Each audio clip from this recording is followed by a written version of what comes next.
Okay, we'll consider ourselves reconvened from the recessing of yesterday's meeting. What the heck? Let's do the Pledge of Allegiance. I pledge allegiance to the flag of the United States of America and to the republic for which it stands, one nation, under God, indivisible, with liberty and justice for all. Okay, so tonight the Board of Finance is going to do its deliberation of the operating budget, the capital budget, and a discussion of the capital non-recurring budget. Capital non-recurring, as we know, is part of the operating budget. We really don't vote tonight on any of the individual items that is included or are included in that account, but it gives us a sense for what's teed up for. If you all will indulge me, I'd like to maybe start with capital. Maybe we can kind of start building up a little mojo, a little momentum. So I'd like to start with capital, go to capital non-recurring, and then go to the operating budget. Does anybody object to that or prefer a different approach?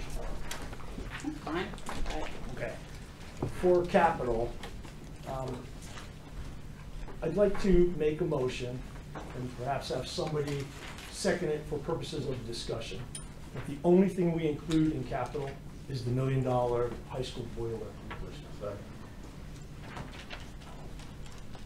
Discussion. I'll tell you why I would make that motion. Whatever we put in capital goes to debt. And we're trying to minimize not only the short-term debt that we're kind of dealing with as a legacy basis, and we want to also manage what debt load we add to be better prepared to manage what we know will be coming on the books. Not abandoning some of the other items on that list. We'll deal with them. I'm going to suggest we deal with them elsewhere. But at least for capital, that's the reason for the motion. My concern with that is that there are some significant dollars in terms of trucks for highway. And if we put that in capital non-recurring, essentially it goes to the operating budget and we're already super strapped, right? Well, right, it would go in, I believe, at a level that is supported by the current budget. And something that we'll be discussing and voting on, correct? The current capital non-recurring account as currently in this budget is at $650. And I think we can come up with a list of items. And remember, all of these items that go into capital non-recurring at this point are just suggestions. We get kind of a second bite at the apple, final approval when they actually come up. Wouldn't a large truck be something that typically would go into the capital budget or no? I mean, it's a durable, like 20-year kind of. You know, my thought on it is, we know every year some truck is going to break. We may not know which one, but we know one's going down. So we might as well put into the budget an amount to cover that, again, expected cost. If it doesn't incur, excuse me, if it doesn't occur, we don't incur the cost. And then we go into the fund balance. So are you suggesting that we're going to raise public works and put these trucks in their operating, or are you saying that we're just going to hold off and see where the fund balance is, what we have left? Kind of jumping ahead, but we have to, right, to have this discussion. Yeah, I mean, obviously, I mean. My thought was that we put one Class 8 truck and one medium-duty truck in capital non-recurring. Did we vote on a motion to discuss it? We Yeah, discussed it. yeah, we voted to discuss. And the track? That would go into capital non-recurring as well. Okay. And how many, the selectmen had approved what, 2 trucks?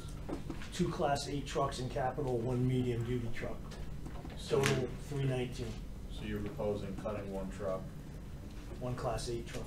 so cut it out completely and move the other 2 to capital non-recurring. And understand again that it's likely to come up again next year. So Yeah. what would be the total amount then in non-capital recurring if those things are put in there? Well, I think how I would answer that, Cynthia, is I'd say we would divide capital non-recurring to kind of a priority list and then a secondary list. In the priority list, we'd have the 2 trucks, the plow truck, the Stony Hill Fire Department, Bethel Fire Department, just Stony Hill Fire Department. The portable radios for the police, the Ventrac mower, the multi-function gator, and multi-function gator. By my numbers, so we pull out the large format scanner, or put it secondary.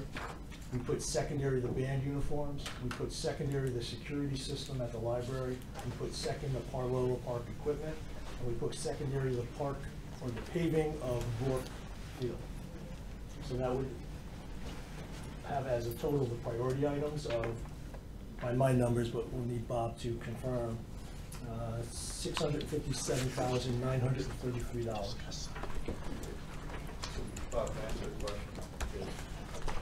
If we're talking about, getting away from the credit card, and we're talking about using some of the fund balance to pay down some short-term debt, rather than taking on this $1 million in debt at all, wouldn't it make just sense to agree to pay with that, pay for it, rather than putting a bond out? I mean, because it's like we're kind of going against each other, right? We're saying we don't want to use a credit card, but we're gonna borrow $1 million, but then we're gonna pay down short-term debt. Wouldn't it just make sense to clean our plate and then see what's left over to pay down short-term debt? I think we don't have enough fund balance is the challenge. We don't have enough available fund balance to pay off short-term debt. Non-school project short-term debt is $3.8 million. Right, but what I'm saying is rather than take on $1 million, right, of additional debt, because this will go to a vote and we'll be, correct me if I'm wrong, we'll have to bond it. If we put it out to vote and voters approve it, wouldn't it just make more sense to, because right now the interest rates are going up and they're higher, right? I mean, and most of our short-term bonds are at what % right now? 2-ish. 2. And where are they today, Bob? Probably still the same. Rates haven't gone up. It just seems to me it would just make sense to pay for this with cash rather than put out a bond and then pay off, You would do that at the risk of increasing capital non-recurring? Well, I think you're missing my point, is that, we know we have enough money in the fund balance to pay. I just heard that we might not, though. I take your point. No. He said we don't have enough to pay off all our short-term debt. Right. Which is $3.4 million. So my point is whether we pay off $3.4 million or $2.4 million, wouldn't it make sense to pay for this with cash rather than putting out another bond? Is what I'm trying to say. $1 million for the high school boiler. Yes, for the boiler. So I mean, if we're serious about, Right. not taking on debt, let's not take on more debt and we pay for the boiler. I mean, everyone knows the boiler has to get done. I'm not arguing that. I'm just saying, how do we do it? It's somewhat cash fungible, meaning it's gonna be the same, right? Let's just say fund balance, just for argument's sake, is available fund balance is $3.8 million. Well, that's how much we have to use. We use it to either pay down $3.8 million of short-term debt and raise new debt, to your point, for the $1 million, or we we pay cash for the $1 million and pay down short-term debt only $2.8 million. But wouldn't you do that based on what the terms are? I mean, what the better terms are? If you're gonna borrow $1 million at a different rate. We really can't, I forget, but when it's in July, right? We can't make a decision July until 14th. July. July 14th. July 14th. So to your point, Cynthia, I think we'd look to see where the rates. Right. The short-term debt will mature and we'll get a new rate anyways. Right. So- So then it's saying that that would depend on the decision would depend on that. It's an attempt to try to minimize the increase in debt. Unless we put it in operating budget, $1 million, the only way to deal with it, I think, is in capital. And with Bob's help to figure out whether we do new short-term. Where would you put that in the operating budget? I don't understand where you would put it. I think capital non-recurring would be the most Oh, natural. okay, so it's not you would put it in a department, like, it's still capital something or other, okay. I just, again, you guys are gonna have to vote. I just think if our message is we don't wanna take on more debt, let's not take on the debt and let's just pay for it out of the fund balance. And then we have no capital have a capital request on the ballot. It's, we know we're paying for the boilers with the fund balance, and that's that. You know, there's no capital request at all, and it keeps our message clear that we don't wanna take on more debt. If you don't do it that way, it is gonna send a message. I mean, last year we had the whole kerfuffle about the non-recurring, right? And so, and we wound up taking money out of that, to Brian's point, it would more uphold, you know, the goal of getting rid of short-term debt. I think the messaging is different, but the net as to debt is the same. It's the same. But it signifies the referendum. I think that's Absolutely. probably a worthwhile exercise. So what's the motion on the table right now? The motion on the table is to fund the boiler only in the capital For 1 million. for 1 million.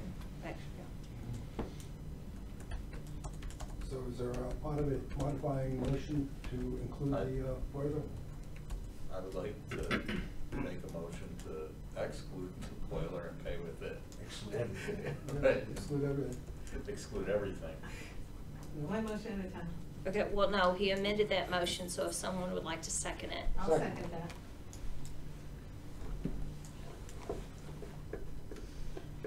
Any, I couldn't hear, what was the amendment? the amendment will now be, the net of the amendment is that there will be nothing in capital. We'll go out, assuming we're gonna pay the 1 million for boilers out of fund balance, and then we'll have to figure out what to do with short-term debt. I believe the fact that something is on capital doesn't necessarily mean you bond for it. It just simply means it's in the capital. And I might have to check with Marty, but I believe that the Board of Finance has the authority to choose how to fund it after it passes the referendum. So in other words, you don't have, you could still put something on the capital list, but then you could choose to pay for it how you want to later. Well, what's the Or you could include it in the motion. Well, what's the difference if there's gonna be a decision to, we'll have to make a decision either way, right? Whether to approve it. It's just a procedural thing. I mean, one way or other, you still have to approve, you know, to use Bob's motion, you still have to approve a motion to fund something for $1 million through capital, which would then go on the referendum. I think And then you, we're trying to avoid that. What we're saying is it doesn't need to go on the referendum if we Right. pay for it out of the fund. no, it still has to go in the referendum. Yeah, Well, it Any- would have to go in this referendum. Right. would Yes, it it? does. What Yes, it can you does. do is, I think it Any could be- expenditure over $1 million or more, no matter how it's funded, whether it's, you know, borrowed or paid for, or whatever, still has to go on the referendum. It gets its own, it gets a public hearing and it gets a referendum. Yeah. It doesn't have to go on the ballot for the budget referendum is what I'm saying. Yeah, but if we're looking, I take the point, but if we're looking for simplicity, having 2 votes is, I think you're looking for a Well, clear you- message. I mean, that's what I'm thinking, because I just think it gets inflated. I understand, I mean, if it saves money though, we don't have to have Then you have to 2 do a votes. second- Yeah, second, I right. mean, No, I then we understand. would have the I expense of a second vote. I think you can do it, you have to approve putting it on the call for the town meeting, and then you would designate that the funding of it would be coming from the, you know, surplus or the. Right. So not the surplus. bond, the ballot would say, Yeah, take $1 million from the fund balance. That it would come, to it has to pay. have that funding source. Yeah. I'm okay with that. So I'm okay with that if we put it in the motion that it comes from the fund balance or however, you know, you guys do it. the only, just for fullness of discussion, I guess the only downside to that is we do lose the flexibility if something happens between now and the actual work to pay for it through debt. In most cases. Not that we want to go that way, but we do lose that flexibility. In most cases, and Wendy would probably remember the language better than I, when we have something like this, the motion, the call reads something like, shall the town of Bethel approve $2 million, blah, blah, blah, whatever, to be funded by debt, borrowing, fund balance, he lists every, grants, you know, it's all Yeah, listed the out. wording is. The you wording know, is such that it gives the Board of Finance flexibility to, Like said funding shall come from bonding, bond anticipatory notes, loans, temporary borrowing, and/or other appropriations as recommended by the controller to be reduced by any grants available and yeah. obtained by the town of Bethel. Blah, blah. Do we want to amend the amendment and go back to $1 million on capital? I'm sorry, I'm just confused. If we put it on the ballot, we're all in agreement that we don't have to bond for it. We can choose to pay for it out of the fund balance, and there doesn't need to be any special language With that language, on the like you ballot. read it. We Well, can- I listened to the language, Yeah. I just, you know, any other appropriation, I don't know, you know, you're a lawyer. You heard what it read. Yeah. I just wanna make sure Yeah. we're not locked into taking a bond if we No, have to. Brian? But what it does say is that we can, expend $1 million come hook, line, or sinker. It's got every single possibility of paying for it in it. Right, that's maximum flexibility, right? But I think I believe the 7 of us are in agreement, we gotta pay for it out of the fund balance, that's the rule. So last year, the capital items in the budget were like $2,315,000.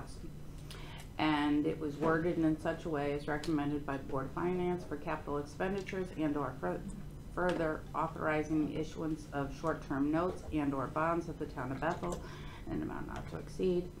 So in there, you could put that or It's to be, Put it, or, you know, funded from, I'll amend my motion to add or be funded from the fund balance. Just so we have the out, because I just don't want to be stuck with pulling a bond, is my point, that, you know, we're better off having an out where, look, if there's an emergency and God forbid something happens and we gotta use the fund balance, we still have our out to bond, but we're kind of all in Right. agreement. And just to have it all official so that we just don't say we're all in agreement, that we actually vote on something. So however I have to make that motion, I will amend the motion. Maximum flexibility. Too bad Marty left. Wendy, can you and Dion help us? What's the motion now, the amended motion? The amendment is to take the boiler in the amount of $1 million out of capital and to use the funds from the fund balance. is So I basically- guess my. Can we just vote that Well, down? I'll amend my motion again, and my motion will be that the $1 million for the boiler remains Wait, in our. let somebody second your amendment. I'll second. Okay, thank you. All right, so. Oh, can I make a suggestion to try to help? You could just withdraw your motion and then restate a new one. and that I'll withdraw makes- my motion and I'll restate a new motion. if that's Okay, and does Cynthia withdraw the second? There we go. Okay, now, Okay. now just state it the way you want it, So everything's. my new motion would be keep the $1 million boiler in capital with language in the ballot that the Board of Finance has the option to pay for it out of the fund balance. short-term notes and/or Same bonds everything, or or fund Yeah, balance, just or amend- any portion that we On the decide. menu. The whole string, the whole list last time. Hmm? So, right, the net of it is capital plan will show one item for $1 million. And that is what? One item from $1 million, that one item being the high school boiler. Okay. Okay, you wanna vote? Could you just read it to make sure that? So $1 million in capital with language in the ballot that can be, that the Board of Finance can choose to pay with short-term debt, fund balance, capital. I was just basically gonna go back to Then that copy, language. right. All good? You could throw in that, you know, any grants that may be Yeah. available. Procedural question. Did you put a motion on the floor, and then Brian's motion is actually amendment, correct? Yes, Okay. So the amendment therefore is simply to take that 1 million and add the language that gives you flexibility. yes. Okay, so first you have to vote on the amendment, then you vote on the main motion. All those in favor of the amendment, please signify by saying aye. Aye. All those now in favor of the main motion signify by saying aye. Aye. Done. Okay. The related topic of capital non-recurring. Again, I would recommend that in the lineup of possible items to be paid under capital non-recurring, you would have one Class 8 truck, one medium truck, one plow truck, the town hall maintenance, the security system at the fire department, the equipment, that was the Bethel Fire Department, equipment for Stony Hill, portable radios for the police, Ventrac for Park and Rec, multi-function gator for Park and Rec, and that should add up to $657,933. Can you just run through those real quick again? I'm sorry. Sure, maybe the easier way to do this is, let's take the page from our selectmen's presentation last night. It's on page 6, it's slide 12.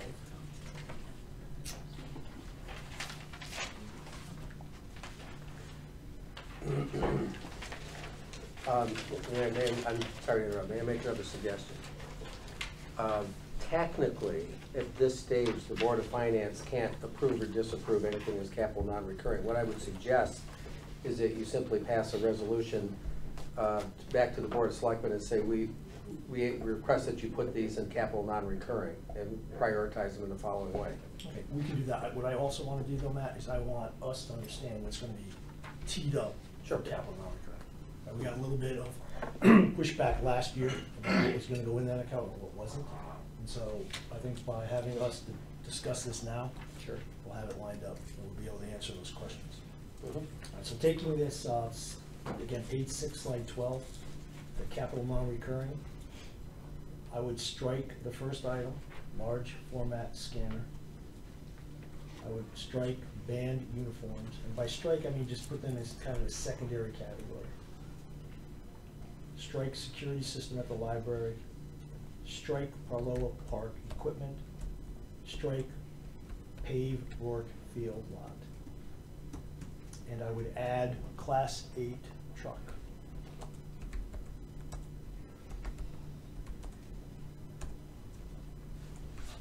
And how much was the truck? Medium truck? Is that in there already? Was that the 114 or that's the 52?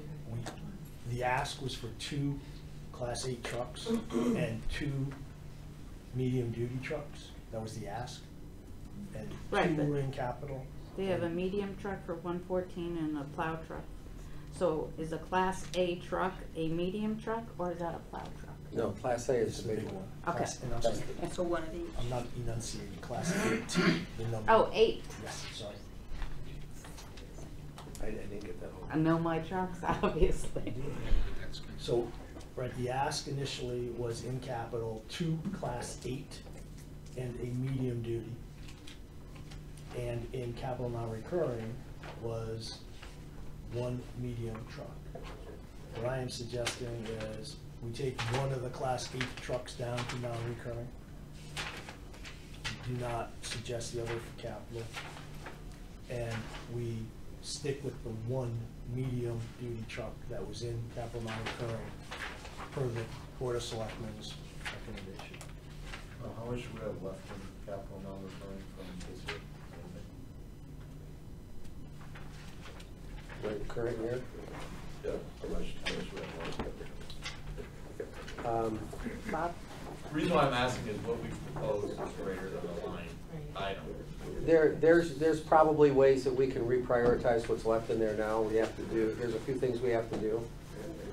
Plus there's some expenses that are related to the bridge project at Whittlesey, which the town has to reconcile. So I can't give you a number, but that's really up to the Board of Selectmen to take that back to you and say, we'll try to shoehorn these things in the current year, you know, with what's left and then. But the point is what we put in there exceeds the line. Right, we had. Oh, yeah. 342,000. That's all I'm trying to say is that. Yeah.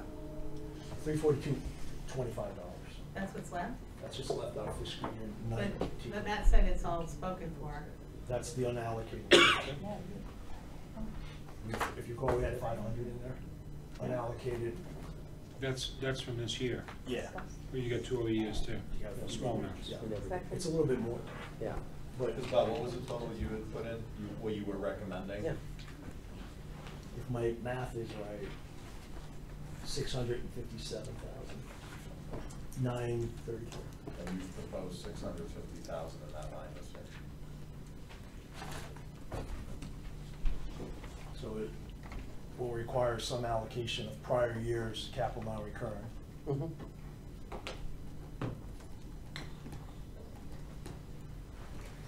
Which, Yeah, you know, we it's have not- time on that, right? Yeah, exactly. We're not deciding those tonight. and No. We gotta get input from the Board of Selectmen too, right? Mhm. Yeah, the reason I thought we should talk about it is to inform our consideration of capital non-recurring when we get to the operating budget. That makes sense. Any more on capital or capital non-recurring?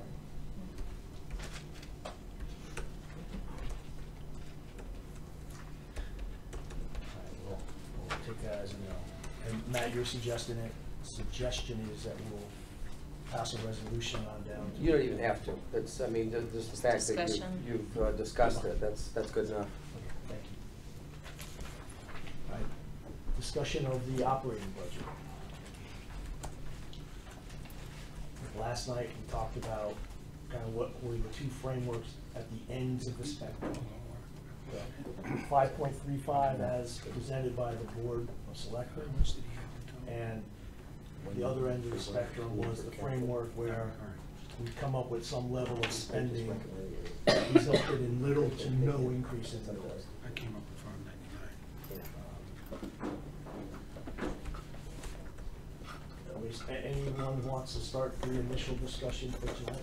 I think it's unfair to always go to D first, so. The only comment I would like to make is that with our fixed costs, like we discussed last night, we're already adding to the taxes, so, so I'm not sure, like, starting off at a discussion of 0 mill rate addition doesn't really make sense, because we already have in the budget things that have to be paid that's more than that amount. That's what we're discussing, isn't it? About, My feeling, it's not gonna be a shock to anyone, but we can keep it as close to the 0 mill rate increase or a small mill rate increase is, my feeling on it. Like we talked about, next year we have an additional $1.1 million of debt coming on. That's gonna be basically chew up the whole grant list. So next year, we're starting really most likely in debt to begin with. So, I think that as a board, we have to make some choices, and some of them may be painful or not what we want, but, we have to look towards the future too.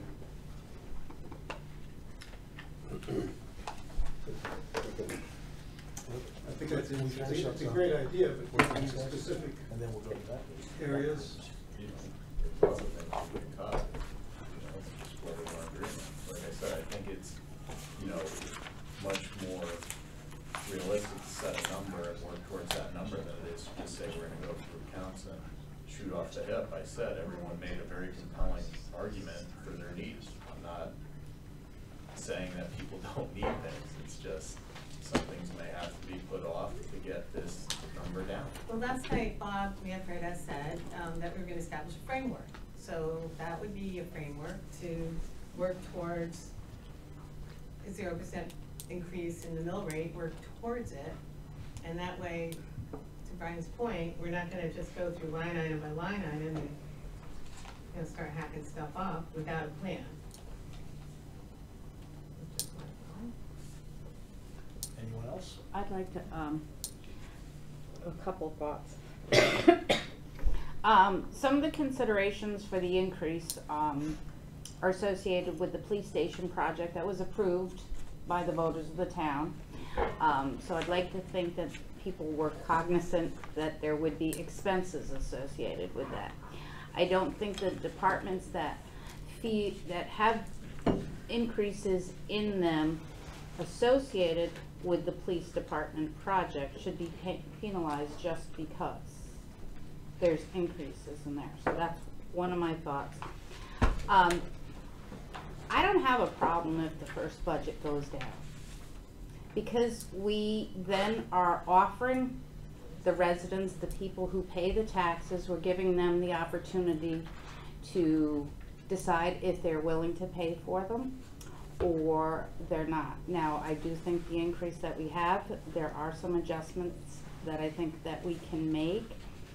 And I do think we have, you know, kind of a responsibility to fund things, to keep our departments and our town moving in a forward direction.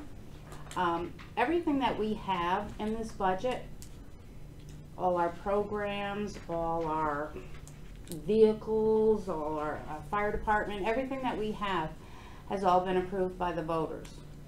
So I think it's kind of not short-sighted, but maybe short-sighted for us to say that now we don't think they want to pay for it.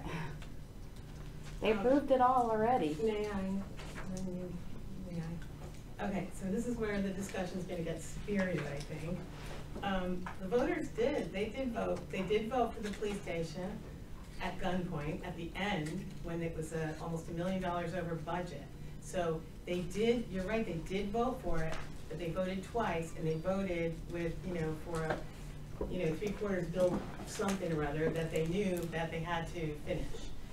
That said, it's just troubling to me that we just carry on. There's absolutely no explanation has been forthcoming for why it went over budget, other than, you know, the HVAC the prices went up. I still don't know. I did a lot of work looking into that, and I just don't understand why we wouldn't do some investigation like that and some explanation before we start finding more things. I'm not denying that the departments have an idea of what they need and want, and that's fine. But that's not the role of the Board of Finance, is just to hand over something to the voters to vote on and have it go down and then do it again. It's not the role of the Board of Finance. Otherwise, why not just send it on? Don't even talk to us, you know? I think the role of the Board of Finance is to determine, you know, what we can afford.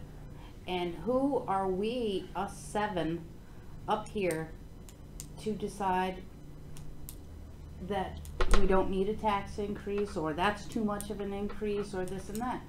I do think that the public has a right to vote, you know, on it and to weigh in on it. I mean, that's what the public hearing and the town meeting are for, well, of to weigh course, in on it. So. But we still have to present them a budget. Absolutely. You know, so do we all of a sudden say, because this increase is so high, oh, we're gonna slash the Board of Ed budget?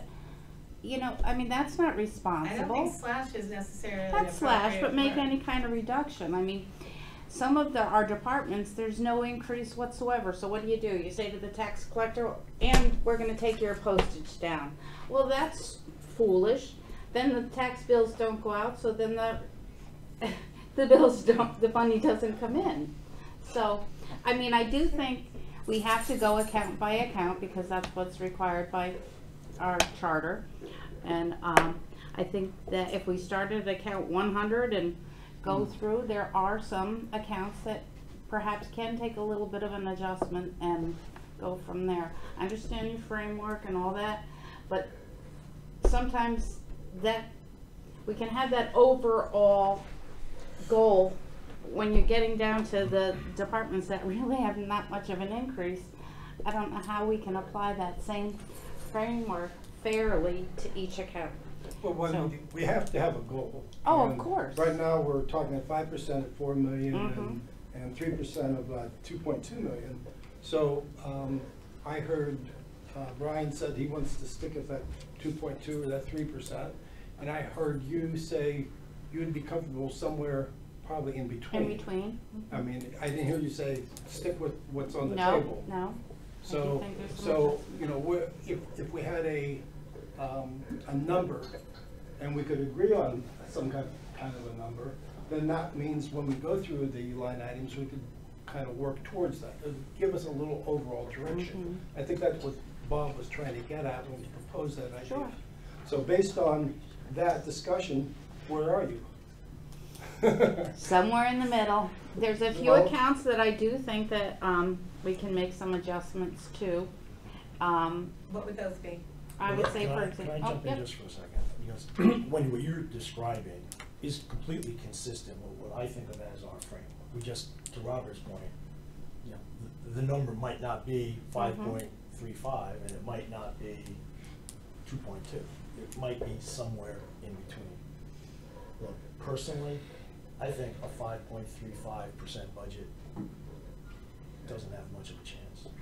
I would agree with I that. really do, right? I mean, I think it just doesn't pass the eyeball test. My sense of it is, you look at it and you shut down any reasonable analysis as to what's possible. Mr. Chairman, I need to jump in because I have a comment that's germane to this particular discussion. Well, can I just finish my, and then? Oh, I'm sorry, I thought you were done. I probably should be talking.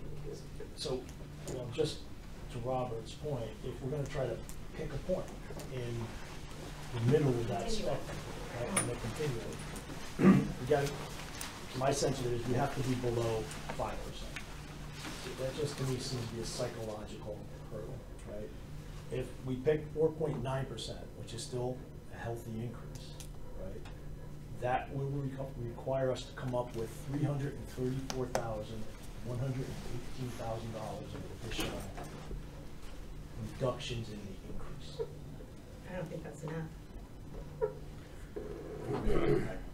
And again, speaking from personal opinion, I think 4.9 is DOA. I don't think there's any way the voters are going to approve a 4.9% increase. All right. Matt? There's an awful lot of discussion about the number, the increase. I get it. I understand that there's a sensitivity about it. I just want to remind you of a couple of things. One, we're a growing town. That has put pressure on head count, has put pressure on programs. Many of those programs produce revenue. Now, the way we do the budgeting, the expenses for those programs show up in that 5.35%, but the revenue that is generated to support it does not. That's why you see an expense number increase that's up here, but a mill rate that's half that, because there's revenue that offsets it. So my suggestion to this board is that you focus more on the mill rate and try to bring that within a range that the voters will support. Just to do some modeling, I created a spreadsheet and I took the budget that the Board of Selectmen sent to you a couple nights ago and backed out the increase in the debt load only and left everything else the same. And the mill rate change came to 0.69% when you did that. That is just a fraction of the rate of inflation for the past year. So a comment that was made last night that this budget really reflects the debt load is absolutely accurate. There's really, it's really a very, very good budget. Even at that would still represent a 3.6% increase in the spending level, but it's impossible to handle those types of that type of growth without some increases in those areas. As I explained when we did the presentation, we have many hundreds of more building permits going through the building department, the health department. That is requiring some increase in overtime to be able to handle those things. And again, much of the increases in the Park and Rec department, in fact, virtually all of it except for supplies and salaries, is coming from programs, and those programs actually generate more income than what they cost, which again goes in to offset the mill rate. So my suggestion is you recognize that the town is growing. Some of those costs can't be contained within the rate of inflation when your population is increasing and your school population is increasing. But look at the mill rate and try to get to a place that we think that the voters will approve. And I think that's a worthy goal. But last year when I spoke about the mill rate, I was wrong. I don't think it's productive to bring up last year's comments. Okay, well, I'm just telling you, last year when I brought up the mill rate, I was wrong. That I didn't understand the concept of the mill rate, which I'm not gonna, Okay. I'm not gonna rehash that. I mean, all right, so, But how do we learn? We have to learn from history. That's why we bring up things that happened prior. Well, let me make a recommendation. I don't know what Robert's rules say about how to vet it, but let's just vet it like adults. Let's pick a target and work toward it. I'll throw out a target of 4.9%. I don't know what, 4.9% increase in spending. What does that result as an increase in the mill rate? Hold on. Work that out. 0.73. And what does that relate Oh, to a no, dollar in amount? the 0.73 in the change in the mill rate, it would go from 32.87 to 33.60. What does that relate to a dollar amount? 0.73. No, 32.87 to 33.60. Yeah, correct. So about a 2.2% increase? Correct. What was your number, Bob? He wants, 4.9. his target No, no, no, is- the 301?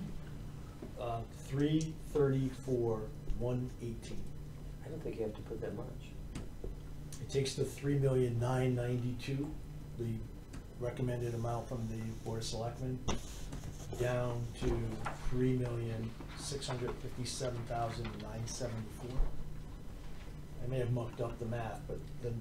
334 brings it to .70, 33.57 mill rate.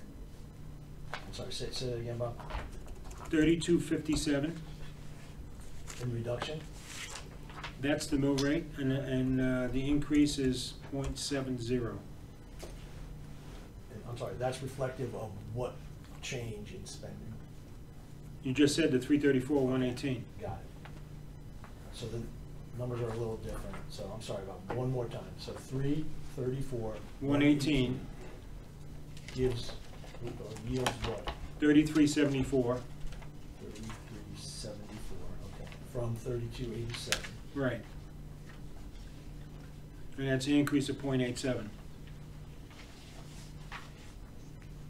Or 2.65.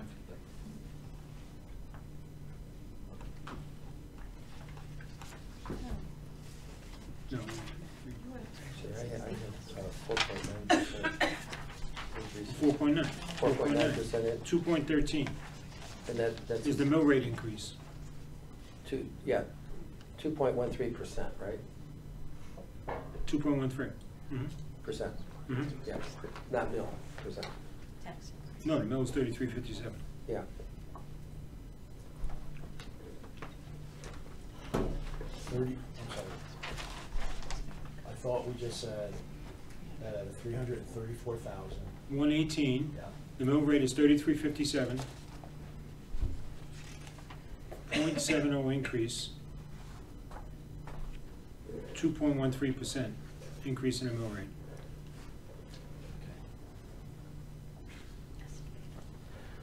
So just one more time, let's make sure the numbers are kind of nailed down.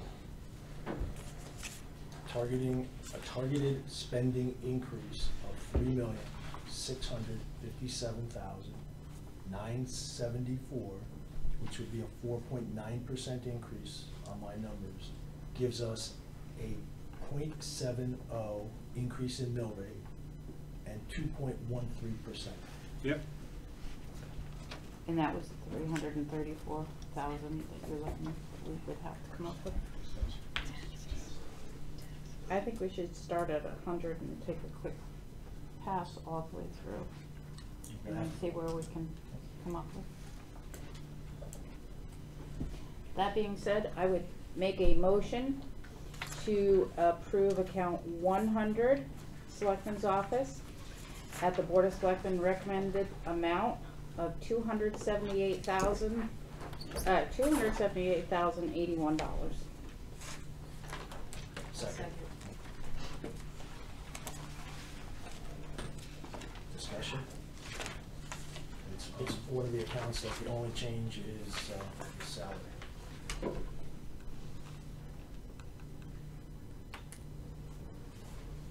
I am just gonna say personally, because I just don't agree with the 4.9%. That although I agree with some of the budgets that were presented, and there's a few people I would actually like to applaud on the budgets that they presented, I'll be voting no across the board, just because I think 4.9% is too high. Can you, I can't hear you very well. Can you speak up a little bit? I said that I feel 4.9% is too high, that there's some people I would like to applaud their budgets, but just out of principle, because I don't agree with the whole concept, I'm just gonna vote no on each one, because I just disagree. I think 4.9%, and it's no value on some of the budgets that came in that I actually think were pretty decent. I take the point, Brian, the only thing I would ask is that you stay fully engaged with us. I will. Because we only get to 4.9 if we find 334. No, I'm with you. I agree. I just want to explain my reasoning. It's not, some of the budgets were really good. It's not that I'm trying to punish them, it's just like philosophically I'm opposed to a 4.9% increase. Well, how do you know we're gonna have a 4.9 until we get to the end? Because So- that's your target. Because that's your target. Well, I know, but, So we're just it's the shaving. end. I mean, shave, shave, Well, shave. if I'm Yeah, pleasantly we have the surprised, I target. have the ability to vote yes on the entire budget. There you go. That's what I'm looking for. Yeah, Wendy, keep walking. Brian, how much would you want to take out in total then? If it's not 4.9, what do you want to get to? I truly believe the budget has to be under 4%. That's just my personal feeling, and I understand what you're saying, Wendy, but we all Saying got under 4. elected. Wonderful. We all got elected by, people, and, they trust our judgment. So we all have our own opinion, and that's my opinion.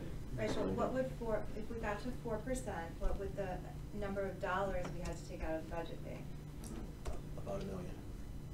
Okay, so where do we start? Yeah, what's your suggestion? What's your perfect budget then, Brian? I already told you where.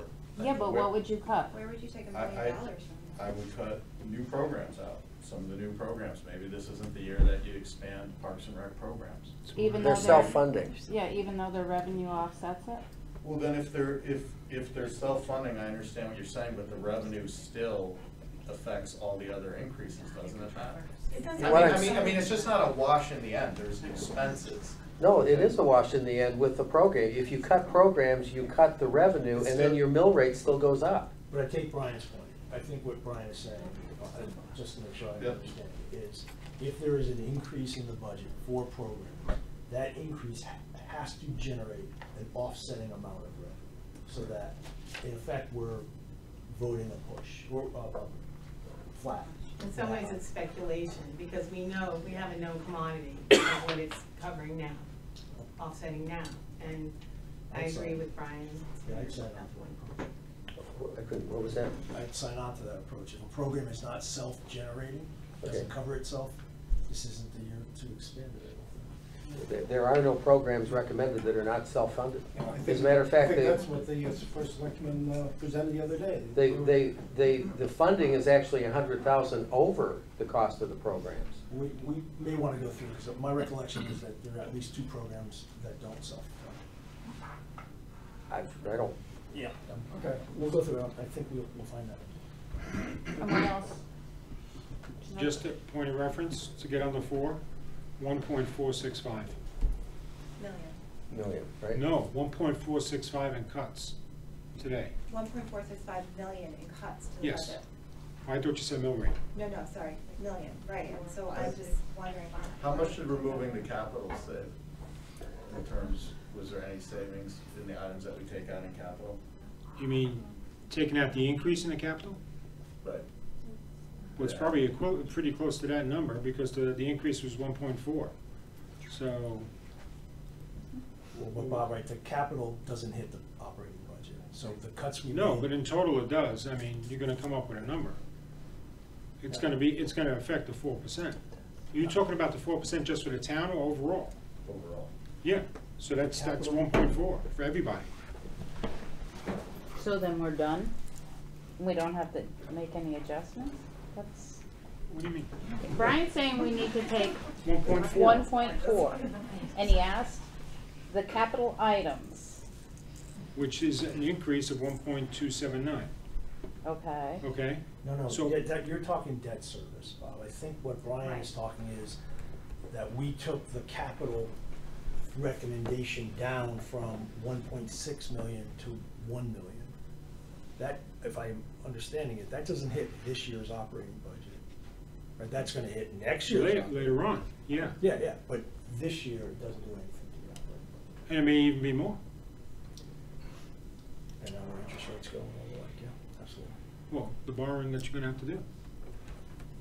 But I think the narrow question, or the answer, I think to the narrow question is, we didn't save anything on the operating budget through what we did for this year, for what we did in capital.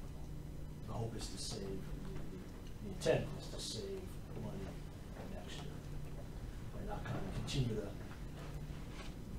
dig our hole. So I would like to hear what other items you would Well, you use. keep telling me just to come up with items, we're gonna go through line by line. You guys Well, are but agreeing. you just said you're gonna vote no on all of them. Right, because I'm opposed to the overall budget, okay? So that's my right, we don't have to argue that. Nope, Go that's- through the lines and you guys can complain about me voting no on all the budget, it's fine. Right, but, and Call for a look, vote. Brian committed to us, he's gonna stay fully engaged, so we'll. I am, I told you, I That's will fine. try and find cuts. Call for a vote on my motion, please. So we have a motion and a second to submit, accept account 100 as submitted by the Board of Selectmen. All those in favor, please Aye. signify. Aye. Opposed? Nay. I would make a motion to approve accounts number 110 treasurer at the Board of Selectmen's recommended amount of $5,550. Second. Discussion. That's actually a $500 decrease from the prior year.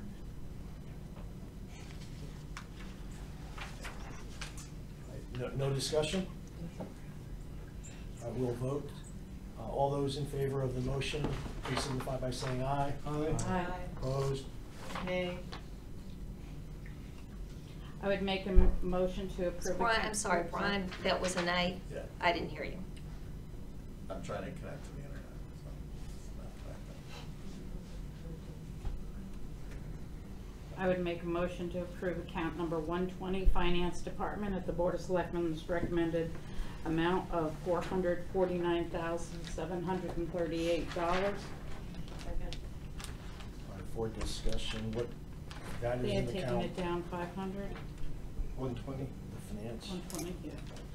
that's an account that has increases in it other than salary.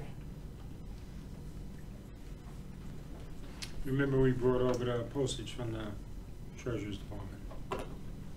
Everything else is flat. Our auditing is up. No. If I'm reading this right, it's up 2,182. Mhm. Selectmen took 500 out. New base.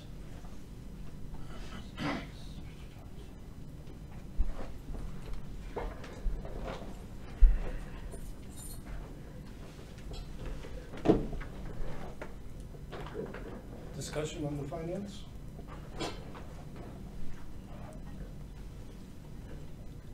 Wait, I'm sorry, we were on treasurer, weren't we? Nope. No. Oh, Department on 120. finance, okay. The overall increase is $6,924. And Bob, how much of that was the postage shifted over? We moved 500 over from Treasurer's Department, and then I rounded it up. So it would've went to 5650, and I just made it 6,000. Yeah, this looks like there's a small increase to auditing fees.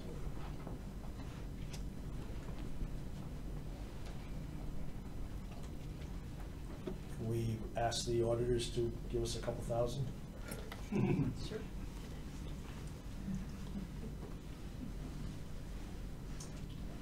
Give them a hard time about that. timing of the financial statement. 500 maybe?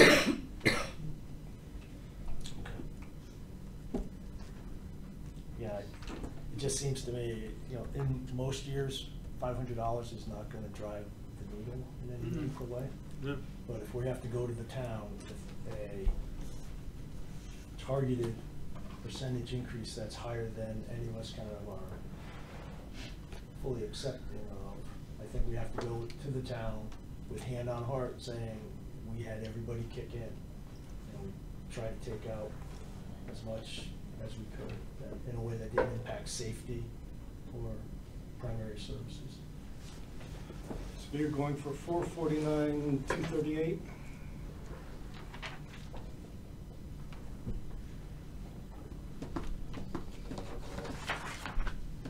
I guess the amended motion would be to reduce Department 120, line item 5307 by $500. For an additional 500 from, on top of the Board of Selectmen. Yes, sorry, yes. I'll second it.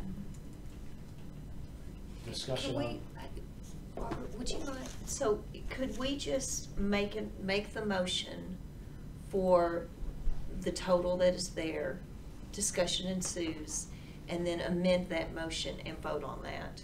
And then that way it's continuous. Does Well, you that have, make- no, you have to throw the original motion and then. Yeah, that's what the right. original motion would be, is you make the original motion and then you amend it by whatever it is that you want to That's amend what it, and we then go just back did. and vote. Yeah, you made the original motion. Yeah, Okay. that's what we did. Okay. I didn't, okay.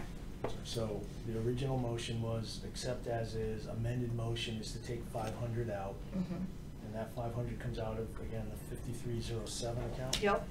I think we have to vote on the change in the total for that account, and then the change for the Bottom line. total. For the bottom line, yep. I don't know, Bob, can you help us with that? It looks like the total on the line will go down to 71,718. Mhm. Check that, I did that in my head, which is dangerous. And then the total for the department goes to 449,238. Correct.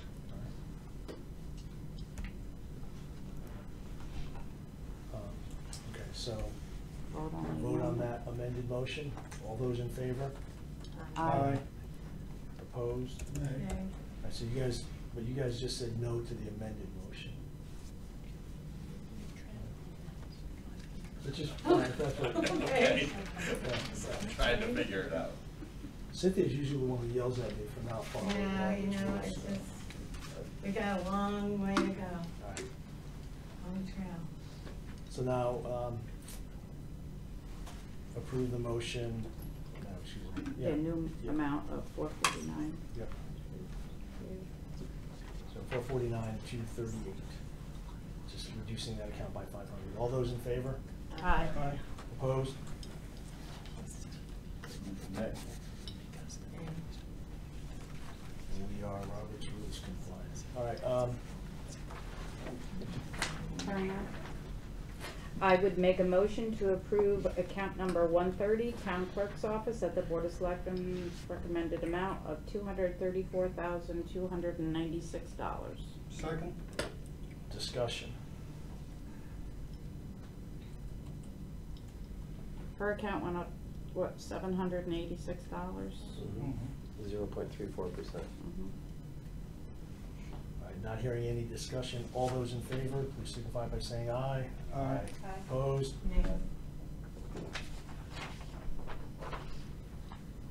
I would make a motion to approve account number 140, Assessor, at the Board of Selectmen's recommended amount of $229,990.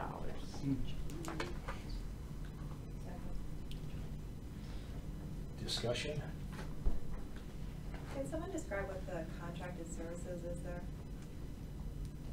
So, it's Contracted Tyler- services? it's, our CAMA system. CAMA, our Tyler Technologies. It's what we use. It's used for our field cars, so it gathers all of our information. We also have an online that's accessible to the public. That's what we get all of our values from. It's all a model that's built in there to give us our real estate for commercial and residential. So the license is $10,000 a year Correct. to use the software? Yep. And just, I'm sorry, just because I don't know. No, that's, What is the auditing? the who? What is auditing? Auditing is where we audit the personal property accounts. And I said last year we audited and we spent $10,000 and we returned $26,000, so it was an additional $16,000 of income. So is that an external firm that does the auditing, or do you? Yes. It's an external firm? that Yes, does we the have to pay auditing. them. And is there a success fee on that, or is it a contingent fee based on the actual?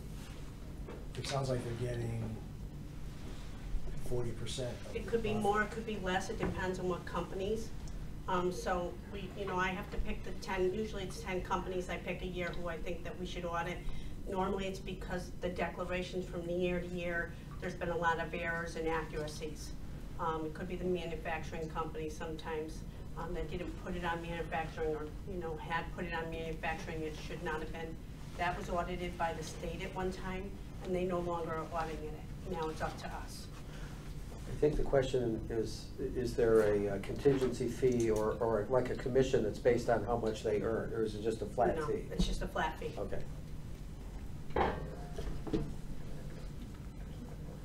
Is there any flexibility on, let's say, your dues and education? I see it's gone up and then going down, and now it's higher.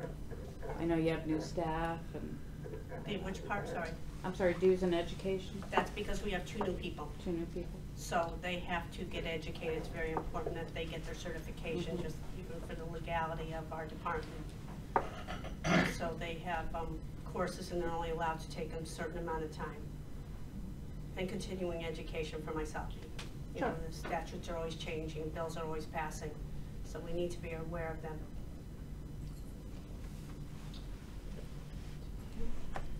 Any other discussion? All right. We have a motion, right, to vote on? All those in favor of the motion to accept 150 as presented, as recommended by the Board of Selectmen, please signify by saying aye. Aye. Opposed? Nay. I would make a motion to approve account 150, tax collector, at the Board of Selectmen's recommended amount of $209,948.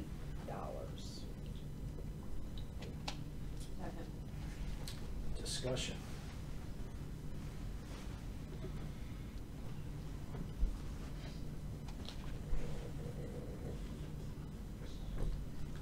And I hate to put you on the spot, but right during the Board of Selectmen presentation, you thought there may be some savings in the accounts. They asked if I could go down on the postage. As the postage is an approximate, I mean, I never know how much we're really gonna use. I did a rough estimate, actually on the low side, because I was trying to keep the budget under control. As you know, postage went up 10% for first class mail. The bulk mailing went up 2%. So I increased the postage by 4% to just in the middle. I don't even know if that's adequate. Certainly if you want to cut it, I mean, you got it. What's your best estimate, right? I We have mean, to rely on I've, your- in the past, there's years that I'm right on the edge. I've never gone over my budget though. I've never gone in red. I've always kept things kind of under control by not purchasing other things and still be able to send out the delinquent notices. That is my best estimate.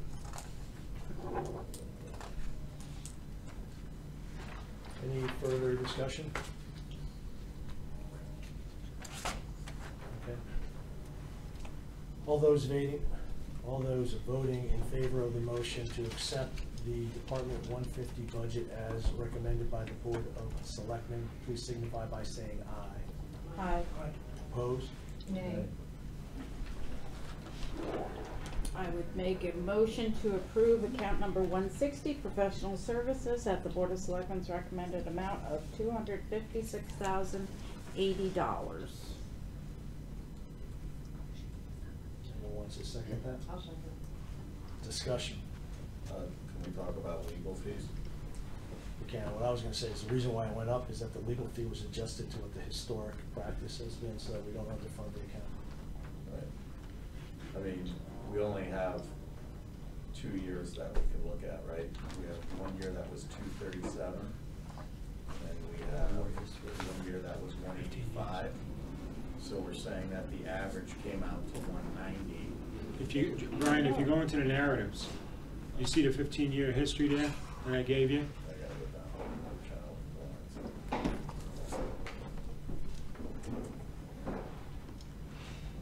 So you, the Board of Selectmen already reduced that by 40,000, right? No. No? They increased it. They- Oh, increased. Increased it. Well, it was because of the increased history. before it went to the Board of Selectmen. Okay. The last few years, we've been under by about 35,000. thereabouts.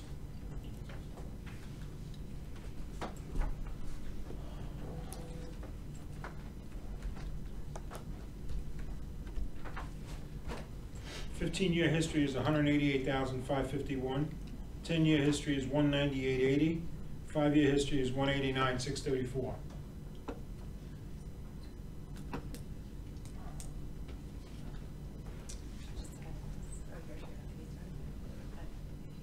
Damn lawyers. Do we know of, you know, anything, do we have any pending litigation or who's in contract and contract negotiations? You got 3 unions in negotiation, You- and you have one major. One very major assessment appeal. Mhm. So if you cut it, it's gonna go over. Brian, my concern is, you know, to the extent we try to cut it under, and that just to me adds to the whole. I think we just, it's prudent to fund it at what we think the balance is going to be, and what's going to be needed, otherwise we just continue with the goals. I mean, it's a litigious society. So how would you calculate that? Is there, do we know what it is? Yeah, I think Bob just gave us like What the what the history is. projected amount would be?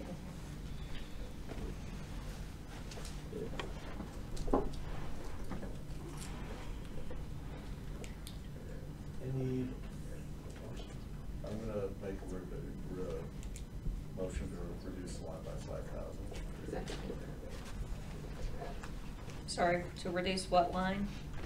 The legal fees by 5,000, it would still represent a 35,000 increase.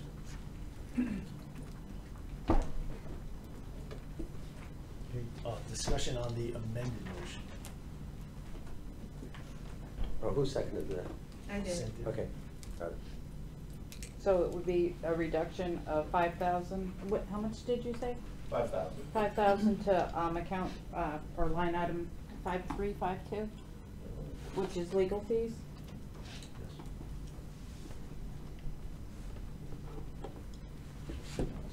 What was the 5-year average, Bob? The what? You gave the 5-year, the last one. 189,634.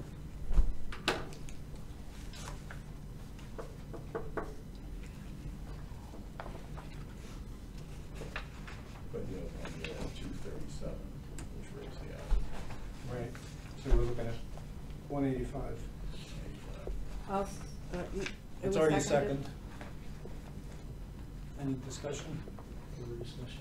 All right, all those in favor of the amended motion whereby Department 160, line item 5352, legal fees will be reduced by $5,000. Please all signify by saying aye. Aye. Aye. Opposed? Uh-oh, you broke your streak. I made the motion, it would be kind of hard to. Yeah. Motion, right? That'd be a little insincere. So the new, So now we have to, you do a motion on the total. So we did the motion on the line item, 5352. So the new total will be 251.80. So a motion is. I move I'll to second. make. Second. 251.80. Second? I'll second. I already seconded. Did you? Wendy seconded. All those in favor, please signify by saying aye. Aye. Opposed? All right, moving right along. I would make a motion to approve account number 170 probate court in the Board of Selectmen's recommended amount of $5,497. Second. Discussion?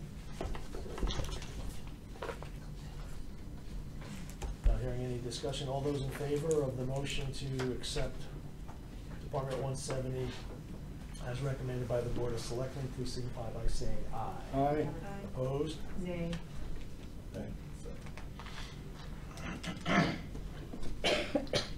I'd make a motion to approve account number 180, building inspection at the Board of Selectmen's recommended amount of $262,460. Second? Second. Discussion?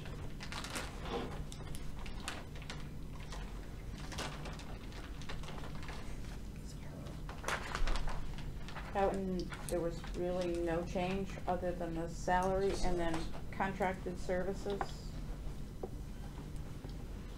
No, I'm in the wrong spot, sorry. It's- Just the salary. Yeah, it's just the part-time help. I'm sorry, any discussion? I have to abstain on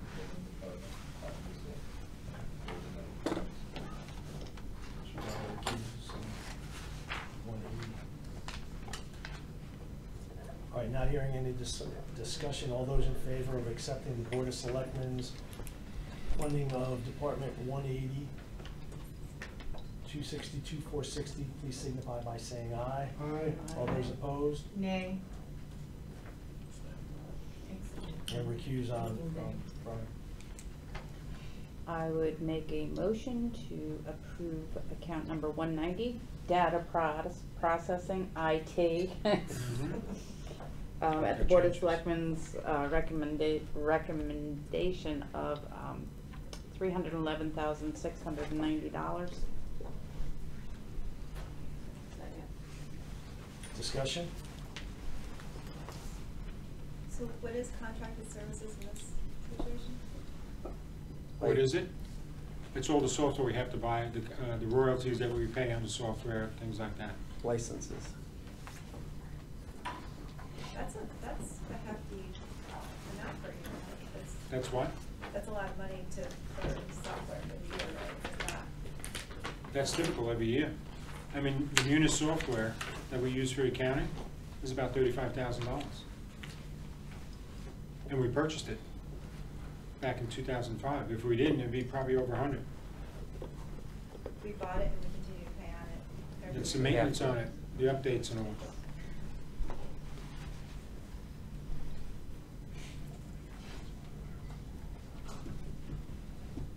Any further discussion?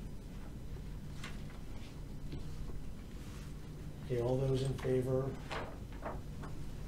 of accepting the Board of Selectmen's recommendation for Department 190 in the amount of $311,690, please signify by saying aye.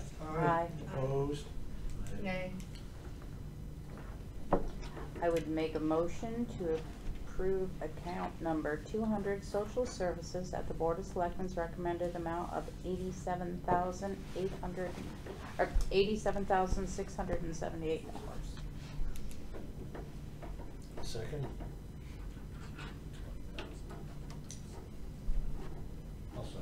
Discussion?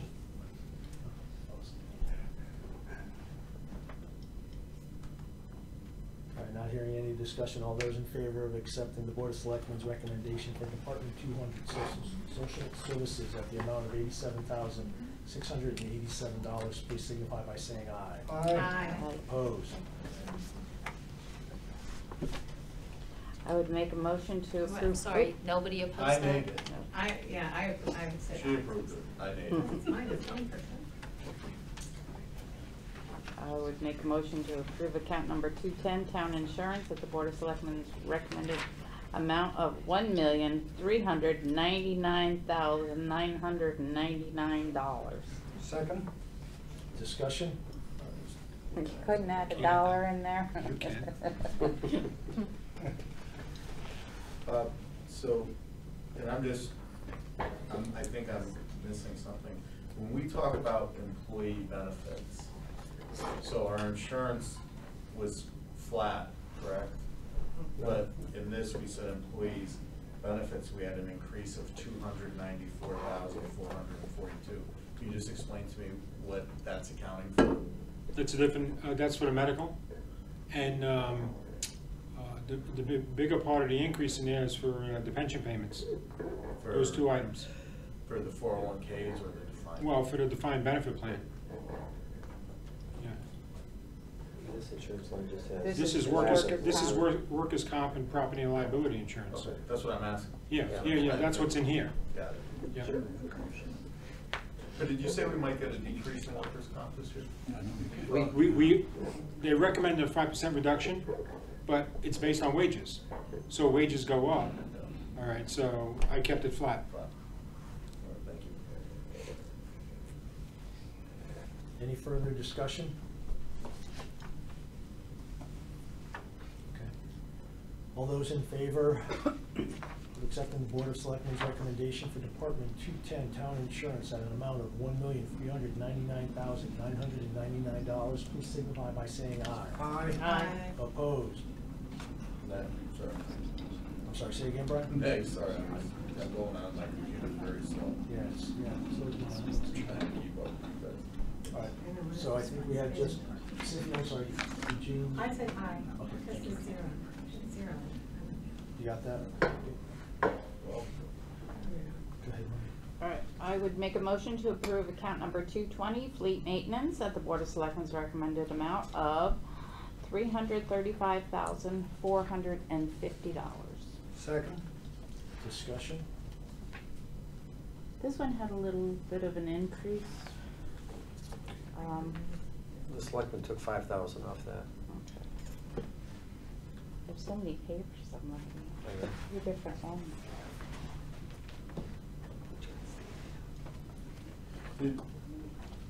Correct me if I'm wrong, Bob, was it a few years ago that we had eliminated a full-time mechanics position? Correct. That- Yes. And is that's still? It's still out. Still out. Could, somebody remind me what the 42% on the administrative maintenance? That's Matt's car, that has to get maintained, the senior center bus, Board of Ed cars, things like that. And Bob, the sand price increase, we see that in a couple of places in the budget, that has an impact, not just this account. What's going on with the sand? It went up in price. Just because, or like, is there a shortage? I don't know. I mean, we go out for bids on it, and Just went the up. lowest bid was $23 a ton. Last year, I think it was around $17 a ton. So highway obviously uses that for the roads, right? Are there other, because I saw in a couple other places, who else uses sand? Just Public Works, I mean, the Highway Department. Okay. Nobody else has it. No, I don't, what other, where I else? know, would when you- we get to it, I'll point it out, Okay. but there were a couple other places where. Maybe it not was saying mentioned. in flight maintenance right now. In in the Highway Department, they have two different categories. One is sand and salt overtime, I think, when they, When we get to it, you'll see that there's two different categories in there. Okay, so in fleet maintenance, right, 5208, highway maintenance, there's an increase for plow, sand, part price increase. That's the only place I've ever known to have a sand increase. This is the highway department. Right here.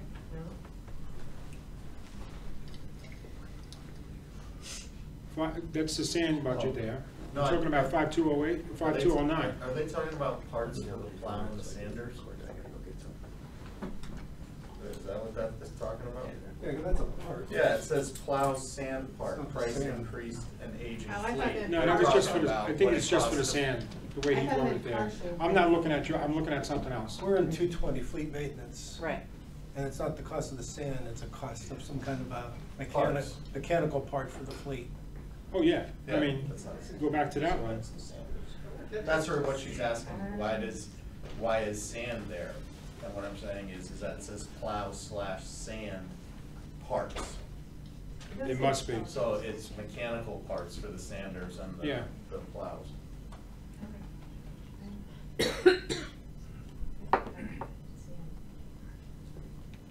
That's in 208, maintenance of 208? Yeah. Yeah, that's for the truck, the maintenance on all the trucks. It's And not then only they for the just be talking sand. about plow trucks, not just the plow itself, they're talking about the Yeah, actual yep, maintenance. mhm. We're not spending 90,000 just on sanders. No. And where is that sand increase shown? I'm just, trying to. That would be In the highway budget. Yeah, in the highway. Wait, I'm looking at that. I thought that was in the narrative, that's all for the description. Any more discussion on Department 220? Not hearing any. All those in favor of accepting the Board of Selectmen's recommended budget for Department 220 fleet maintenance of $335,450, please signify by saying aye. All right. Aye. Opposed? Nay. Yes, that's it. I would make a motion. Brian, were you I again? said nay. I said nay. He's trying to do two things. Cynthia was, yeah, Well, sorry. can't hear him. Make a motion to approve account number 230, Public Works, in the amount of the Board of Selectmen's recommended budget of $332,487. Do we have a second? Second? Discussion?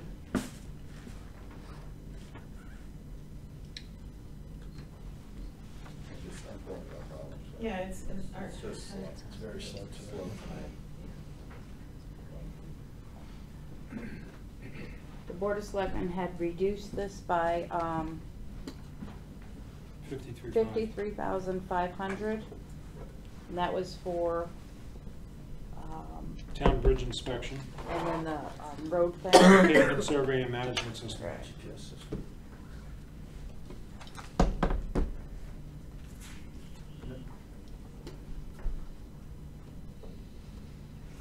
No, but we had talked about this for quite a while over the past couple of years in the overages in this account, and that you felt that they had it under control based on changes. Well, you remember a couple of years ago, we moved Wright Pierce, the part for planning and zoning, over to the planning and zoning department, because that was originally in here. So it's under control now, but HUS went up a little bit because she was overspent last year by, I think, around $15,000 or $18,000. Where do you think they're gonna come in this year on contracted services? Here, he should be okay, he's down to $49,637. No, I mean, when we went over it, is he on target to hit his budget this year, or is he over? I think he's okay. I mean, we're, what, seven months into the year? 8, actually.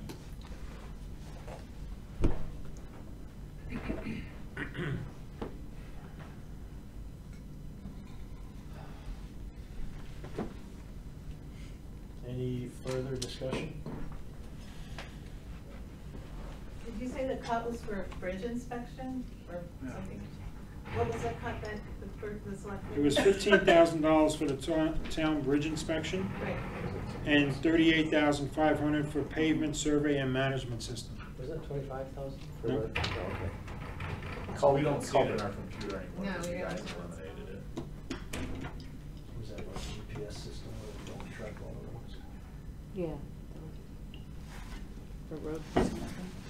It's in the narrative number 730,000 per page. It's not in the description, you have to click all of them.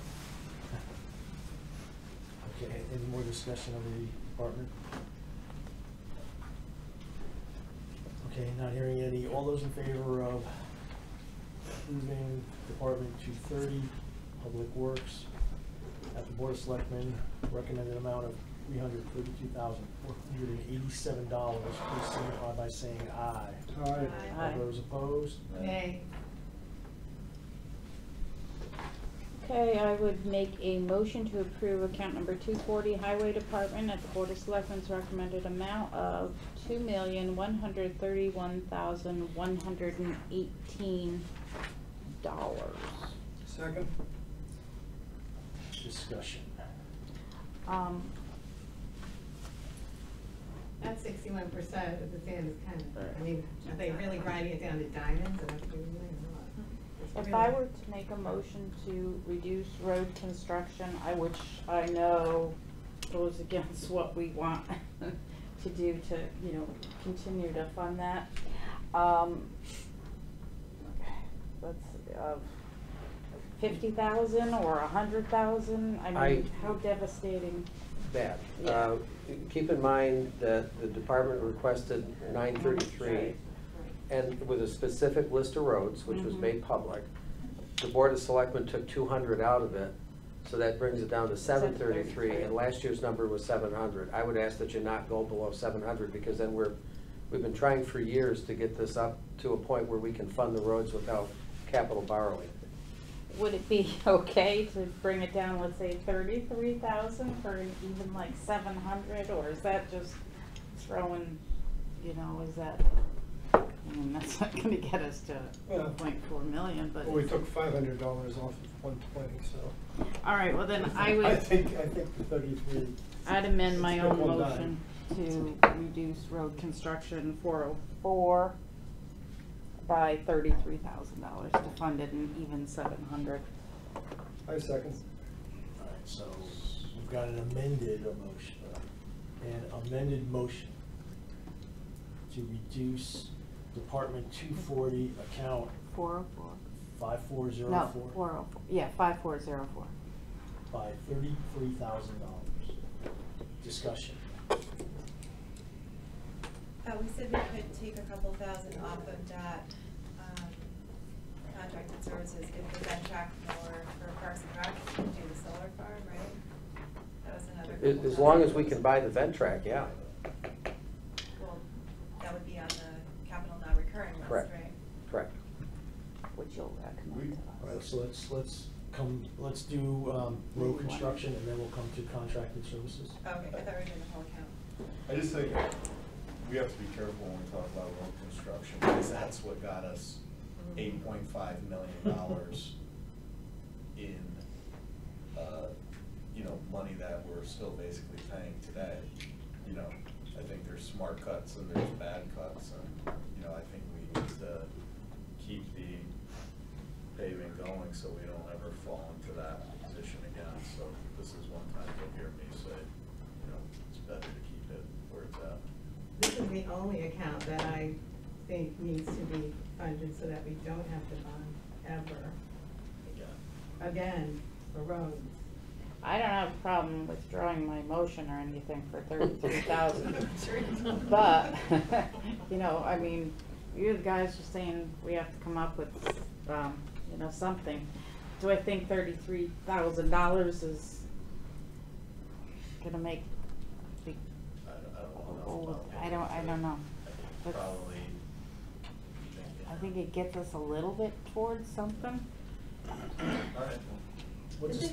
The thing that strikes me, and again, this is gonna make it spirited, but there's, rather than, I don't know, maybe taking it away from a part-time employee increase, we're cutting services, that's what we do. There's never, it just seems like when you say you wanna make sure we provide the services, but that's what we're cutting. Instead of you know, I mean, I'd be interested to see if there's any motions to reduce a request for an increase in part-time something. Because it just seems like that's never touched. We're cutting services. So, it's just an observation, doesn't need a vote. I'm not gonna get into it. All right, so on, I think in front of us is a motion, excuse me, to reduce Department 240, Highway Department, Road Construction Account 5404 by $33,000. Any more discussion?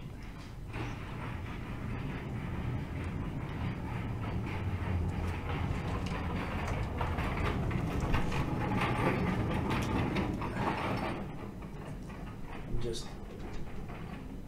delaying because I'm not sure what I should. That's what it is. I am not, this is not $33,000 in road construction, it's not a hill I'm dying over. I just, Okay, all those in favor of the amended motion to reduce the account by $33,000, please signify by saying aye. Aye. Opposed? Nay. Can I make a motion to talk about the sand? I just want to discuss the sand. I think, yes. Do you want to go on? You want to make the motion, and I'll second your motion. These areas. To discuss sand. Yeah, that's good. I need a motion to talk about sand. I'll second it. I mean, historically, and again, we're seeing the last two budgets. In 2017, we spent $31,000 on sand. 2018, we spent $59,000 on sand. I don't know where we are year to date, coming into the almost close of the plow season, but you know, I personally think that that's something that we may be able to decrease a little bit without, you know, can't bring operations that much. What? If you go back 3 or 4 years ago, we were buying sand at like $14 a ton, now it's at 23. So that's $9 a ton right there. I can't tell you exactly how much he buys, but I mean, it's a big increase. It depends on the weather. I mean, Yeah. it's, Will they figure on what, 12 storms, I would assume? they just go on a historical average. They go back about 20, 25 years in terms of how many times they go out. Keep in mind, even when we have a light winter like we have this year, it's still freezing in the morning and they still have to apply salt and sand to get the buses out and get the roads clear. So even if there's no snowstorms, there's a lot of utilization. And if you remember, the night that Bob Dibble presented this, that question was asked. And he said he's gonna bank as much sand and salt in the barn as he possibly can, but that whole structure only accounts for about 2 to 3 days worth of product. It has to be replenished a lot when there's a big storm. So I think his budget estimate is pretty close. I don't see any wiggle room there. I just have a point of order, and, you know, shoot me if this is not accurate, but, and with all respect to Mr. Knickerbocker, there's no vote for you here, and this is a Board of Finance meeting, and am I wrong? I know you're an ex officio member of all the committees, but it seems like basically you're just advocating for every department the department heads aren't here. You've already made the decision as a Board of Selectmen, and I say that respectfully because we're elected to the Board of Finance. Okay, So I will the say only- respectfully. Don't stop, please. I don't want to Well, I'm get into gonna that answer- whole, I don't want to get into that whole It's an discussion again. observation. Stop, please. Why? No, If because it's listen. accurate or not. Sorry. He is an officer of this board. He's not, to your point, he's not a voting officer, but he has the right by the charter to be here and to give us advice. We Okay. can accept it or we can ignore it, but he Okay. does have that right. So I just don't want to go down that whole rabbit hole again of Not a rabbit hole, no rabbits in that hole. excellent, so let's not talk about it. Where are we? I think so are we're- you going to make any, motion on the sand, Brian? Or what? I We second were your talking. motion. So I guess I my didn't only, hear. So the salt actually went down. No, Brian made a motion and Daleen seconded No, I made to a discuss, motion. Oh. discuss the sand, Okay. But no dollar amount. but no dollar amount. Just Okay. asking for, I'm just looking historically what we spent on it. It's been anywhere between 30 to, you know, I mean, I guess you could figure out how many tons we used, right, Bob, based on your math of, how many did you say we were paying a ton? Now it's 23, but that's not in there, it was probably, that was 18 last year, 17 last year, in that range. But then he fills up that bond at the end of the season, so you could have sand in there from the year before at a different price. So I'm assuming, and again, I'm sorry, so the line below that is the salt, the 89,000 is the salt, that they mix up with the sand? Right, it went down 16%. But I'm just asking, so I'm sure, I'm just understanding that the salt, that's what they mix up with the sand, right? And contracted services for the PD went up 20,000 to plow the PD parking lot over the old PD parking lot. Correct.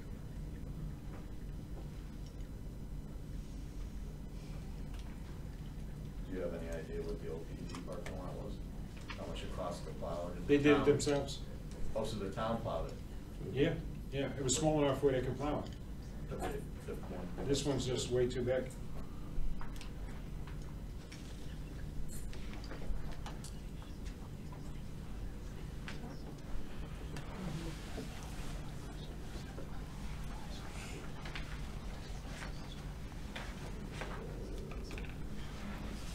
Any more discussion? So we're not going to touch anything else? I think if the estimates for sand and salt are where they should be, we should leave them alone.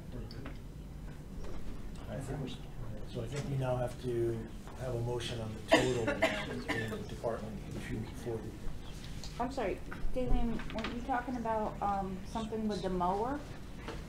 Oh, there were potentially a few $1,000s that we could take off of the contracted services, that increased the, $1,000, it looks like, yes. I think the mowing that the Ventrac will do is in the park and rec line, not Yeah, just. Okay. not here. Yeah, it's not in there. It's, No, it is, the solar farm mowing is in this account. oh, okay, well then there's also a cost to the park and rec too, so you could take both of those off. Wait a minute. If we buy the Ventrac. Yes, right.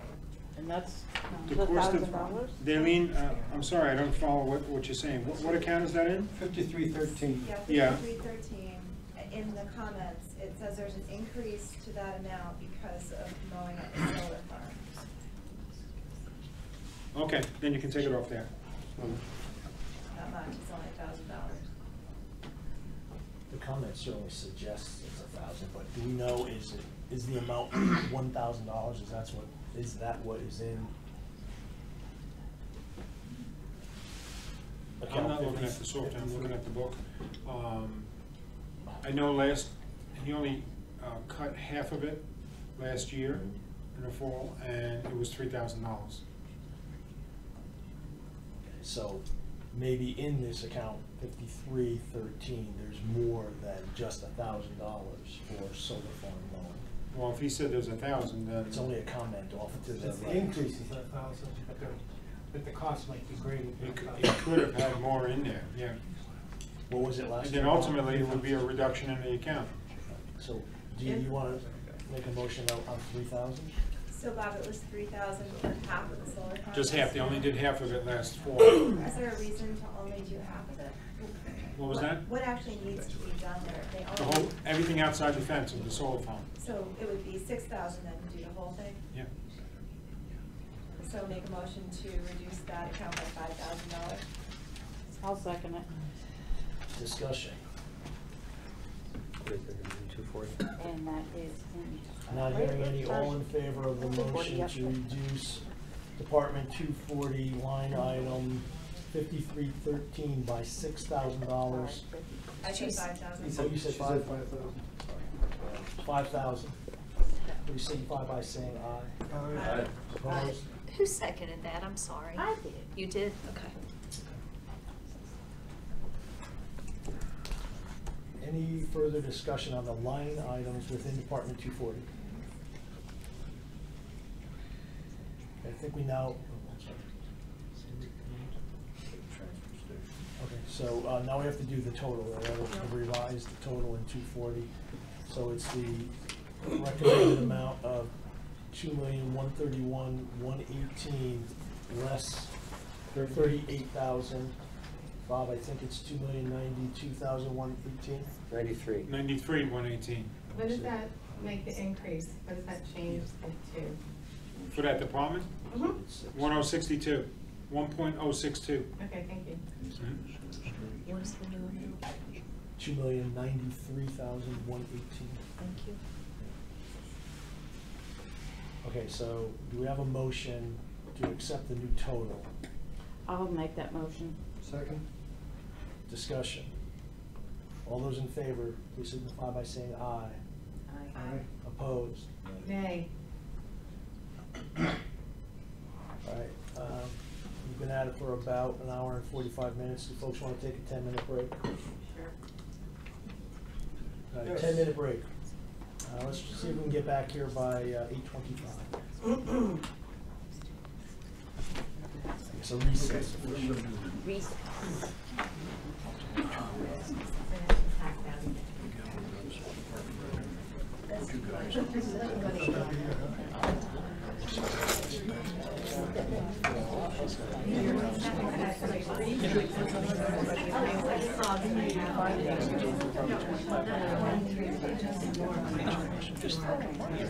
No. Yeah, I know. The,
Actually, I think it's. Are you gonna start our? Thanks, Johnson. Good to go? Okay, let's consider ourselves back from recess. We're on account 245 transfer station. 245 transfer station. I would make a motion to approve account number 245 transfer station at the Board of Selectmen's recommended funding level of $195,125. Second. Discussion. This looks to be one of the accounts, the only increase is salaries. And salaries, if that's for part-timers or if that is their salary? That's their salary. Matt, how's the, reading in the paper today, the recycling issue gonna affect? Is that gonna affect the consumers? Is it gonna affect the town? How's that gonna work out? Fortunately, we are members in good standing of Housatonic Resource Recovery Authority, which a few months ago signed a 10-year agreement with Oak Ridge Recycling. So we will see, the contract has the ability to put in very modest cost of living, basically inflationary increases once per year, starting in year 2 of the agreement. But and actually, the company is asked to renegotiate that, which HRA has not agreed to because of situation with China. But for now, our recycling rates and our MSW removal rates are locked in. The only thing you might see is fuel, with transport, modest increases in there, but we're in, unlike the rest of the state, and actually the rest of the country, we're in pretty good shape.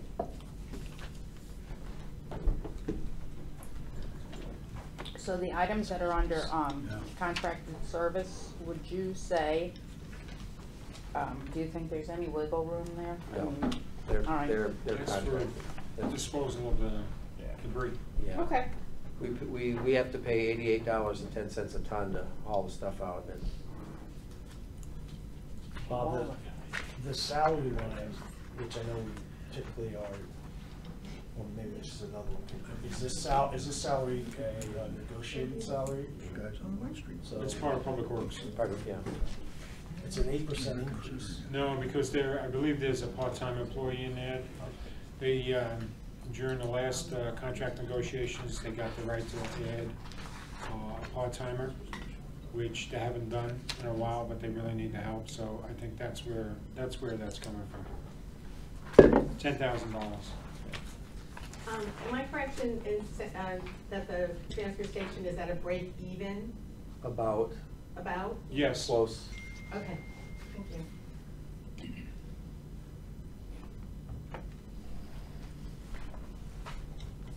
All right, any more discussion?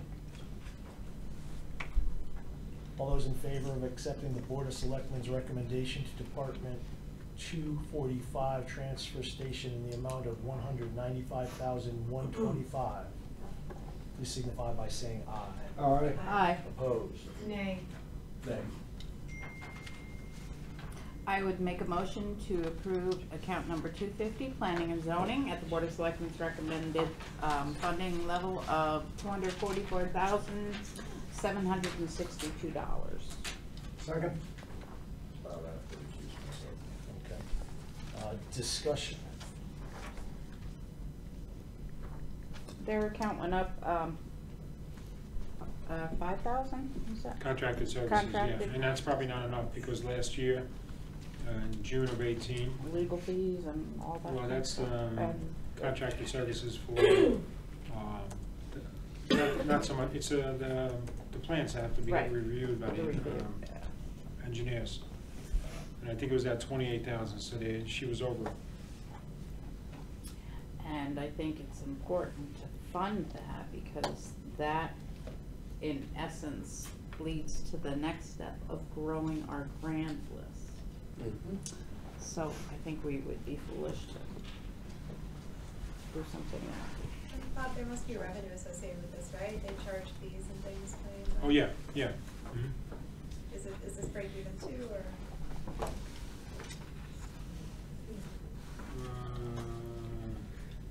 Well, actually, in the budget, there's 15,000 for planning and zoning fees. But they also receive,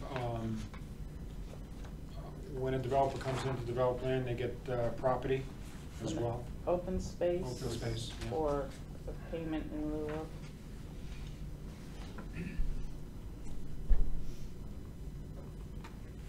Any further discussion on 250? Are those salary increases contractual, all of them?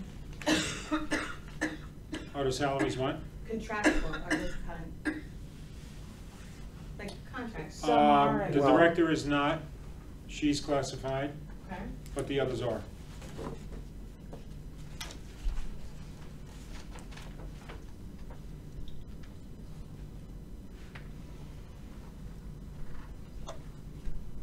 Any further discussion? All those in favor of approving the Board of Selectmen's recommendation to Department 250, Planning and Zoning, in the amount of $244,762. Please signify by saying aye. Aye. Aye. Opposed? Nay. I would make a motion to approve account number 260, building maintenance at the Board of Selectmen's recommended funding level of $759,852.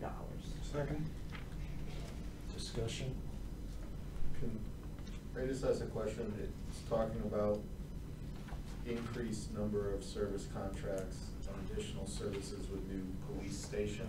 We're not duplicating the plowing in that number, correct? Because we had a 20,000. No, that's the cleaning, interior cleaning of the police station. That goes in the town budget, in his budget.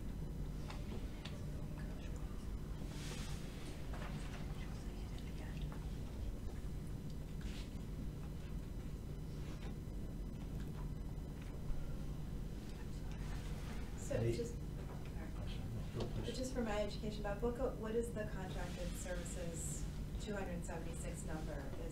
What is all that? One of the biggest ones is the carpet, the cleaning contract. That's about $130,000. Then you have HVAC, the elevator maintenance contracts, emergency generator service, fire sprinkling service, roof maintenance, automatic door service contracts, boiler and furnace maintenance contracts. So the cleaning is for which public buildings? All the buildings, always. Schools as well as? Not the schools. No. Just the town buildings? Mhm. Yeah. Bob, remind me,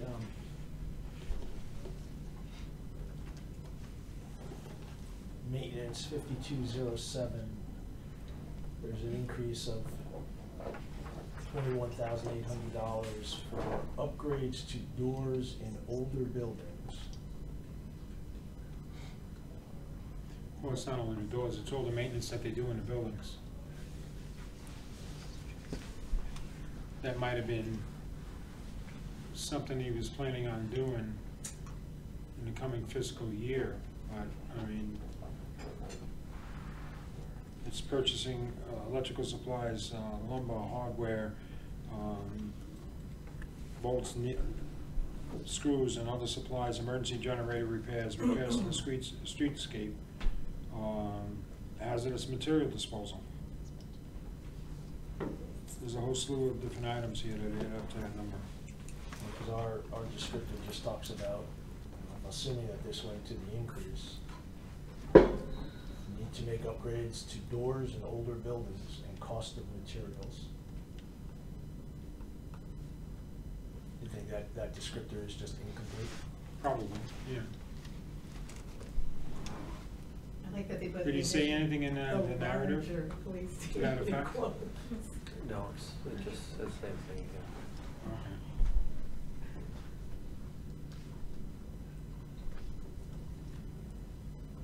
Okay, any more discussion? Yeah, I would, in the narrative that we have, it says, for account of, or line item 5308, that 6,000 was budgeted for clothing expense. This represents a 0 increase. And then in clothing expense, there's no $6,000 in here, there's $2,500. $2,500. Do they need 6,000 or do they need 2,500? It's 2,500. Unless one of them is a typo, I don't know. It's 2,500 in the budget. Last year they spent 2,500. It's always been 2,500. Yeah, I mean, it says 6,000. Yeah, that's. But the expense, the actual spreadsheet is correct at 2,500, right? Okay. Yeah. Yep. You can multiply it by 500 by how many employees they have. Yeah. If there's six, oh, I don't know, it's $500 per employee. Right. I just, it didn't make sense because you're looking at one and the other. They have 5 employees. They have 5 park Yeah. maintainers, yeah. I mean, building maintainers.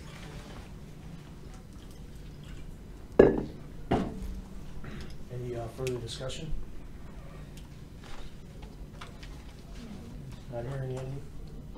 All those in favor of accepting the Selectmen's recommendation for Department 260 building maintenance at a total amount of $759,852, please signify by saying aye. Aye. Aye.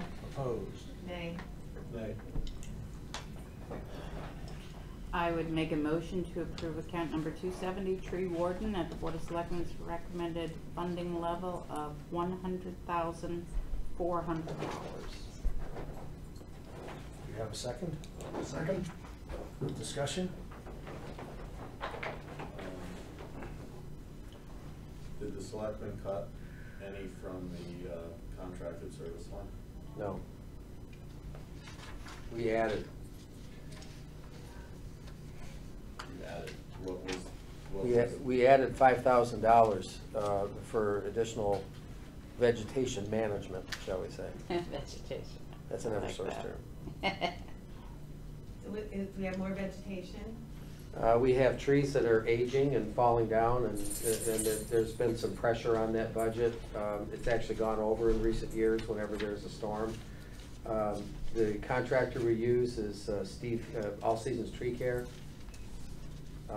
who's been with the town for many years. And that budget gets used up, and then there's still work to do. So we figured in the interest of public safety, it's important to try to bring that up a little bit. You brought it up 10,000? No, 5. 5,000?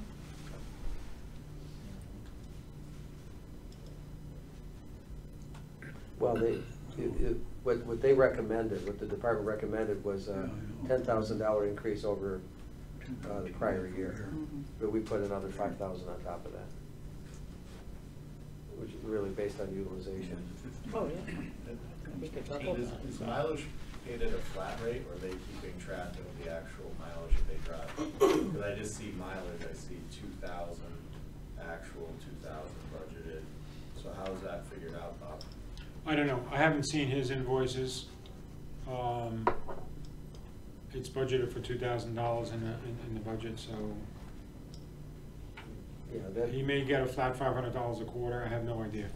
that's It's not the, something I look at. that's the tree warden himself. No, I'm looking at it, I see Yeah. this, I see the salaries, I'm just questioning how they can, I mean, obviously, it's probably not mileage based on, do you have Miles. a contract with No. them that you get 500 a month for using it, 500 a quarter for using your vehicle? I mean, how does that work? Probably, Is he a private business, a tree business? yeah. So He's a private contractor. I don't quite understand then why there is any mileage at all. I just try to understand that. Because if you're a private business, you just drag a truck over. He's an employee of the town. Yeah, it's a, Oh, okay. Part-time. All right. that's a requirement by charter. Mhm. That he's reimbursed for mileage, Wendy? No, that we have a tree warden. Oh, yeah.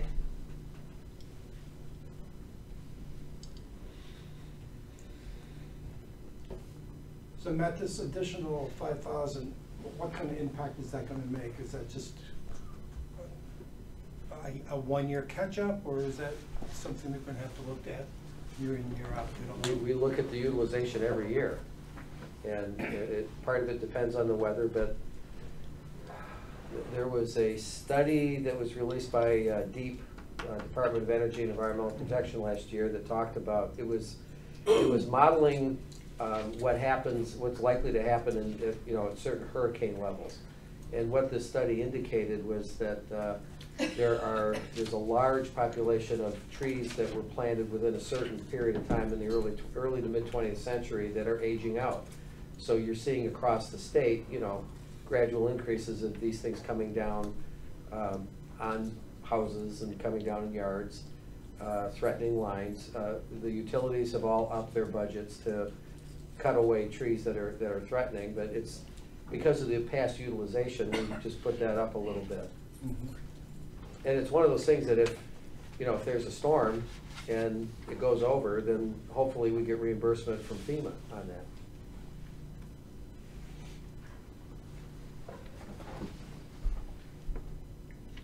Any more discussion on Department 270? Okay, not hearing any. All those in favor of accepting the Board of Selectmen's recommendation for Department 270 tree warding in a total amount of $100,400, please signify by saying aye. Aye. Aye. Those opposed? Nay. Okay, I would make a motion to approve account number 290, emergency management, at the Board of Selectmen's recommended funding level of $28,580. Second. Discussion. Bob, doesn't this account, most of it's reimbursed through the state? There's a grant or something they get back for emergency management? Well, there's grants, but it wouldn't eliminate the account. No, but they get a substantial amount back. I don't think so. Really? We apply for anything we can get our hands on, but I'm not aware Yeah. of any grants that fund the operation. No, not the whole lot. The grants generally will Something. fund equipment like Right. cots and stuff like that you'll get from the state. So, like, they don't reimburse postage or salaries generally unless they're expanding a program and want to do something.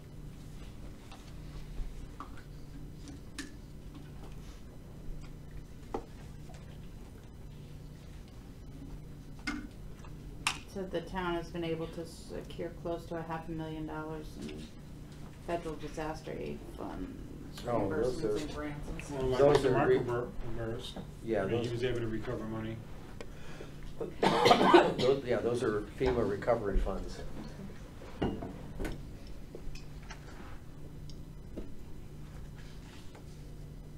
Any more discussion? All those in favor of accepting the Board of Selectmen's recommendation for Department 290 emergency management in a total amount of $28,850, please signify by saying aye. Aye. Opposed? Nay. Brian, was that a no? Yeah. I would make a motion to approve account number 300, Fire Marshal, at the Board of Selectmen's recommended funding level of $100,017. Second. Discussion?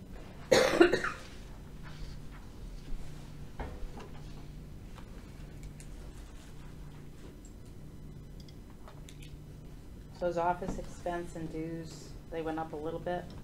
Mhm. Oh, there's a. Not from last year. No, it's not office expense. It's, Oh, it was training. yeah, and the part-time assistant fire marshal. Okay. Oh, I see.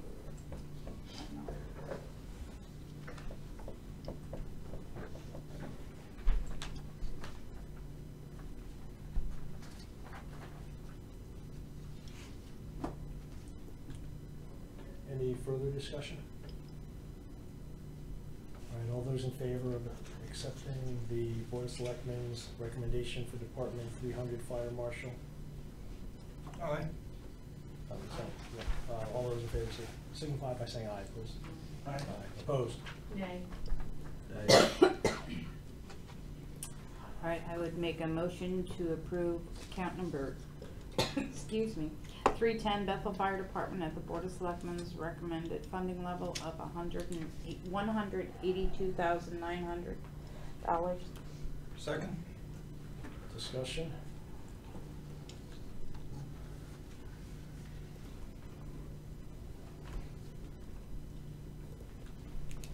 the, account number 5208, the highway maintenance. Am I reading that right? That was a 10,000 increase? I don't know why it says Vehicle maintenance. vehicle. Oh, mine says highway. It does say highway. Says highway. But it does say in the comments that it's because there's new tires needed on the rescue vehicle and vehicle maintenance on the fire apparatus. So is that, it should say vehicle maintenance, is that? Right, not highway?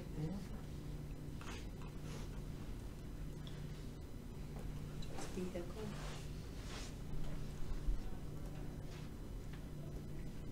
Any other discussion? And all those in favor of accepting the Board of Selectmen's recommendation for Department 310 Bethel Fire Department in a total amount of $182,900, please signify by saying aye. Aye. Those opposed? Yay. Okay, I would make a motion to approve account number 320, Stony Hill Fire Department, and fund the Board of Selectmen's recommended funding level of $130,250. Second? Discussion? You had already taken, the selectmen had taken it down a little bit? Yep. It's taking a little while for things to load, so just. This has a highway maintenance line as well. Yeah. Is it supposed to be vehicle maintenance? It's gotta be vehicle. It's gonna be what? Two typos. They have a highway maintenance line too. The label on account. Oh, you know why? It's Munis. When you put a caption in on the first time, it uses, for instance, 208 will always, whenever it shows up 208, it will always be highway maintenance, no matter where it is in the That's. chart of Oh, accounts. okay. That's what it is. Oh. And you can't change it. It's hard coded, right? Yep. So what do you have to do, create another code that says vehicle maintenance? Or Well, subcode? yeah, I mean, it's almost like we have a purchasing agent, it shows up first time in the finance department, but every time you use that category later on, every department has a purchasing agent, which doesn't make sense. All right. Any further discussion?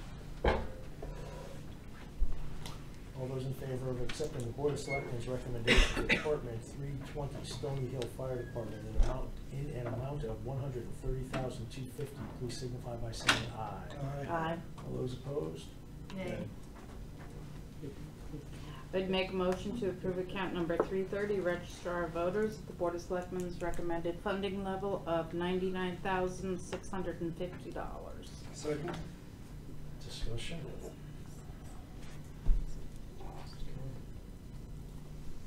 Not hearing any, all those in favor? Oh, sorry. I'm just trying to look at the black lines in the sun, I just wanna look at.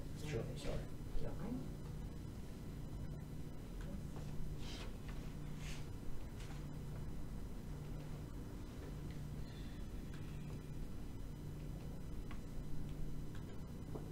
Okay, what's the total, the increase for this is 10%, is that for the whole? It's a decrease of 700.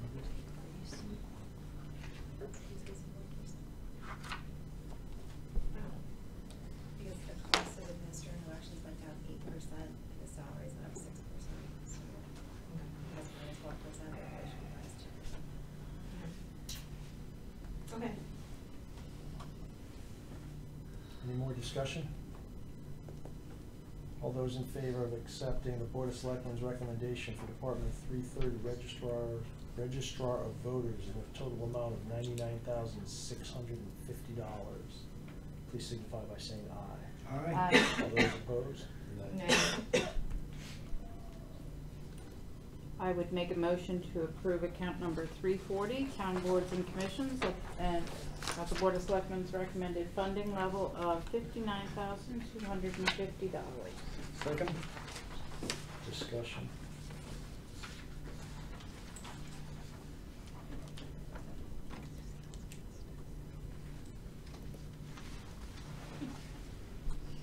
I was waiting for it to come up.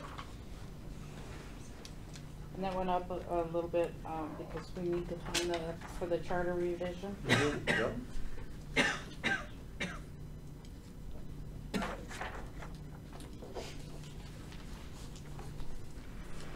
So any more discussion? I'm sorry, are those legal fees associated with the charter revision? Is that what that is, legal review?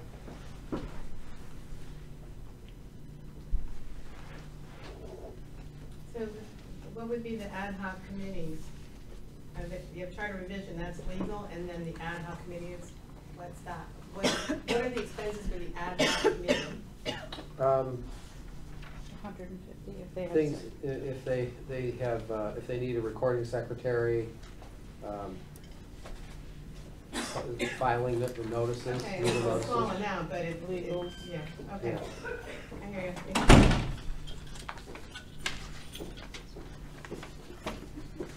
Any further discussion?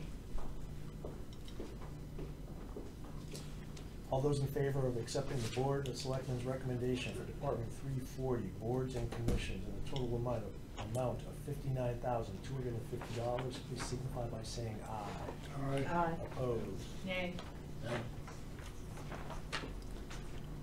I would make a motion to approve account number 350, Health Department, at the Board of Selectmen's recommended funding level of $350,859.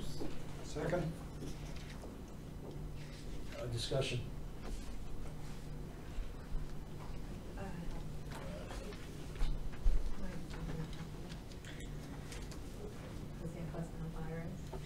So increasing the part-time sanitarian to full-time is $18,475.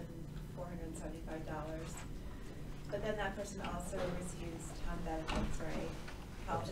Receives health insurance and some kind of, when they become full-time, it's Yeah. a loaded package, right? Yeah, that's correct. Where did those costs show up? Did those show up in the employee Benefits. Employee benefits. It's already baked into that. Yeah. Do we know what that, how much of that? Well, I mean, for medical benefits, we'll use an average of like $18,000 to $20,000, because you don't know whether it's gonna be single one or a family plan, you know. And then you build in the FICA, which is a Social Security, into it, you know. And then the cost of the DC plan, they're on the DC plan, defined contribution rather than defined benefit plan. That 5% is built in as well. Is that the wage contingency? Is that part of that? When you, Is the what? wage contingency, is that anything to do with that? No, it would be built into her salary here. Okay, so, all right, so it's benefits. So then when you go to employee benefits, you're gonna see the breakdown of FICA, medical insurance, those different categories. No, thank you. Mhm. So Bob, I know when I used to work in private industry, we'd say 2.5 times, like the salary is really 2.5 times for benefits and other contributions. I don't think it's that high, It's no, not that high. no. Double or? 2.5 times. It's probably less than double, really, when it comes down to it, because the big thing is the 5% when it comes down to contribution. You know. Might be a little bit higher if they were on defined benefit plan, you know. They're not eligible, though. Yep. Okay.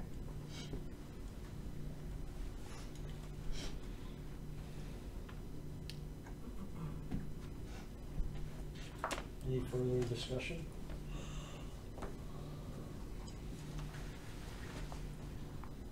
Okay, all those in favor of accepting the Board of Selectmen's recommendation with respect to Department 350, Health Department, the total amount of $350,859, please signify by saying aye. Aye. Aye. All those opposed? Nay.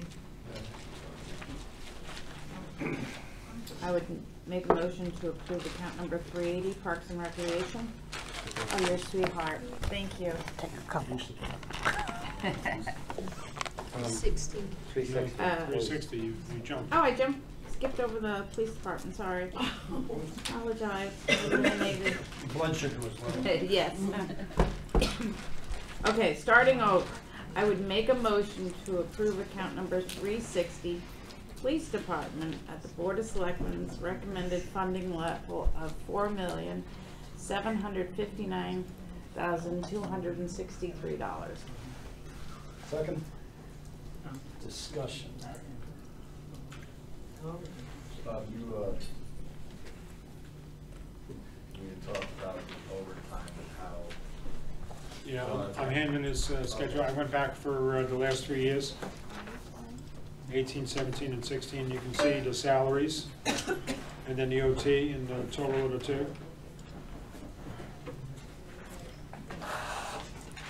So my issue with the OT for the police operations is that it's gone up, and yet we have 2 additional officers. It's dispatch that drives the overtime. It does. So what Well, happens it's is. $90,000, right? Dispatchers work a 4-day on, 2-day off. They're requiring 2 dispatchers on a shift. So with 9 dispatchers, you have 3 assigned to a shift. So on a 4-2 schedule, 1 dispatcher is always off, and you have 2 on. So anytime a dispatcher takes a vacation day, a That's budget sick day, actual, and then or a that's- training day, it has to be filled with overtime, because you have a 2-man minimum. So if you have 9 dispatchers, let's say an average between sick, vacation, training is 30 days, that would be 200 and whatever, 9 times 3, 200 and what, 40 shifts or something?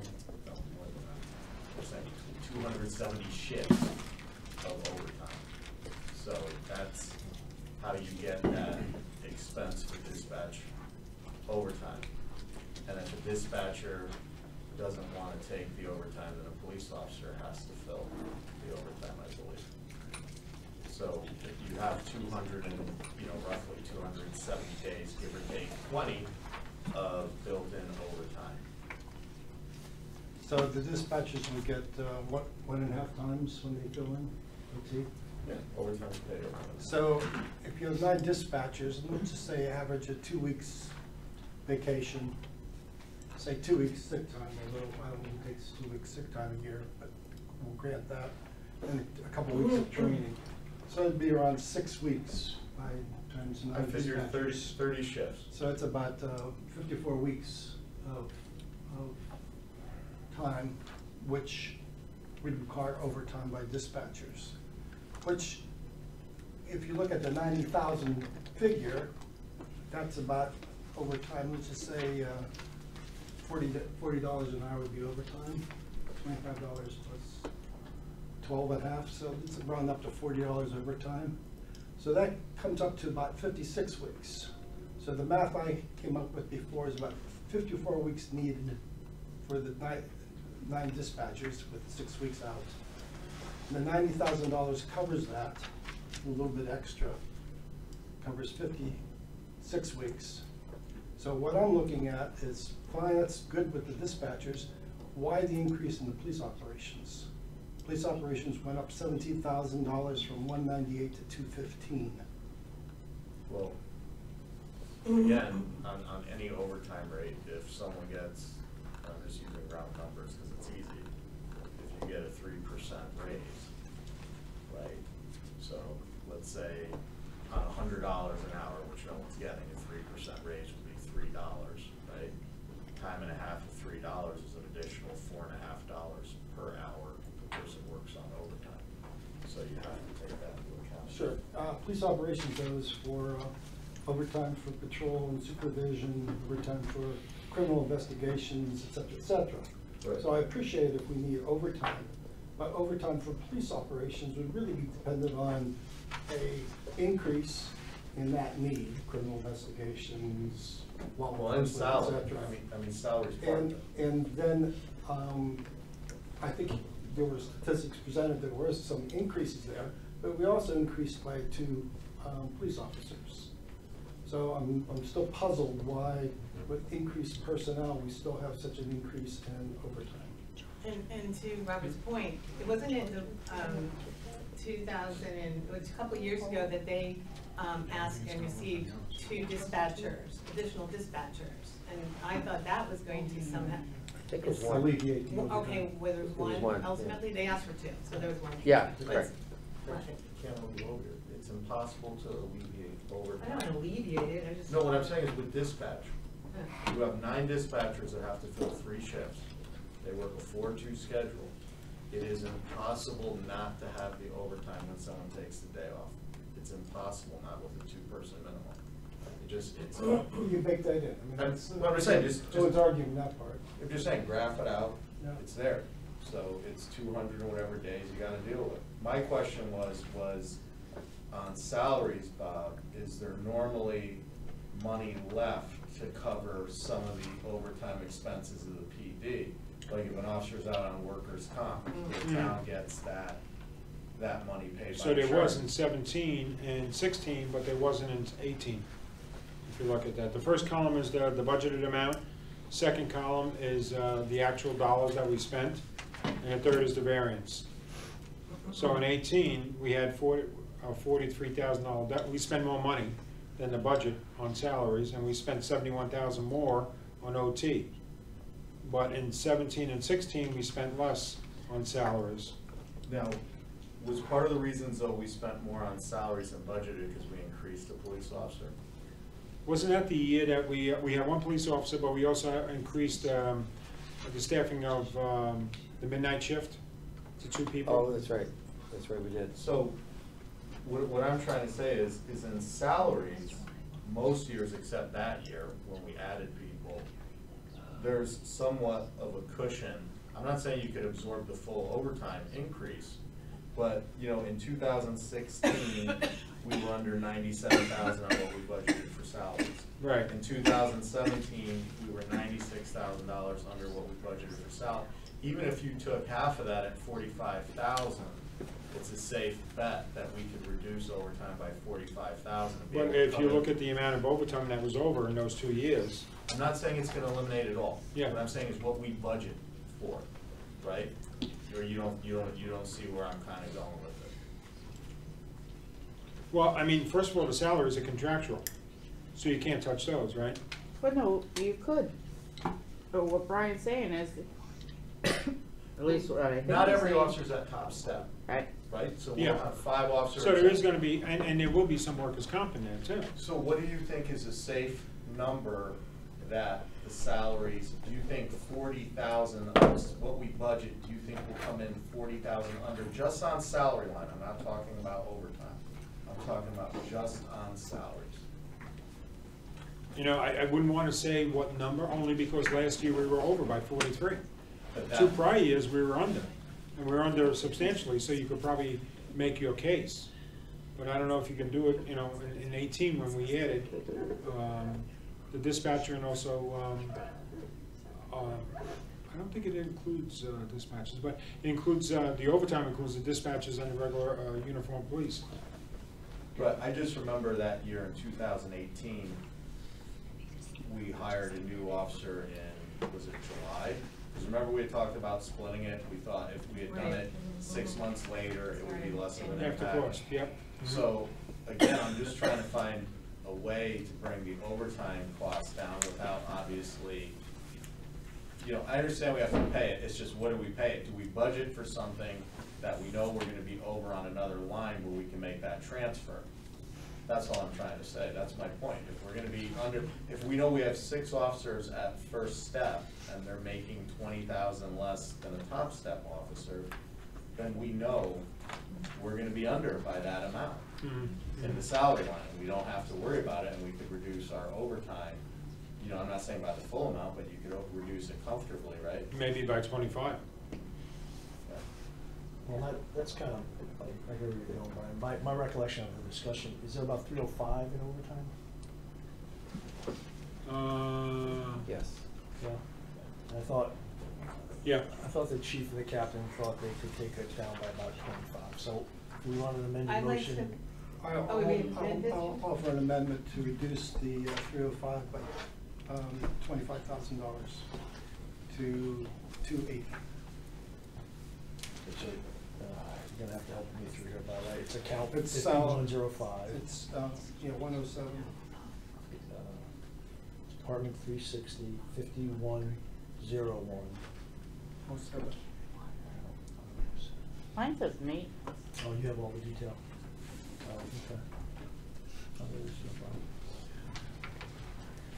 What line item are you looking at? In Robert. It's, I have the detail here from the chief's report, but I think he calls it 107, I think in their spreadsheet. Overtime is in salaries? It's 10, Okay. It's Yeah, everything's 107. rolled up in there. but the sub count is 107. And what do we need for a motion? We haven't given just the account number, the 5101. Is that sufficient? 5101? Yes. That's the salary line now, Okay. 5101. So, Which includes the overtime. so if I'm understanding Robert's motion, it's to reduce Department 360, line item 5101 by $25,000. Correct. And again, I think the chief and the captain felt that was something they could live with. I second that. Discussion.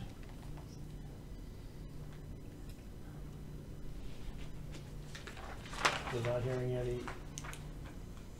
Let's vote on the motion. Those in favor of reducing Department 360, line 5101 by 25,000 to an amount of 4,305,397.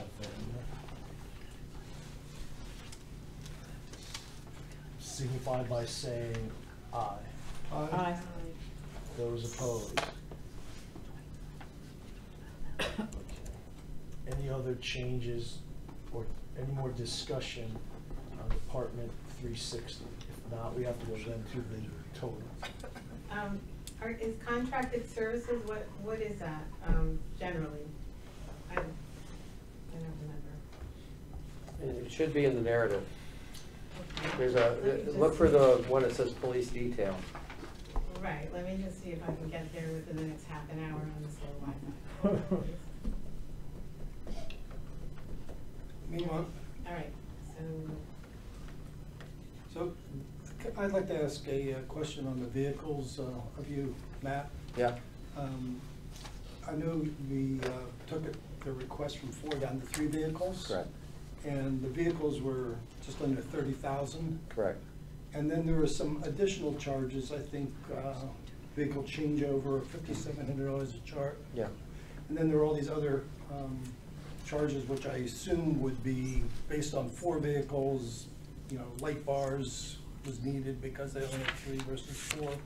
So were there other things taken into account when you did that? I mean, I'm not sure how it all adds up when you go from 4 to 3. Yeah. All these ancillary charges and how that was taken into account. Yes, we took those off, but if you add it up, it looks like there's still a little, we didn't take off the whole amount, and that's because Ford is shoving a price increase down the industry's throat. So the $29,820 per vehicle, the base price might Yeah, not be. it's gonna be over 30.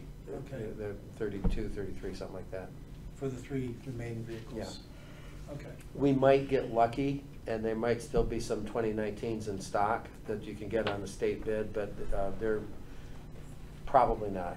So based on that, you just said this is the approximation and went with Yeah. it? Well, what it was, Robert, it was the 29,820 plus the 5,700 for the changeover on the cars.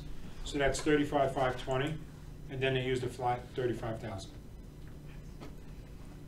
Okay. There was the things above that, the other things that I was really kind of thinking about. I saw the 5,700 in the base price, but, you know, light bar Mhm. might Some of those reduce things the they can need of switch having over. a light bar switch over because they were buying 3 light bars. But you still have 12,000, maybe even more built in with your trade-ins.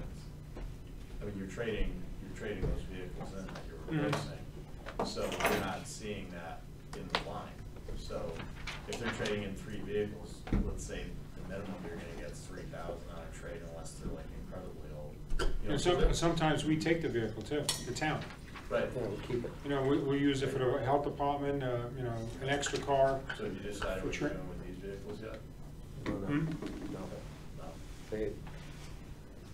They, excuse me, they have not indicated what they're gonna do with them. I think the oldest special duty car we have is 7 years old, so that might get rotated out and replaced. I'd like to make a motion, I don't know if I have to amend or make or what, to reduce it by one car, whatever that amount is. One more car? Yeah. But is there a motion in place? No, you voted on the first, you voted on the amendment for 25,000, so. Right, yes, I Right. voted that. So now I'd like to make a motion to reduce, what is the police station? Capital equipment? Yes, 403 by 29,820. What line is that? 5403. They're using 35,000 because of the, Okay, then setup. 35,000. The equivalent of one car.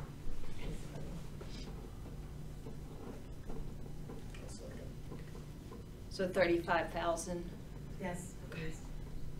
Brian has seconded it. Seconded it. Seconded it. Who seconded? Brian.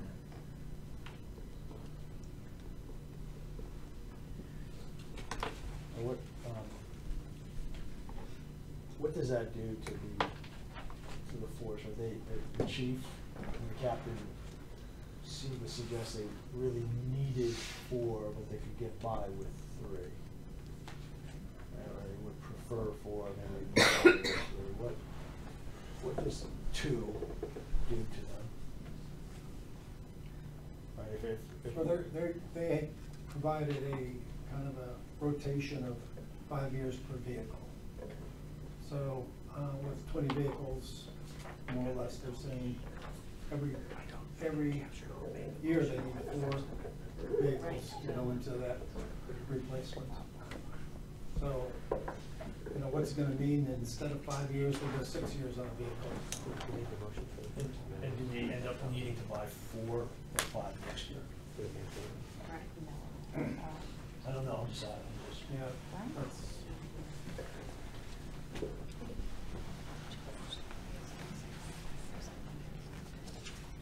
any thoughts?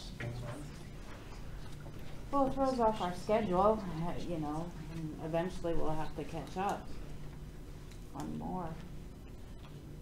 Guarantee they'll come back for 6 next year. Sure.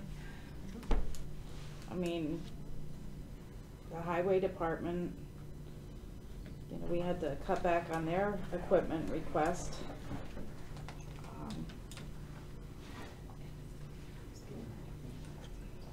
Why couldn't we move one of the requested vehicles like we did what we were talking about, the capital non-recurring? Why couldn't we remove it to there and just pay for it with cash from whatever we were gonna transfer to the fund balance? I go for that. I mean, our fund balance is, we'll have to admit, our fund balance is pretty healthy. I mean, we're at 19 million. I'm assuming that we'll probably have, at the end of this cycle, probably 500,000-600,000 going back to the grand list. Would you agree with that, Bob? Yeah, but you gotta remember, everybody's talking about using the fund balance, and, there's a lot of money that's being allocated against it, so it How gets to a much? point where, how much are you really gonna take out of it? How much is being allocated against it? Well, I mean, we got 3.8 in short-term debt.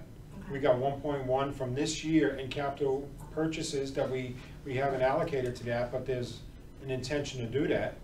I mean, the fire truck, the sweeper, and the HVAC program that we did, okay, so that's 1.1.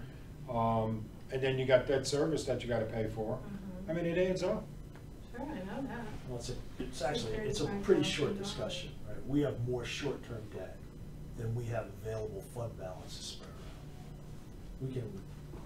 We can talk, it's all cash is fungible. but philosophically, should vehicles like this be in the capital non-recurring? I mean, is that where we should start going with this? It should be in the operating budget, right? What about if there's any money left at the end of this current fiscal year, which typically there are, then rather than continue to add that to the fund balance, that we perhaps look at putting some of that again, maybe towards debt and maybe towards some of these purchases that we can't make right now. So I don't wanna say it's free money, cause it's not, but it's not money that's necessarily earmarked for something else. And that way we don't get too far behind with,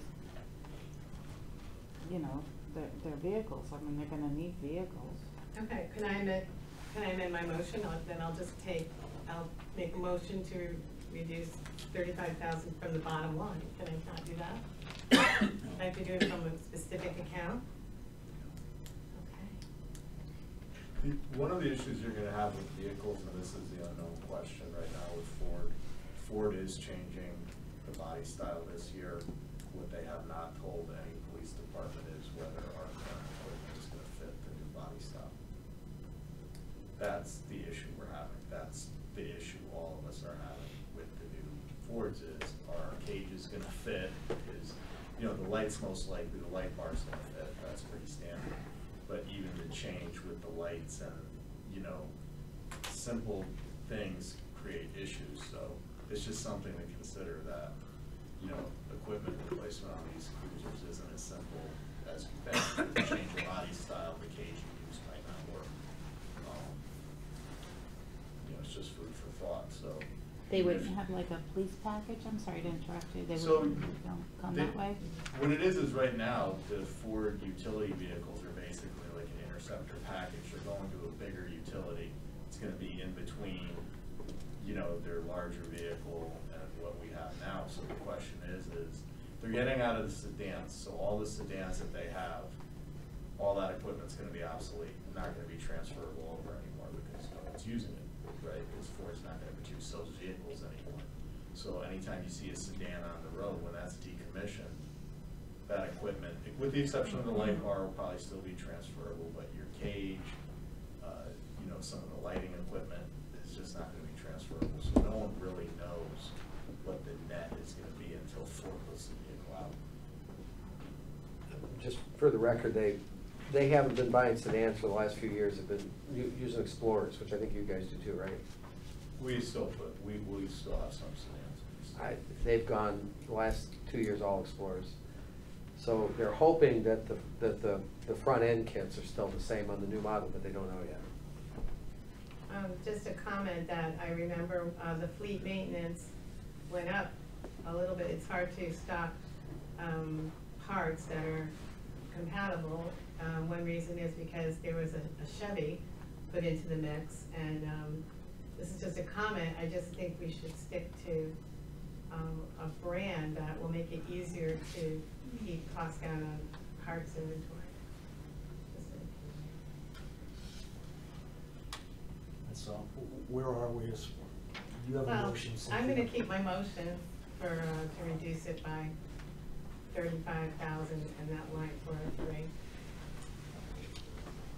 So, it's the second. For another vehicle? Yes. Just as a technical matter, did somebody second that? Yeah. Right. So discussion, further discussion?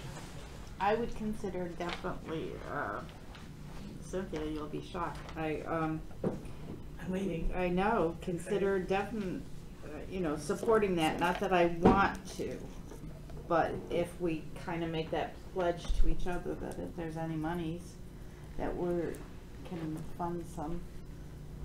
You mean like pinky swear? Pinky swear, because that's all we can do right now. That's really all we can do. My only advice to that is if the decision is based on whether or not we're going to have extra money, don't make that decision. Right, because we're not gonna have that. There's no word that says. Right, no, I understand your short-term debt, but. It's a legacy issue that this board It is. inherited, right? I agree, I It was understand. 10.5 when we started, it's down to 3.8 of non-school project, but it's still 3.8 on the credit card that we have to get rid of. Or that I think we should get rid of. Well, I'm going to be bold, and I'm going to be optimistic and all that kind of stuff, and I will, oh my God, I can't believe I'm Do saying it. it. I will Do it. support Cynthia's motion. Well, so then let's have a vote. I I'm guess. posting this All on those Facebook. All those in What'd you favor? just say? He posts this on Facebook. Best friends forever now. Another reason why I'm not on Facebook. All those in favor of the motion, please signify by saying aye. Aye. Those opposed signify by saying nay. Nay. Hey, can the nays raise their 4 to hand? 3, down. So Man. Can you show hands just so you can Sorry. record it? Claudia, Yeas or nays? the nays. Okay, thank you. Any more discussion on Department 360? I think we have to then do a motion on What the are you? revised total. Robert, check me on the math, but I believe the motion is now for the Department 360 total amount of $4,734,263. Yes. I've got 4699, because you did 25 plus 35, right? No, you didn't do it. 35 failed. Oh, it failed, I'm sorry. All right. Thank you. So you're right, 4734263. Discussion on the motion? All those in favor of the motion, please signify by saying aye. Aye. All those against? Nay. I can't, does anybody remember who made the motion for 5101 to 25K to remove that? You did? Okay. And who seconded it? Okay, sorry, I messed it up. We're just testing our memories. I can go back and watch, but if you knew, thank you. You ready? I would make a motion to approve account number 380, Parks and Recreation at the Board of Selectmen's recommended funding level of $1,517,597. Second? Discussion? Bob, we talked about the new programs, and if we reduce the amount of new programs, it would have a negative impact on the mill rate. They have negative effect on the revenue that we collect because they're associated with each other. Right, but it'll have a negative effect on the revenue, but on the same time, the operating budget's going down, so what is the ratio? Just for discussion, right? If I said. Well, she's got 500,000 in program cost, and she has 600,000 in revenue for the programs. That's right now or proposed? Proposed. That's proposed. Okay, so the 600 is from last year? No, that's proposed for this It's year. proposed. So it's Based on- projected. Yeah, it's projected. Okay. Right, but what we're not saying though is that 140,000 is paying 9 to 1, right? I mean, you're saying she had 500, how much in revenue were we saying last year? No. This year, in this budget, she's proposing 600,000 in revenue, Revenue. and she has 500,000 in expense. And she's 75,000. So you got a gross profit percentage of Right, 100 over 600. but we also have an increase of 140,000, right, in our expense. What was revenue last year? Yeah, what was revenue What was compared to? revenue last year? expenses? 501, was it? 502? It was 300 or something. But those are not related to program costs, those are additional expenses for additional parks, additional other items that are not But- offset by any revenue. If the And department. never could be. But if the department head is projecting 600 in revenue and 500 in expenses for programs, we could know what last year's was revenue compared to programs last year. Could we not find that out? We could find that out. Could we? I would like to know that. Okay. It would help. I'm not sure how much I spent it on program.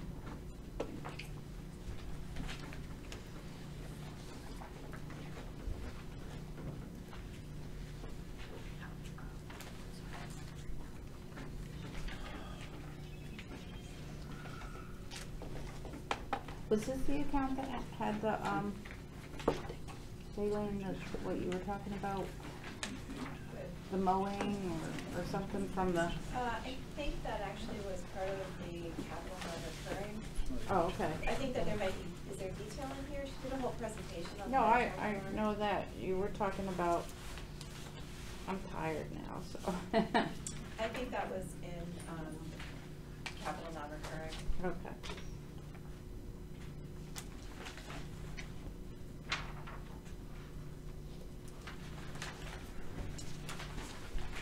But, Bob, I'm confused about the program cost conversation, I'm sorry.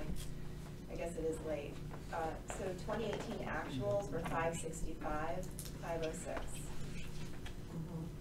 I don't know offhand what the actuals were for 2018. But they're here.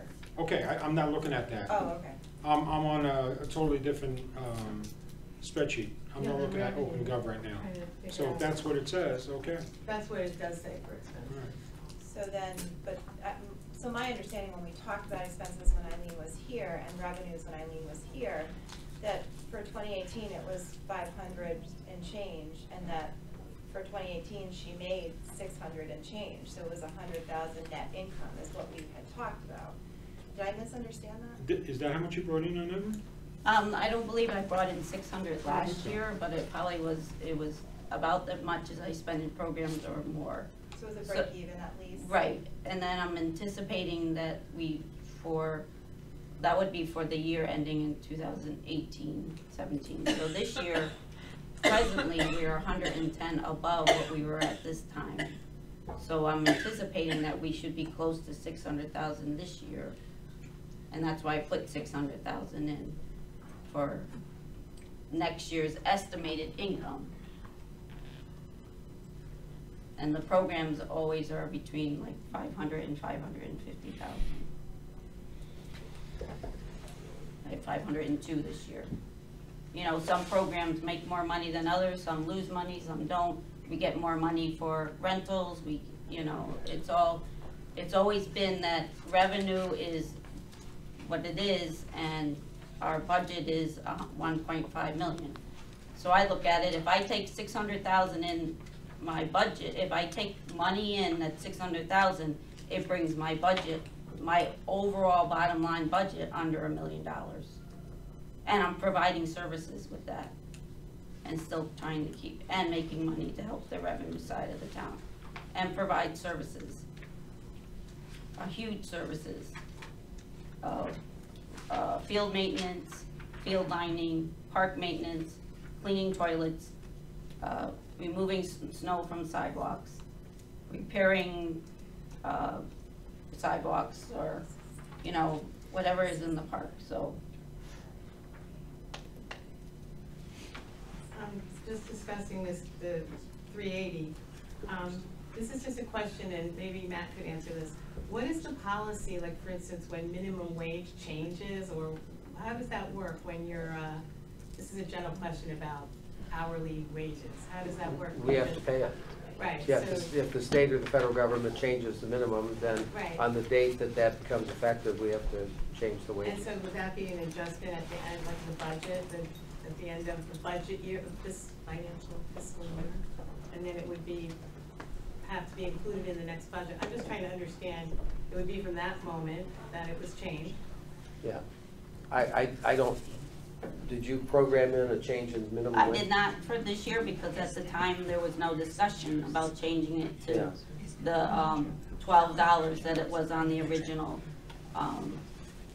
agenda. Now it's been brought up again through that, but it also, we discussed it during our meetings and it could possibly come out of wage contingency or it could just Because be it an could happen. adjustment. That And could it's be- always in January, which is our slower time. From January to June is our slower time of part-time employees. Our busier time is from July to like December. With if we purchase the vent track mower, Mm-hmm. how much will that bring contracted services down? None. I thought, didn't you Not have, in my account. In the highway department it was. where did the 27,000 for cutting around?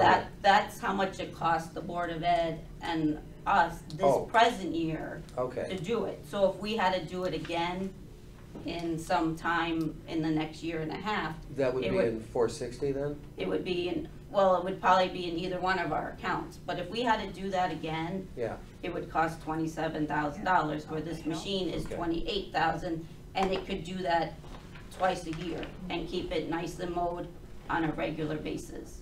So, but why would the mower be in that department if it's the highway department? No, It's- it's for properties within the schools, as well as we can help the highway department by doing the, where the, solar panels are. Okay. We could help them and save them money by doing it with our machine that we would Okay, have. because the request is your department for the machine. That's what I was Right, wondering. because I have more areas, I have lots of areas that could utilize that machine. And the PD incurred you an additional 10,000 a year for mowing of the PD is what you're estimating it to be. Yeah, that's the quote I got from the company, because we went from a half an acre of property to take care of to 2 acres of property to take care of.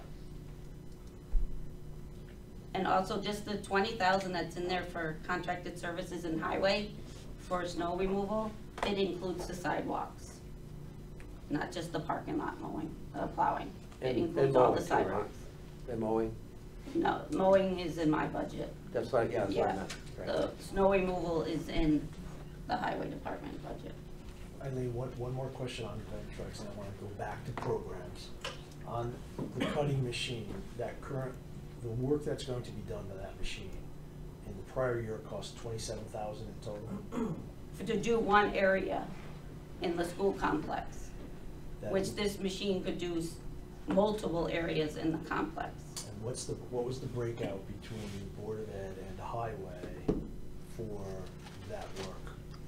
It became a safety issue, and we had to get it done. And Eileen picked up 5 of it. I did 5,000 and they picked up the we rest picked of up the it. other 22,000. So presumably, that's not going to be needed next year. No, Okay, so that, no. It should be easier to maintain than have to approach that whole issue again. so do we need to go back to Highway and take out another 22? No, because that came out of the Board of Ed. Correct. Fair enough,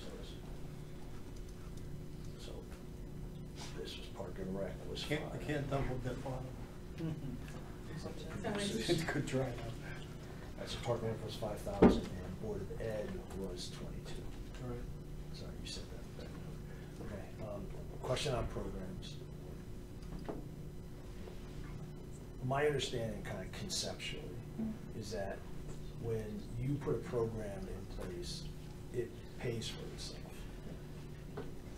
But overall, and when we were talking numbers during the presentation, my recollection, which may not be right, was that for programs in this current fiscal year, 2019, the budgeted amount was $361,000. And those programs raised, again, my recollection is that was about $502,000. Approximately, yes. Fair. But conceptually, that's kind of how those programs work, is that right? Yeah, yep. So carrying that forward to budget we're looking at now, fiscal year 2020, the projected programs is 502,000 roughly. And you're thinking that that will produce 600,000 of revenue at a minimum, given that you tend to run ahead. Yes. So circling back to the initial question, at least as it pertains to the program expenses in 5316, that brings down the overall mill rate by virtue of the revenue being generated by those programs exceeding the cost. Am I kind of following Yes, that? Yes. Yeah. Because that's right, when we kicked this off, one of the tenets we were working with was if programs pay for themselves, they can be capped. Otherwise, we may need to think about doing something else. But kind of putting a finer point to, so Brian, your question, if history repeats itself, every dollar we put into a program reduces the overall mill rate. Yes. But But on this math, you put in 140,000 for a $100,000 increase. So something's not adding up. I don't, what are you talking about? I'm not sure what you're referring You to. said last year they spent 360,000. The increase between They brought in 500 and however many thousand. Yeah. This year, we're gonna spend 500,000 and we're expecting 600 in revenue. Oh, That's so you're talking about. That's just an estimate it's at just this an point. It could be estimate, 700,000 by the time it's all completed. right. And keep in. Just like last year, It could the number might have been a lot lower. And keep in mind that right now you're 75,000 over I'm budget. actually 110,000. Okay, so the estimate that she gave you a year ago, she's already well over. So the number of 600 is a conservative, you know, you're not trying to inflate anything. That's the disconnect. The disconnect is when Eileen is giving us an estimation of revenue, she estimates on the downside. If she were to do a parallel analysis, it would be 502 to generate 650 or 640. Right, and in years I've overrun my 300,000 in some years, so I estimated higher on the amount of, because it depends on how many kids register, how many people, you know, and I did say I was gonna try to find other ways to generate other revenues with it, with sponsorships and everything, so. Look, undoubtedly, there's going to be a program that just doesn't click. Right. But when you look at your whole spectrum of programs, it sounds like holistically they do pretty well. They are a moneymaker for the town. Yeah. Right, and a service. That's the big, they're a service. And Eileen, this year, aren't you also going to probably experience increased before school enrollment because they're changing school times? As soon as the change of the school times we will definitely have enrollment increase in our before care. But that will not be. One year later. We have one more, like, we have another year because it was changed. Yeah, because we so. changed it because of a couple of things. But our numbers for before and after care, since we've taken over each year, have increased. So we have to anticipate that And they're increase. providing a very good service. So then, bringing home the contracted services discussion, it sounds like, look, it's not a ton of money, but 5313 should come down by $5,000.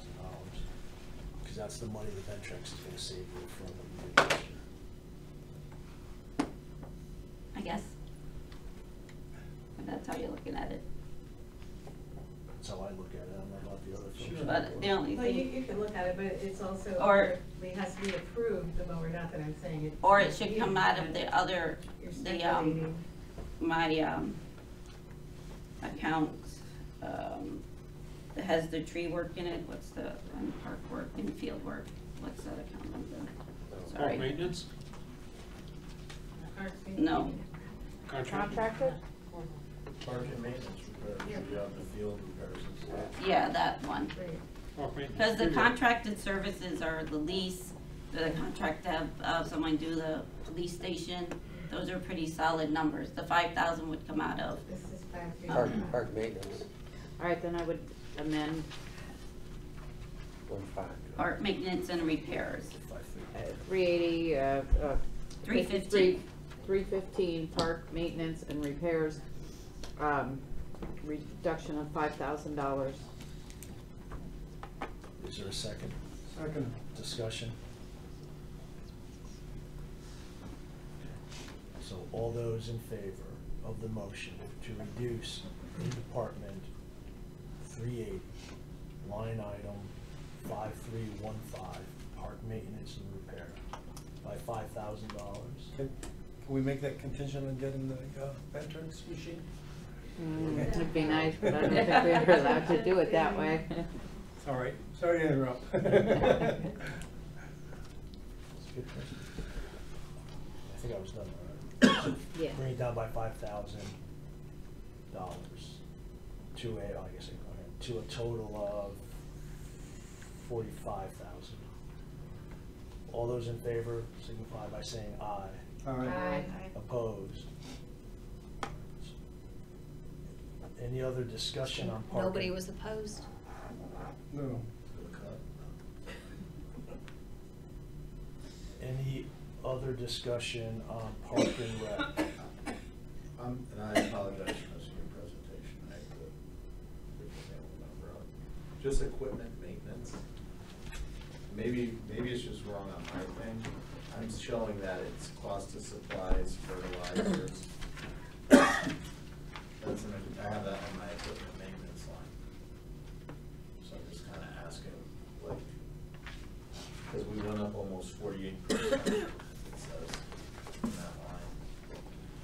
Perhaps some of that's in the police station. No, the police station's under contract. Is that services. 206? Uh, 206? It's, Yeah, I'm sorry. 5206.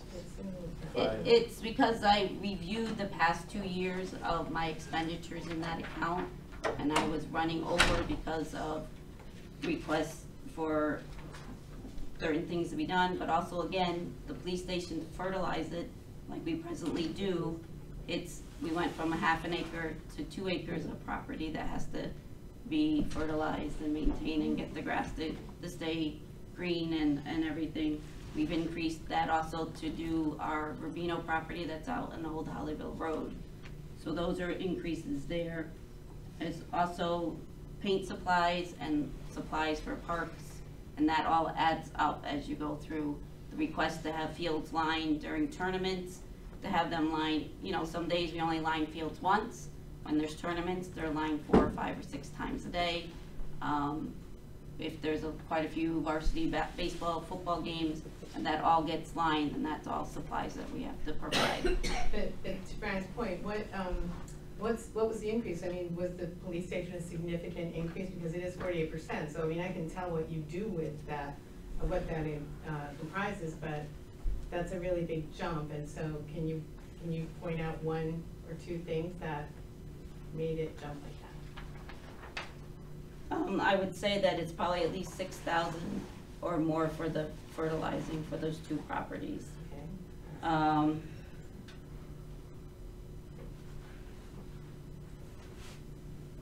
The service contracts are for the mowers and the irrigation.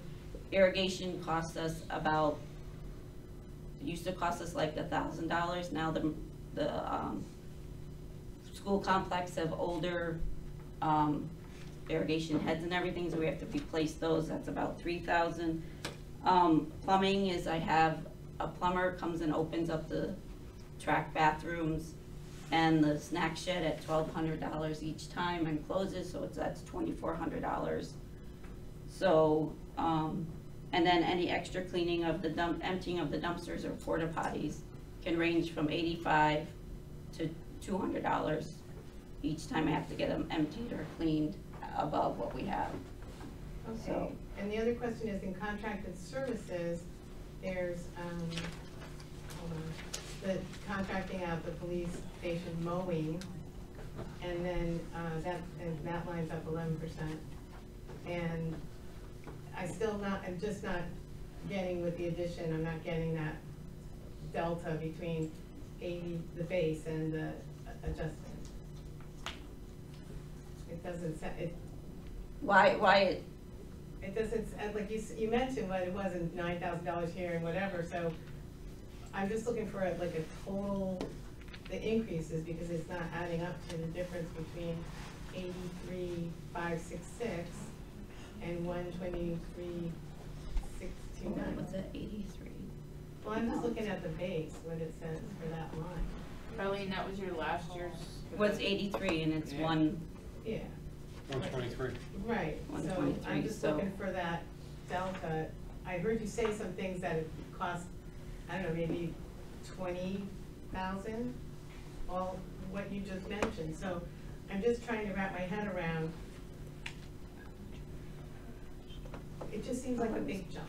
right, but if you looked at last year's, I was over like about 40,000 or 50,000 in that account.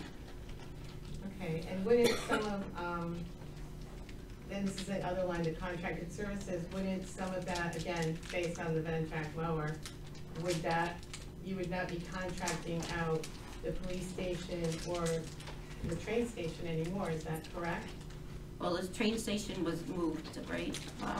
Yeah, so. Okay, And that The mower. Ventrac has nothing to do with contracted services. and it's not to do those areas. Okay, so you won't be mowing you're still gonna contract out the police station, Mhm. even with the mower? Yes, because the mower doesn't do that type of mowing and trimming. It does the Like 30-degree incline hills that are behind Okay. like the high school football field, that are behind the middle school baseball field, that are down at Lower High. Again, the police station went from a half an acre to 2 acres, Right. plus 900 feet of sidewalk that has to be trimmed. Plus, I didn't count all the trees, but how many trees that have been put in there that have to be trimmed around by manpower. Okay. When you contract it out, they bring 4 or 5 guys in, they go in, they do it, they mow, they trim, they blow, and then they're done.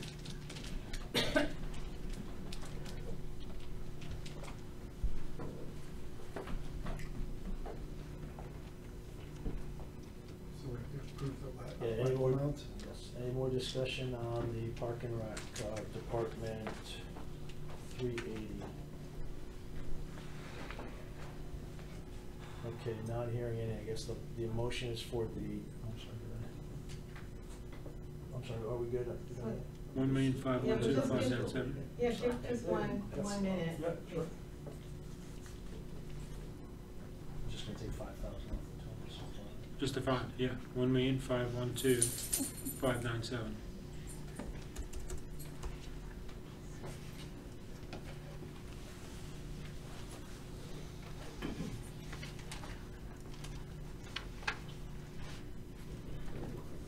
I mean, how much of that increase in the, when we talked about the, park maintenance and repair, how much of that increase is based on tree work? I see you have tree work here. Tree work, is 15,000. It's 15,000 increase. And the addition. That's a 315 you're looking at, right? It's a 50,000, I'm sorry, I don't have the glasses. Yeah, Okay. 315, you're right. Yeah, the tree work is 15,000. And then the additional 9 is for, we went up 24,000. Yeah, I have field renovations at 20 and park improvements at 22. At 22, that would bring us to 42,000. 42 for those 2 things plus 15, but then you just reduced it by 5, right? There's a motion, is it, was it a motion? That was Is that the approved, account right? reduced by 5? Yeah. Yeah. That was the account you reduced it by 5,000. 5315.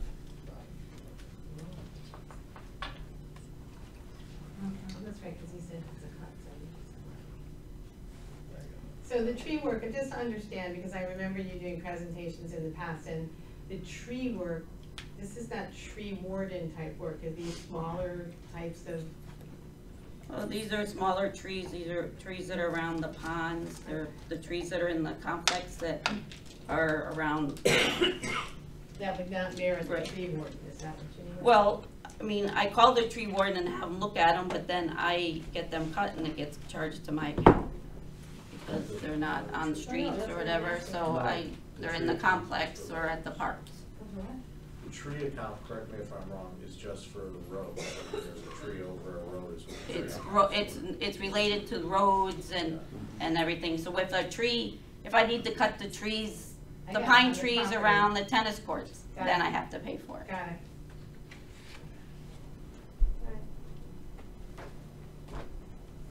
Anything else? All right, we have to vote on the total amount. All those in favor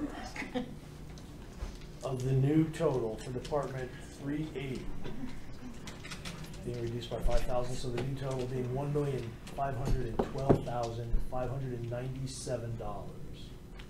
Please signify by saying aye. Aye. Opposed? Nay.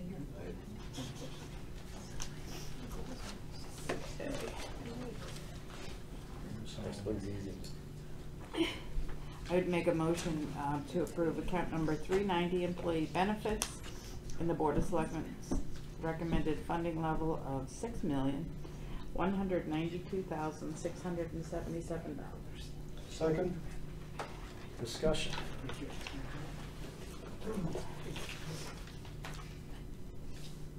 All right, not hearing any discussion.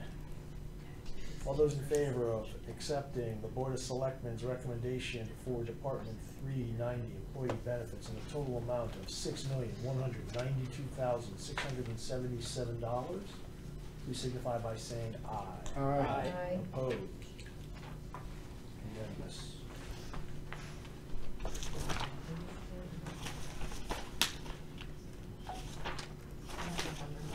I would make a motion to approve account number 405, intergovernment agents subsidies, at the Board of Selectmen's recommended funding level of $472,132. Second? Discussion.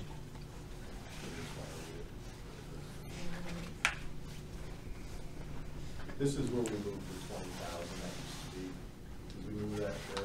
That used to be the social. No, it used to be an account 400, it doesn't appear anymore. Yeah. So we just pulled it in. Yeah.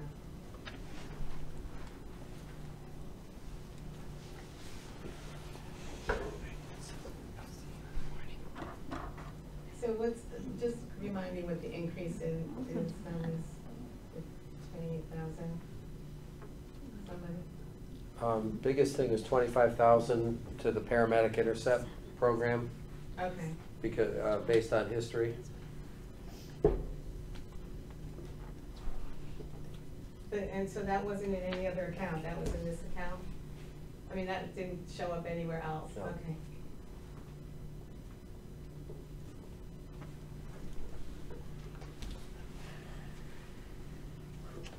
So prior, you're saying prior to 2017, 2018, the paramedic intercept was over, because the past 2 years, it's been at 275. Is what we said we actually spent on it. In 2017 and 2018, we were at 275. So Correct. We had, a couple of years ago, we had an $8,000 deficit. We're at a point where we're at a break-even point. But it all depends on the amount of revenue we receive from the fire departments, Stony Hill and Bethel, for the amount of, it's not from the departments themselves, it's from the paramedic service through the departments with the ambulance service. So you need. So the town funds it at I'm according sorry, to, you mean reimbursement, like by insurance or? and then we other get means? a certain percentage of that reimbursement, yes. If it's an ALS, advanced life support, if it's basic life support, we don't receive anything at all. That reimbursement goes to the fire departments. Oh, so to kind of be responsive to Brian's ask, the 275 I thought was just what we continued to budget every year. Correct. And that actual had always run over the 270. We So- were running over. So what we see here, while it's Yeah. labeled actual, it really wasn't actual, it was the actual budgeted amount, Right. not the Right, actual right, amount. right. Yeah. So it's not Yeah. what it is. We're seeing the budget, not the actual. Well, it's gonna be the actual, because that's what we transfer to the paramedic fund Right. every year, so. We took the rest out. But of when you fund look at the balance. fund itself, which is a separate fund outside of the general fund, it was losing money years ago. Now it's just about at a break-even point. But is It it still owes the town money. Is it it's self-funded though through the insurance and stuff? In theory, you're saying that the insurance. It's funded should through the cover- town. Right, I understand the 275. And the 2 fire departments. And the 2 fire departments. We So- pay Danbury Hospital roughly $32,000 a month for their services. They supply paramedics. And how much does the fire department give us? Each fire department? Depends on the billing. Well, yeah, it depends on the billing and what they receive. So like I said, on an advanced life support case where the paramedic goes on a wagon, we get a certain reimbursement. So If it's our- just basic life support, we don't receive anything at all. Our net cost is $372 roughly a year to operate it. Yeah, more. In that, between 275 and 300. Yeah, that's what it says. Brian, I think your question was, is it self-funding? And the answer is it was intended to be, this was started like 12, 13 years ago. And the idea was it would be self-funding, but that's never happened because the lower, some things are not reimbursed, other things are reimbursed by a lower rate with Medicare and Medicaid patients. So it's not capable of getting us to a break even. We've done about 2 or 3 big studies on that and examined. Private insurance will pay more. Yeah. So we get a higher percentage. If they're on Medicaid or Medicare, we get a lot less. On average, you're saying, because what threw me off was 2000, the actuals, right? 'Cause Well, that's what it is. my brain It's works. going into a separate fund. Right, so the separate fund, what was our deficit in that is my question. Overall, Correct. 600,000. Over how many years? Oh, it goes back to probably 15 years ago, like Matt was saying. So Originally, it was funded at $190,000, and the idea that 190 was gonna go down to 0 because of reimbursements from the insurance company, but it never happened. But, so we're still owed 600,000 for the program. Now it's at a break-even point. So at very least, with an additional 25,000 in there, you're gonna recover 25,000 a year for, what, 20 years? Whatever it winds up being. Well, Unless we make a transfer out of, I mean, we're basically just paying ourselves back, that's all. right? I mean, we're just increasing our operating, but I mean, it's kind of like, Well, it doesn't come out of fund balance, so to the extent that we exceeded, it came out of fund balance, now we're fully funded. Where do we report where's the revenue from this reported? The revenue goes to that fund. It's a separate fund. Okay, so it's in the budget as an expense, but it's not in the budget as a revenue. That's right. Just like Captain Non-Recurring, they go separate. how much have we cut total, Bob? How much did we want? How much have we cut in total? 73,500. Say it again, I'm sorry. 73,500. And Bob, what was our goal? Well, the 4.9, how much do we need to cut? To get to 4.9 was 360, or 332? 334. 118. Yeah, there you go. Waiting for the We're schools. limping along. Yeah, I'm Yeah, gonna, I know. I'm gonna make a motion that we reduce this line by 5,000. Second. Sorry, which line? Paramedic intercept, 4366. I'm sorry, I don't have my glasses. 4366. What's the line? What's the line? 4366. We need a second, does anyone want to second it? I'll second Cynthia it. did. Oh, wait, Cynthia, I you said seconded what? it, isn't it? So, yeah, we had a motion from Brian, seconded by Cynthia.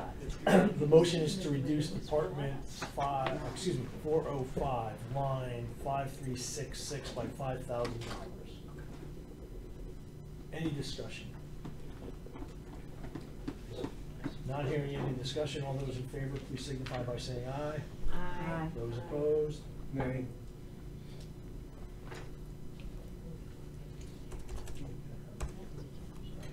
Okay, so we're on Did utilities. that pass? Pass 6-1. Yes. We're not- I'm we sorry, don't do who the total. opposed? Robert Palmer was the dissenting vote. So we would, oh, I'm sorry, are we still within, we gotta do the total for 405? Yes. I just want to ask another, oh, I'm sorry, Yeah, what was the yeah, total yeah. first? Okay. So that means we need a motion on Department 405, the total amount now being $467,132. Correct. I would make that motion. Second? I'll second. Can I ask a question about the buses? Oh. And I'm just. The heart buses? Yeah, the different buses. Has our funding of the senior van, is there any way that can offset some of that cost at all? Or, because I mean, I know it's used a Yeah. lot. It doesn't look like it because the heart bus system serves everybody, not just seniors, and it was being overutilized, and the seniors really couldn't get on it. So it's having our own senior center buses relieved that situation, but it hasn't reduced the cost of the heart system. And what's the, and again, this is, I don't know, what's the difference between the Sweetheart bus and the Heart bus? The Sweetheart bus is the dial-a-ride. mostly for disabled people. Okay, so that could be utilized by a senior or someone who needs to get. Correct. Okay. Correct. I understand that. This is a hard, HRT.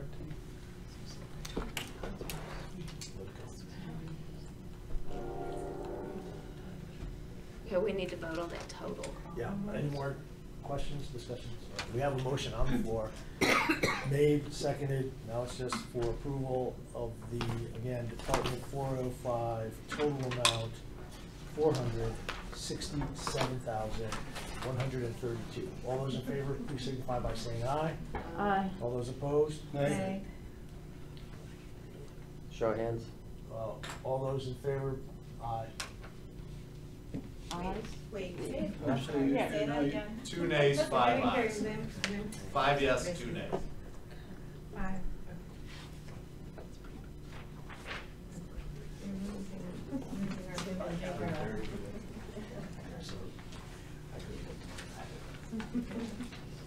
So moving on to, Okay, we ready?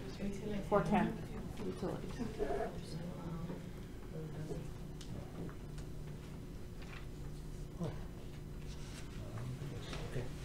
I would make a motion to approve account number 410, utilities, charges, and services at the Board of Selectmen's recommended funding level of $2,580,009.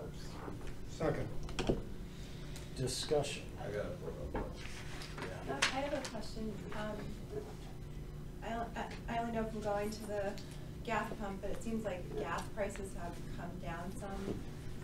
Is there any wiggle room in here, or? We locked into a contract when we thought prices were on their way up with our supplier, and we locked in at 244.7. So until the end of this year, we're locked into those numbers. The end of 2019 or the end of our 2019. So it may come down afterwards, but I have to use this price per gallon at this point. Bob, can I ask a question on, the fuel oil is the heating oil for, looks like we've actually spent $19,000 in 2017. We spent $3,019 in 2018, and we're budgeting $41,000 for it. But our actuals are. We're budgeting actually $35,799 for the fuel oil, because that price went up as well. And then there's propane in there as well for $7,000. So this building is dual fuel, gas and fuel. Well, I just don't understand why in 2017, I guess these are typos then, because in 2017, it said on that line, we spent $19,000. I think that was a problem, the way this OpenGov was pulling the data out of Munis. We had some issues with that before, and I think we discussed this during the presentations, and it's something that we have to clean up.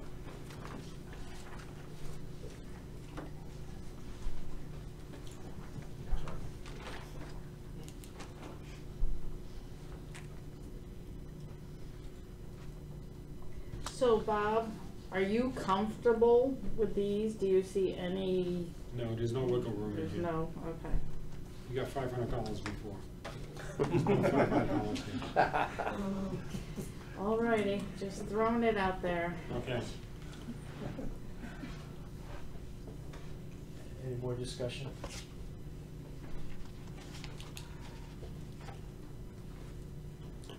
Okay, not hearing any more discussion. Voting on the motion to accept the Board of Selectmen's recommendation for the Department 410 utilities and other charges in the total amount of $2,580,009. All those who are in favor, please signify by saying aye. Aye. All those opposed? Unanimous. So that was unanimous, okay.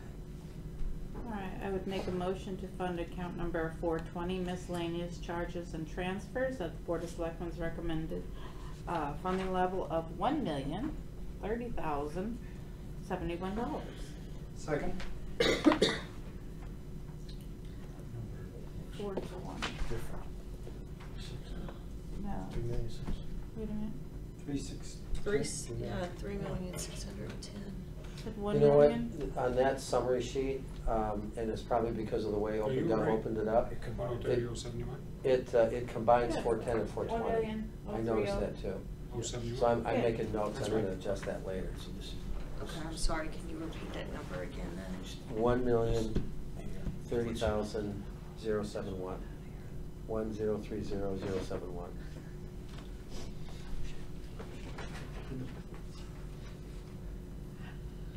I would like to, hate to do this, I would like to amend my own motion to reduce capital non-recurring. Say it ain't so. I know. Say it ain't so. Pay $12 now. 500? I don't know, throwing them out there, guys. 0. 0. 150,000. That's what I'm saying. Are you making a motion? No, she started the motion, so I can't do anything until she's done with her motion.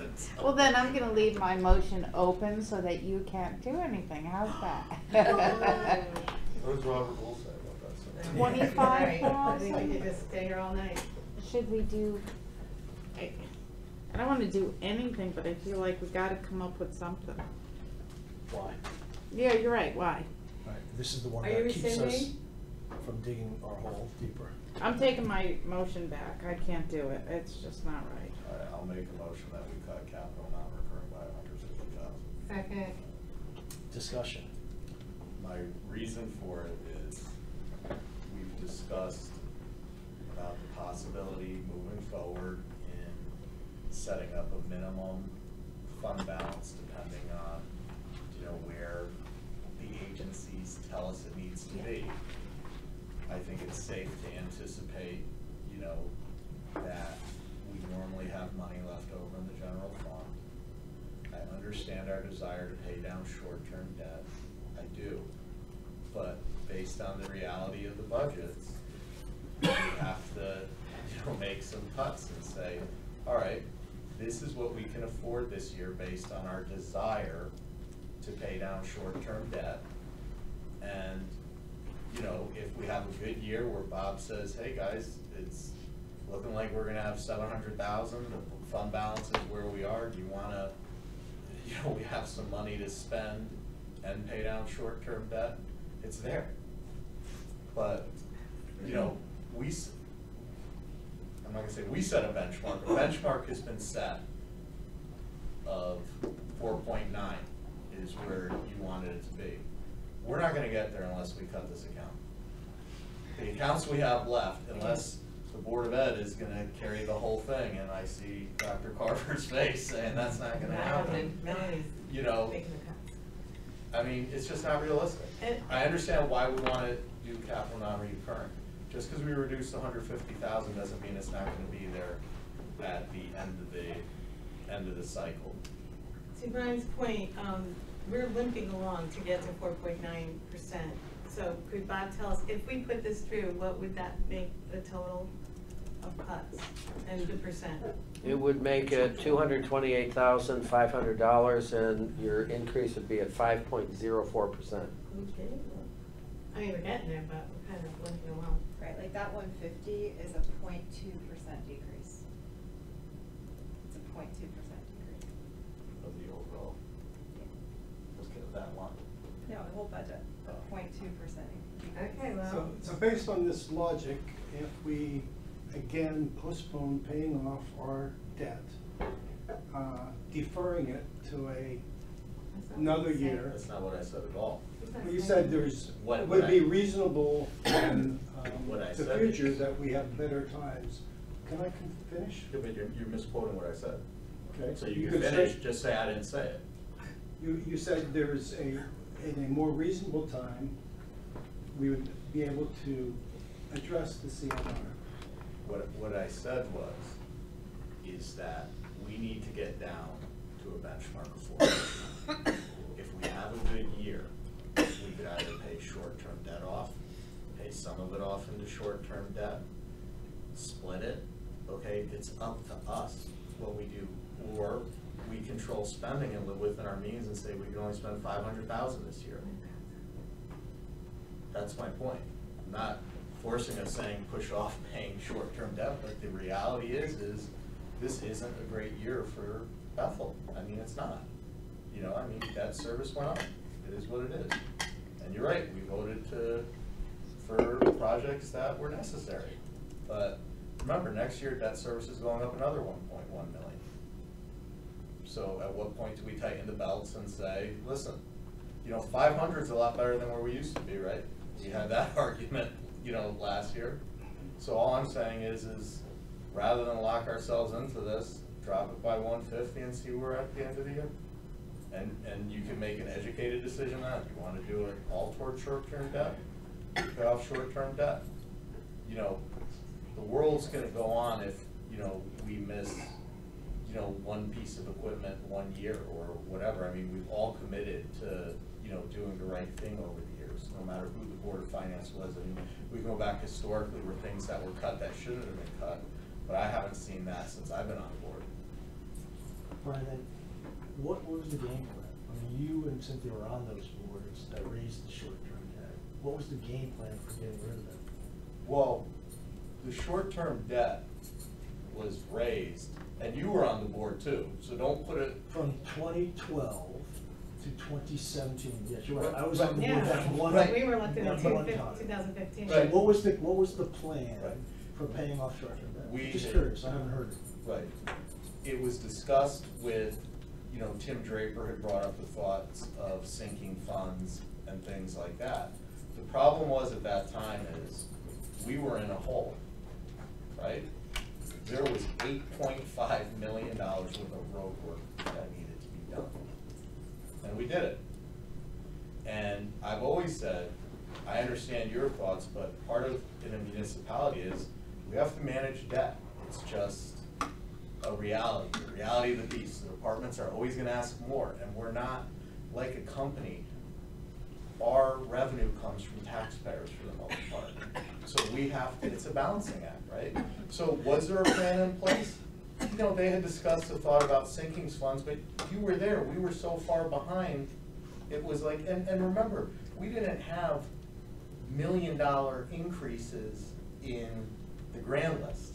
You know, when these guys were bonding, and Matt was here for it, they were getting some years, you know, $300,000 growth in the grand list. I mean, they really had a tough time. So it wasn't even realistic to come up with a true game plan to do it because there was no money available.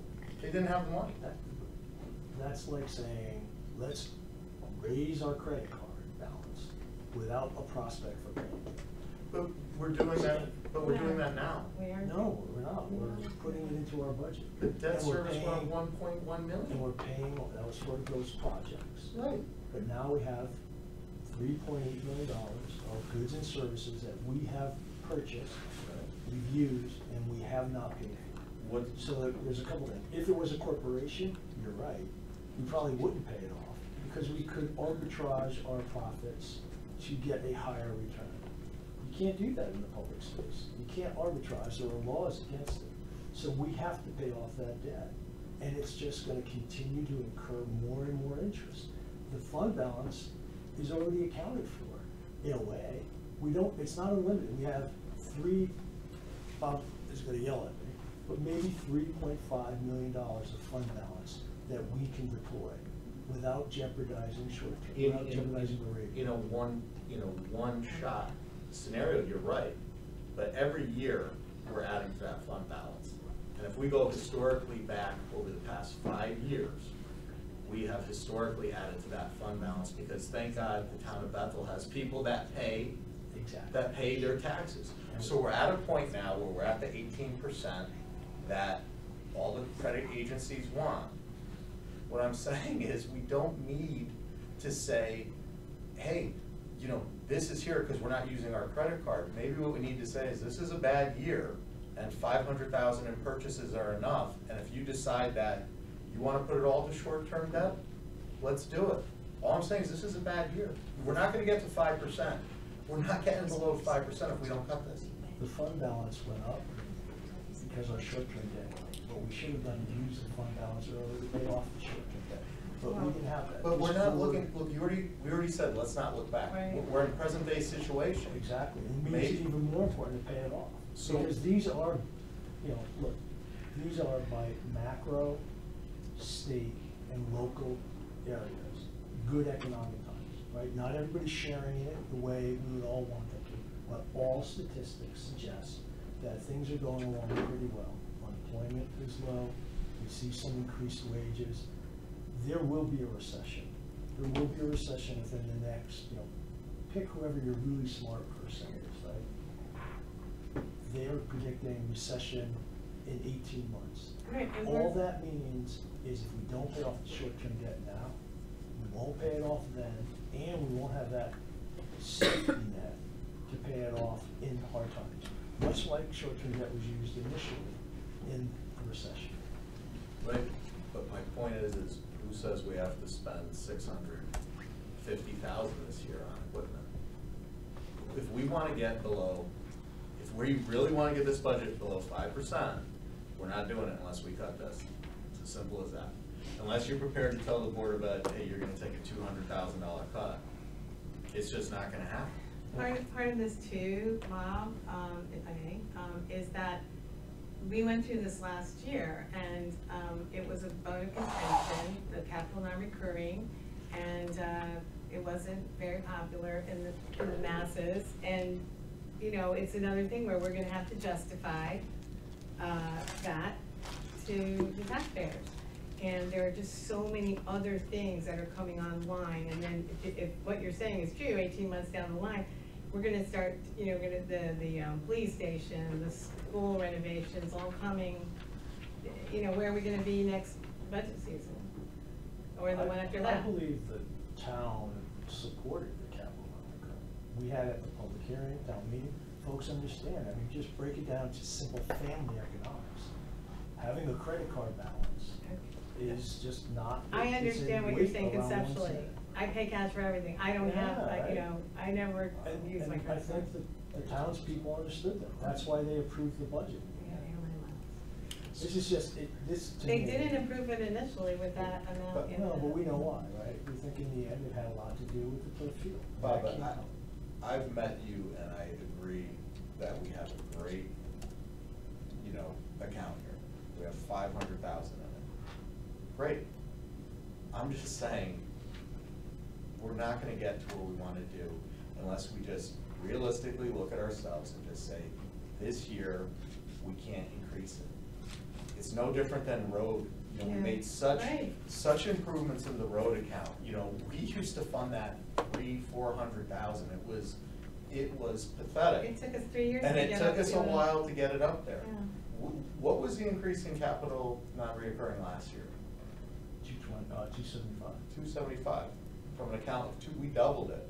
To do the road account, we haven't doubled it in the 4 years that I've been on the Board of Finance. It's taken time. What I'm saying is, look, we can move the question, I mean, Yeah. we both respect each other, I think the account's a good thing, I think this is the wrong year to increase it if we truly wanna get below a 5% increase. If I can ask Bob a question, then where, if we don't take this, where are we gonna get down to 4%? What are we gonna cut that's gonna get us down to 4% going forward? Their benchmark, Hmm? their benchmark's 4.9. That's Maybe, at 4.9. maybe we don't get there. I meant to say 4.9. Maybe we don't get there. Okay, well, But we could. But are we acting in the best faith when we know these referendums cost, I don't know, Tim had to go, what is it, 9,000 to 12,000 to put on a vote? We're gonna come in over 5%. We can't do it, but I think if we took a poll of hands, most people would agree a 5% increase is gonna be an incredibly tough sell. When you talk about talking in good faith, you started out saying I'm voting no on everything unless we get down $1.46 million. I have the floor, okay? Can you just hold yourself? Sure. And so we started out and you started voting no to everything without offering suggestions of how we were gonna get down that far. That's not good faith. I was the first one to propose to cut, so time So- out, Dion, you don't need to agree. That's not fair. So if you want to be consistent, then you suggest cuts all the way through. I'm not saying holding you, at least when the CNR dropped 150, that you have some valid points there. But you're not being consistent through this whole process in terms of where you started out, what your philosophy was, and now you're preaching to us like you I know, don't we need agree. to be I down didn't- below 5%. I didn't agree with your That's benchmark. hypothetical. I don't agree with 4.9%. I said that the reason why I was voting on no was not because I didn't agree that some of these budgets were good, but I didn't agree with the benchmark we were shooting for, okay? So that is why I said I was voting no. I requested cuts, some of them were granted, some of them were not, okay? And I've preached to nobody. I've stated my opinion, which is my right as a board member. What we're Okay. trying to do is take cuts out of places that would not be hitting the departments who might be hurt more. So I think that he's been very consistent. I mean, I've been the same as he, so I just think we're trying to maximize where it will do the least, be the least deleterious. Okay, can we talk well, about we have, some we have numbers? some more accounts to go, so we'll see Yeah. what you propose was to cut is to get to a 0 mill rate increase. I'm open to Well, that. we've been through the whole thing and Hasn't we're trying happened to, yet. we tried, well, we tried. Can we, if we have $500,000 in capital non-recurring, and we do one of the highway trucks, the medium duty one, the low boy, and we do one of the class 8 trucks, and we resurface the track, that's $444,000. So you're leaving $66,000 in capital non-recurring. That is the actuality of that potential option. Is that a healthy amount to leave in capital non-recurring for emergencies? Well, we have the contingency account, which has $60,000, which is nothing. I'll turn this away.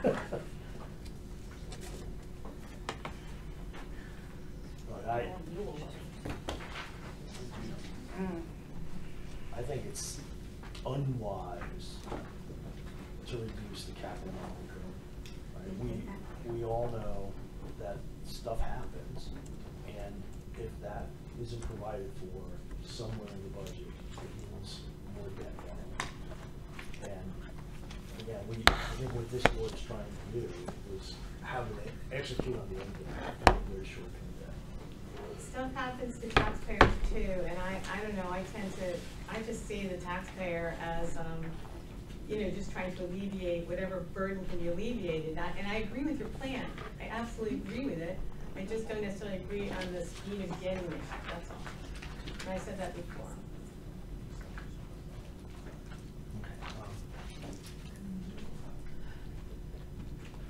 Any more discussion, because I think we do have a motion on the floor.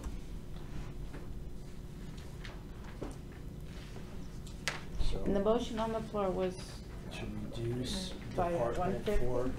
420, account 5375. 5375 by 150,000, to bring it to an amount, right, Brian, 150,000? Mm-hmm. To bring it to an amount of 500. And I seconded it. So all those in favor of that motion, please signify by saying aye. Aye. Those opposed by saying nay. Nay. So low. Okay, so that failed. I'm sorry, if you voted yes, could you raise your hand? Brian and Cynthia. I did vote yes for the decrease. Oh, yes, I'm right. Yeah. We already voted yes. Okay, I didn't raise my hand. I raised it. It looks like higher than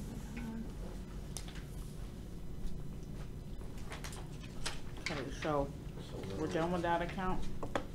You gotta vote on the bottom line. We didn't make any rejects.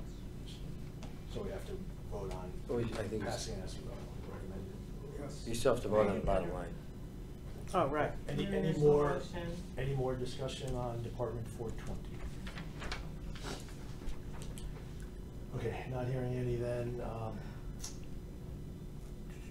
All those in favor of of accepting the Board of Selectmen's recommendation for Department 420 in a total amount of $1,030,071.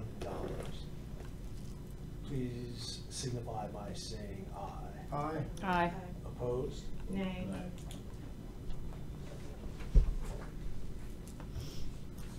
All right, I would make a motion to approve account number 430, Senior Center, at the Board of Selectmen's recommended funding level of $249,112. Second? Discussion.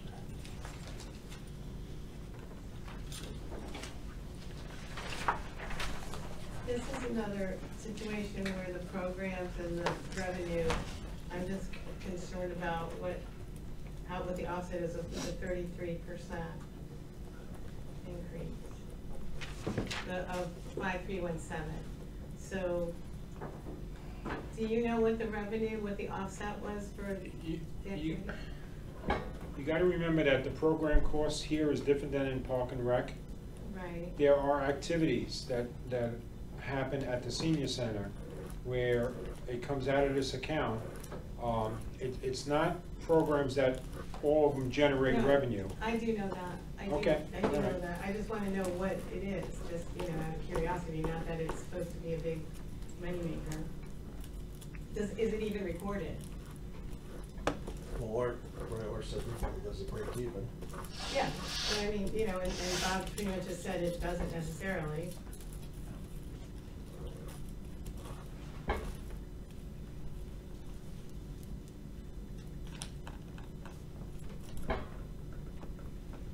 Is there a motion somewhere, Cynthia?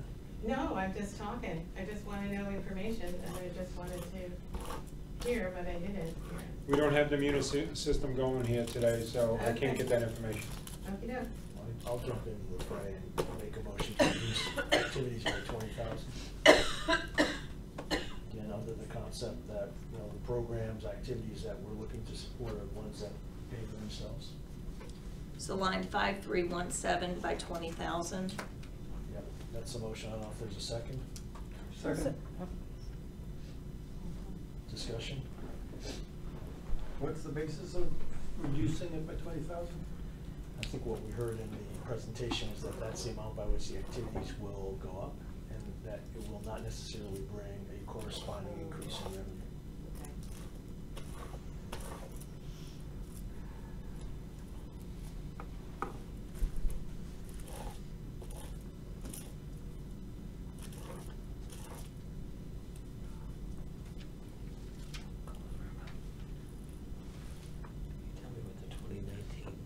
So that's the activity bucket, 317?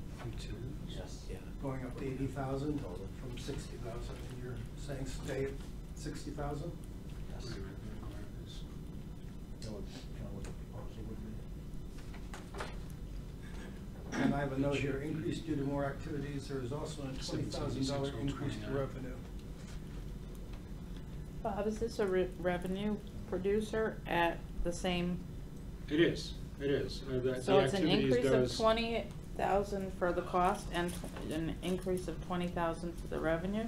Well, she's gonna have in the activities an increase in revenues. It may not be on a full 20,000, but the other piece of it is the cost associated with the activities themselves.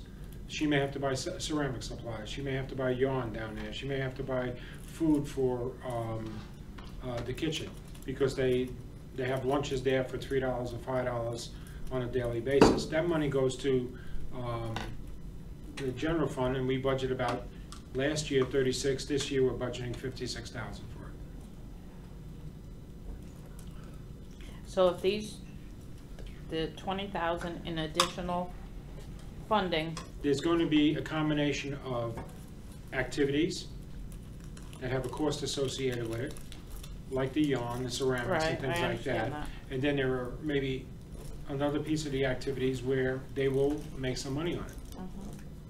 But if we reduce it by 20,000 for the additional. It's probably going to cut back on her ability to buy different supplies in the senior center. What will it do to the revenue? Right. I can't say exactly how much it's gonna reduce it, but part of it is associated with increased revenue, the other part is actual expenses. Understood. So if we were to, if I'm understanding that, we would reduce this account by 20,000. And overall to the budget, it's likely to be that it would decrease the expenses by at least 20,000. And probably some revenue too that we're anticipating. The increase of 20,000 in revenue, we'd probably have to bring back to maybe 46 or 40. But I guess that's the question, does this 20 result in 20,000 more of revenue? In revenue? Probably not, no.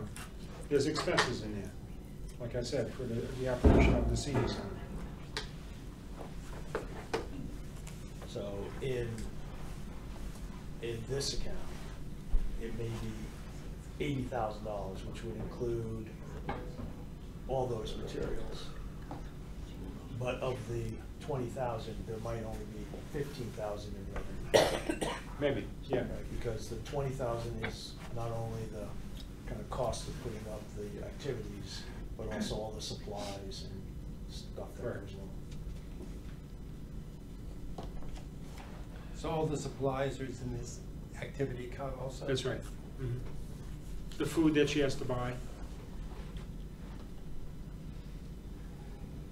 Years ago, it was very loose down there. And so the food would go into a kitty and then they used the cash to buy the food the next day. And we put some controls in place. So now that money that's collected for the food every day goes up to her account in the general fund. And then she has the cost of buying that food coming out of activities. I never went to Quashby discussion, but we have two mega departments that have been sitting here that, I think I see spiderwebs growing on the library director. So, I mean, this is great discussion, but I mean, I don't know if I can move the question, I'd like to move it, if I'm allowed, but I don't think I am. No, there's a motion on the floor with a second. Right. All right, well, let's just cut to it then. Any more discussion? The motion is in Department 430, line item 5317, to reduce the amount by 20,000 to 60,000. All those in favor of that motion to reduce, please signify by saying aye. Aye. Aye. All those against?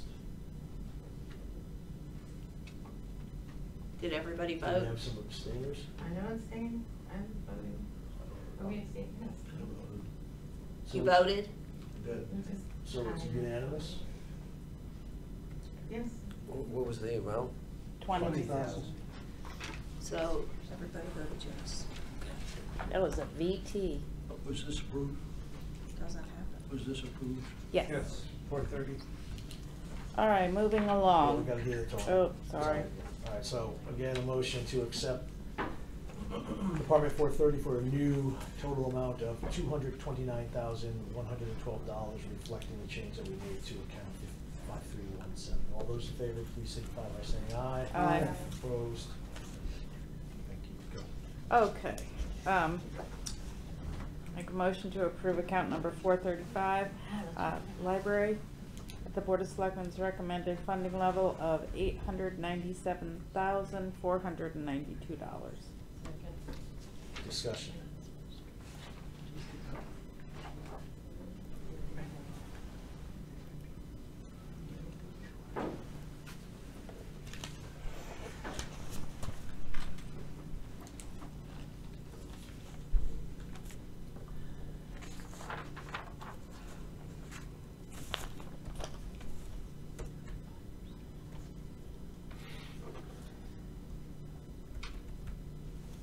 Are we discussing? Yes. Trying to pull it up. Don't hear much discussion. So could you guys describe what contracted services is?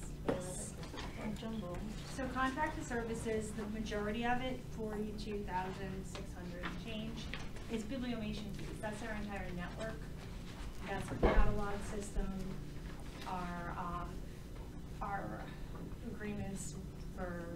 services. So it's the main operations of our library. And then the smaller fees are, we pay about $1,800 for our fiber connection, about $2,000 for Xerox, and then $900 for recording services.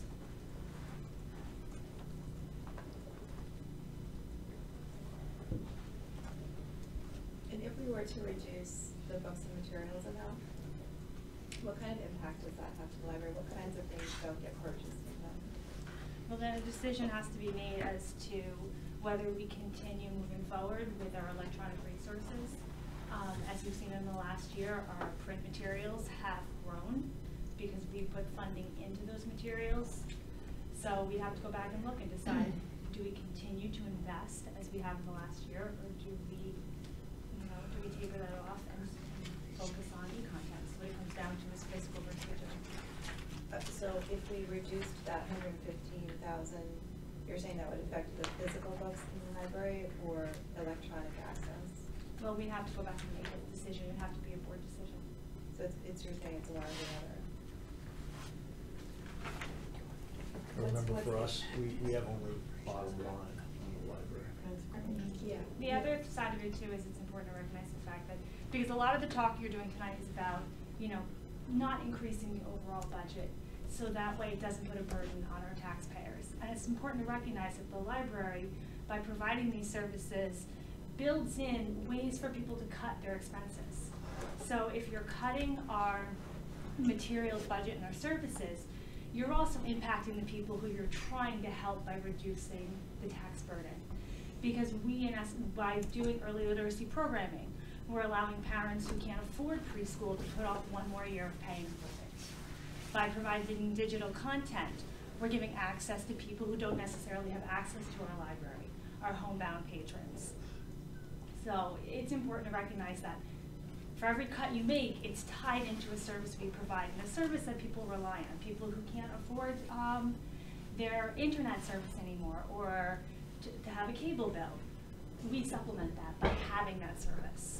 I'm very sensitive to what you're saying, and I'm just very literal, so I don't know any numbers about that, like who you serve and what the numbers are that I don't know. Unfortunately, because we don't generate revenue, it's very difficult to tack an exact number onto I mean, that. who you provide, do you have any idea of who you're serving, like what percentage of the taxpayers are you, with what you're saying, with that type of service?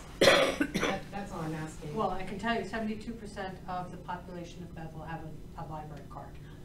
Well, that's not exactly what I'm asking. Well, I'm asking when you're talking about the people who can't afford cable, who can't afford to put their kids in. Well, are you asking for an exact demographic Not number? exact, not No, I'm exact. just asking, I mean, what are you just looking because I for? like numbers. That's Oh. all. Not, they don't have to be exact numbers. What I can just tell wanna you know- is we've grown programming by over 200%. We've grown circulation by over 11%. Digital circulation by over 22%.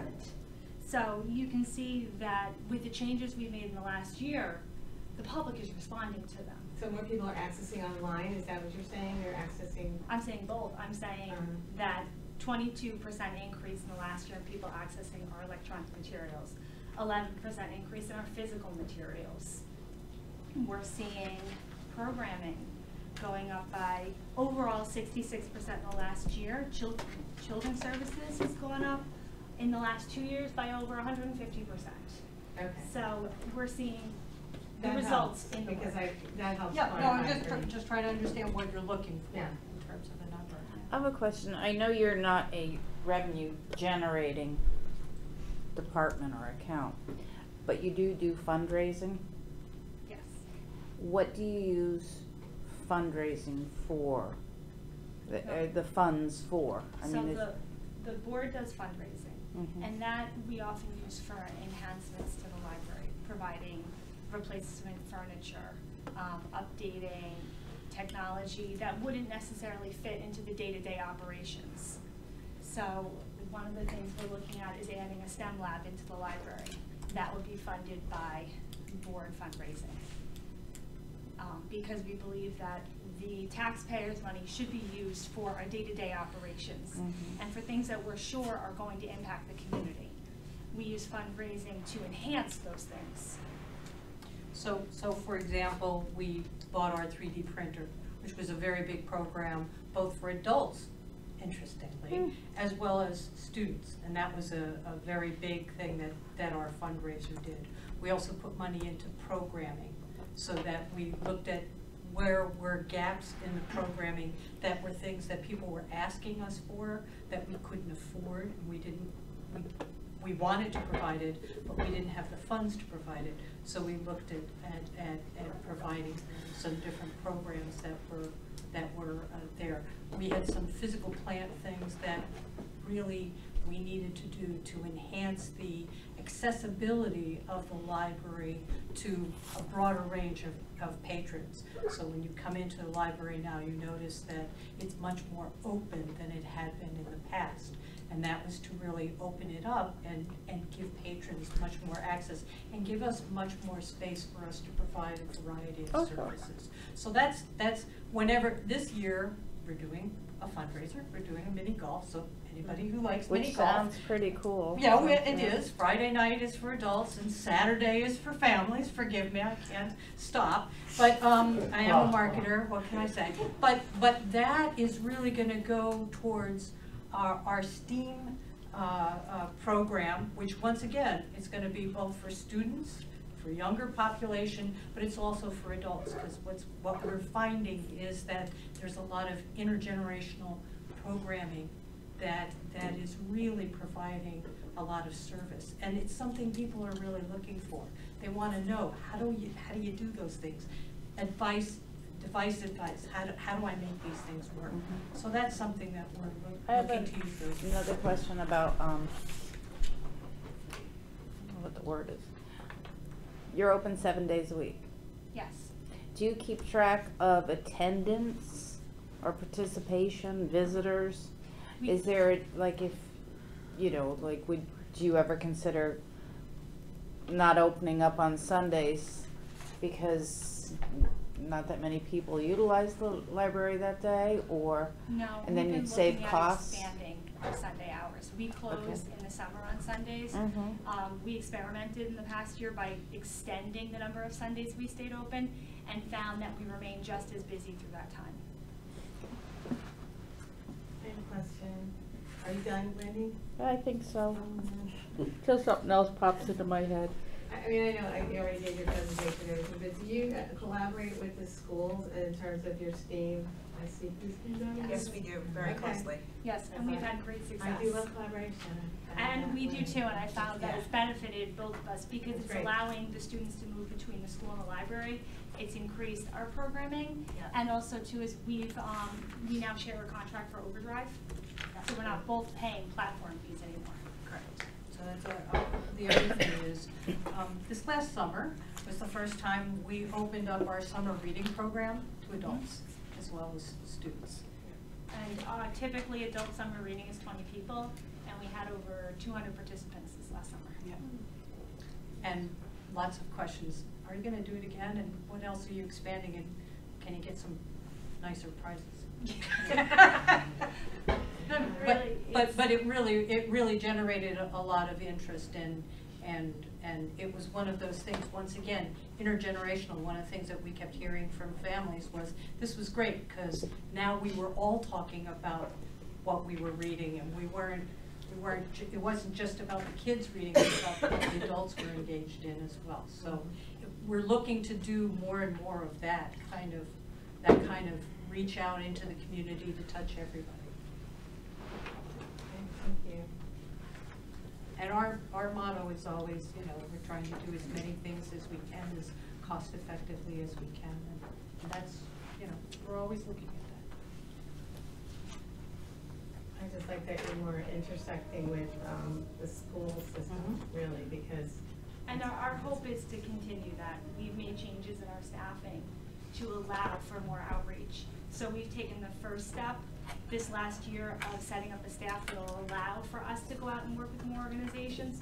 So this next coming year, the next step is to make that happen and to start, you know, reaching out to other people besides just the school district.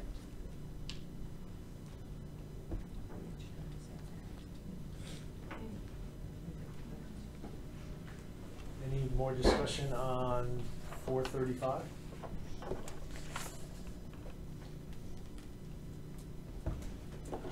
Okay, not hearing any more, we'll, all those who are in favor of adopting the Board of Selectmen's recommendation for Department 435 and funding it at an amount of $897,492, please signify by saying aye. Aye. Opposed? Nay. So, who all were the nays?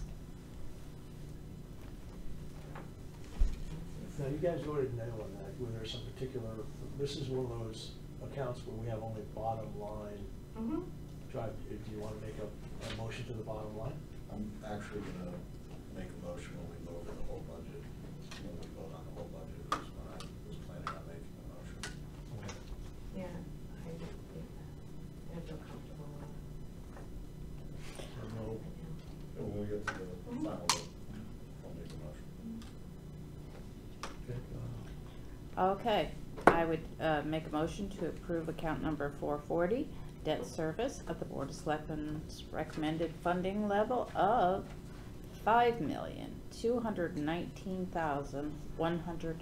$5,219,133. Second? discussion? A lot of money. She says stating, Is that a discussion or a comment? That unfortunately is just a comment. All right, not hearing any discussion. Ooh. No? Hold on a second. Internet is sluggish right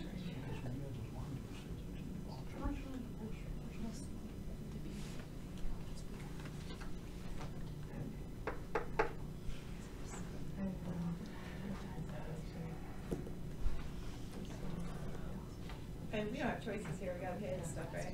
This is a must do. I think Cynthia wants to double the payment just to get. We can No, do worries, that. we thought about that. All right, so. Are you okay, Cynthia? I'm fine, do I look woozy? No, I you wasn't said sure you were if gonna. said you were good. working on something. All right, so, all those in favor of accepting the Board of Selectmen's recommendation for Department 440 in the funded amount balance of $5,219,133, all signify by saying aye. Aye. Opposed?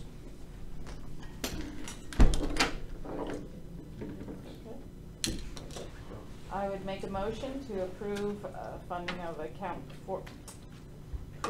number 450, Board of Education at the Board of Selectmen's recommended funding level of $46,465,473. I second? Discussion.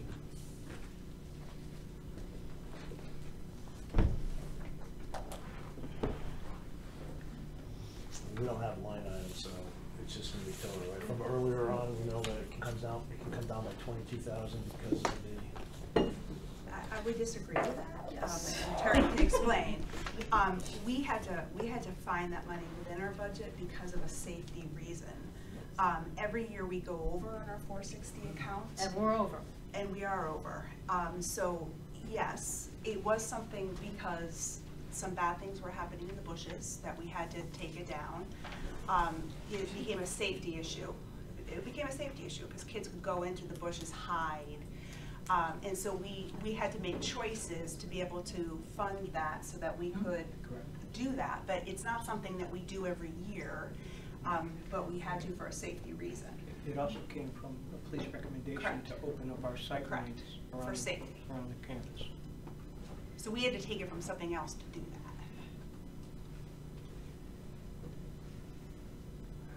We're not hoping to have the hill done every single year Yeah, to that extent. and I think that's why Eileen was trying to be smart and Yeah. trying to get the equipment, so going forward, we don't have to continue to. You can We keep can it. keep it at a better point. I remember that story now about the hiding children, I remember that. Yeah. We did mention that. It was the pathway and that back area. Correct. That we had to Yeah, clear. it opened up the sight line between the high school and the middle school. And plus, we use that as, if we have to, emergency evacuation too. So it wasn't a reoccurring cost that we had every year.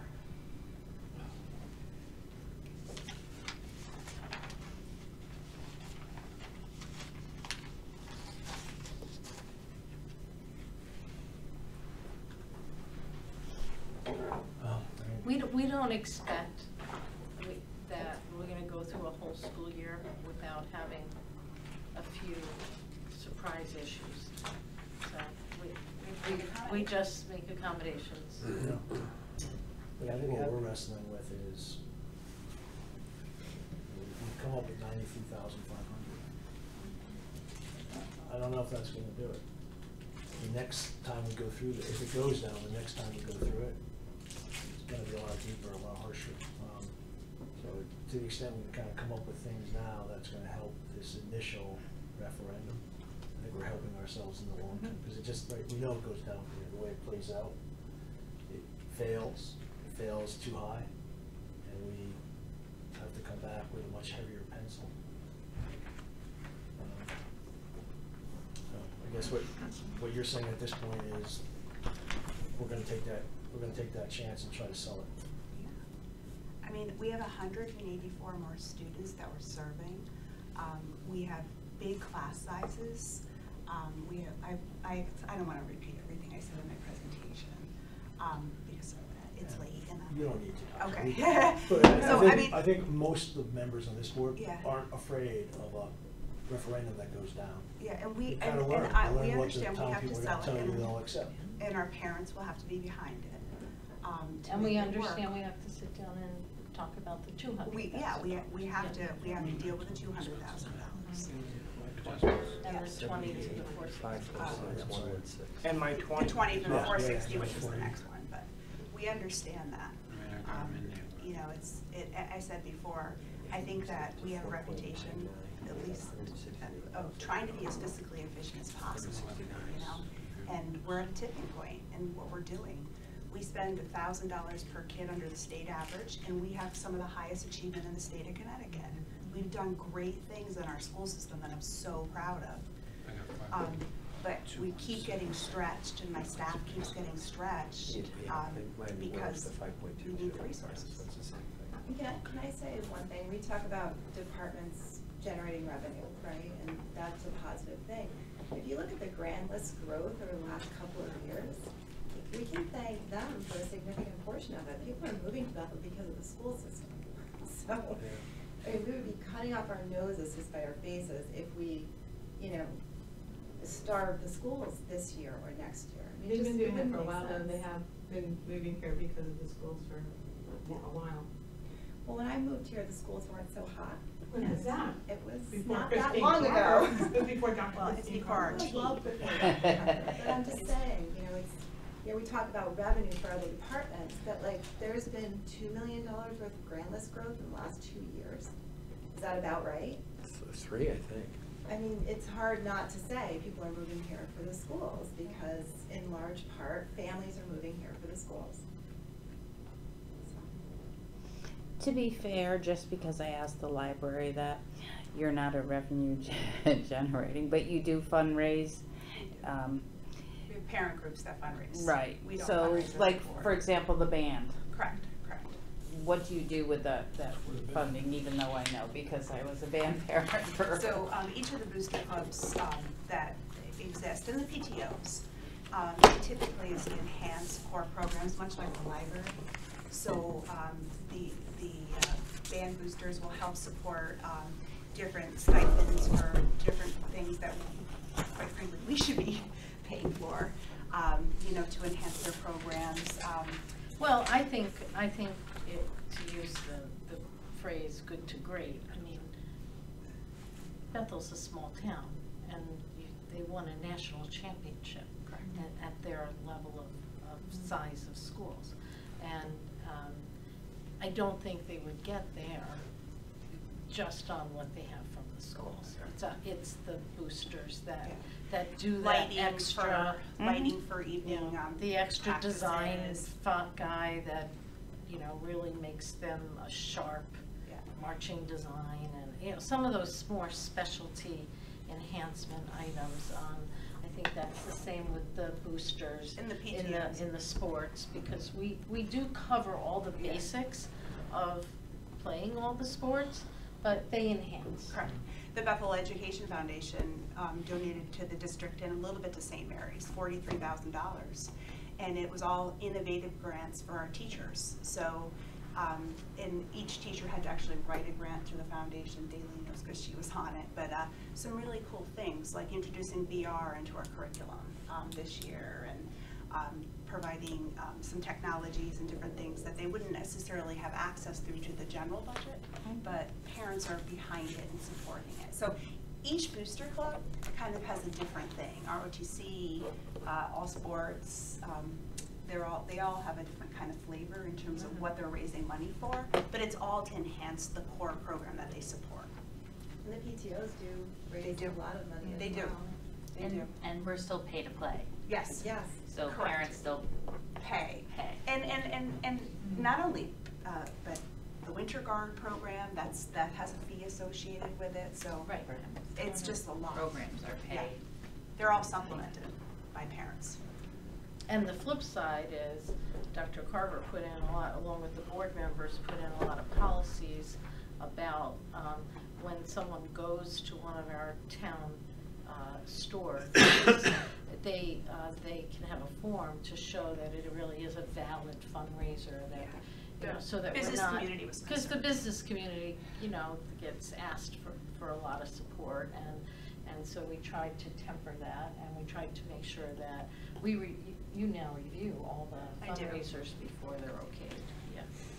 Purposely. Trying to balance good community relations with Are the fundraising. activities that are pay to play 100% covered, or just a percentage? Just a little percentage. I think Pay to Pay pays about, we generate about $50,000. 50,000. So if you look at our athletic budget, it's a pittance. Yeah, and in my budget, I have a minus 50,000. And that's from so pay I to play. leave the hole, and when pay to play comes in, I transfer the money against that negative. Is that an area where other school districts look at when they're challenged with They do. budgets? But they've been moving away from Most districts are moving away, and my concern with either raising it is our free and reduced lunch populations increase.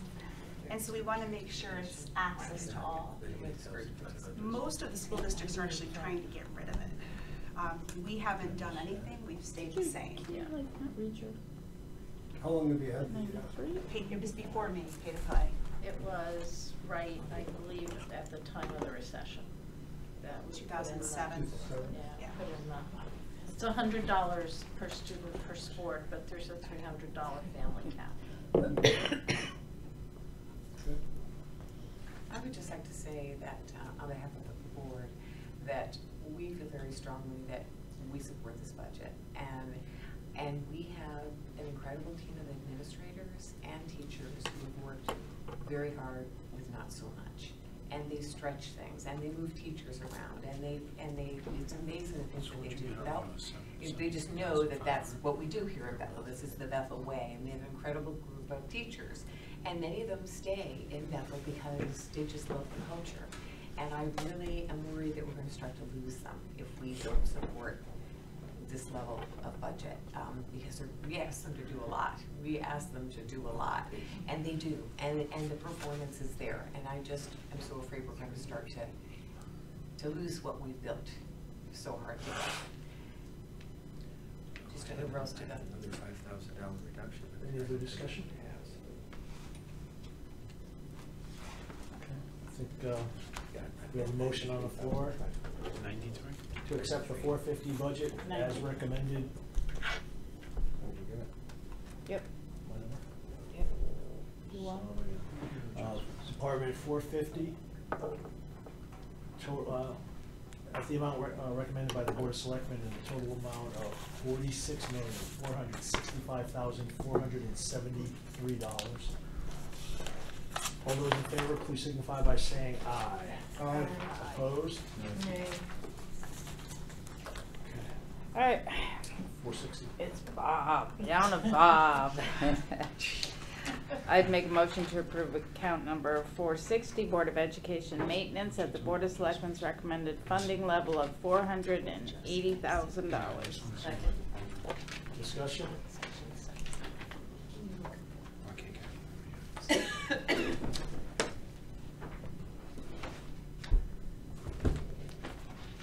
Well, you said that $20,000, right?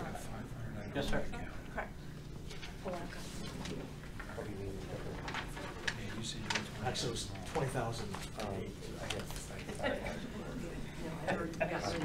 This is 20,000. Well, that's how fine point I get.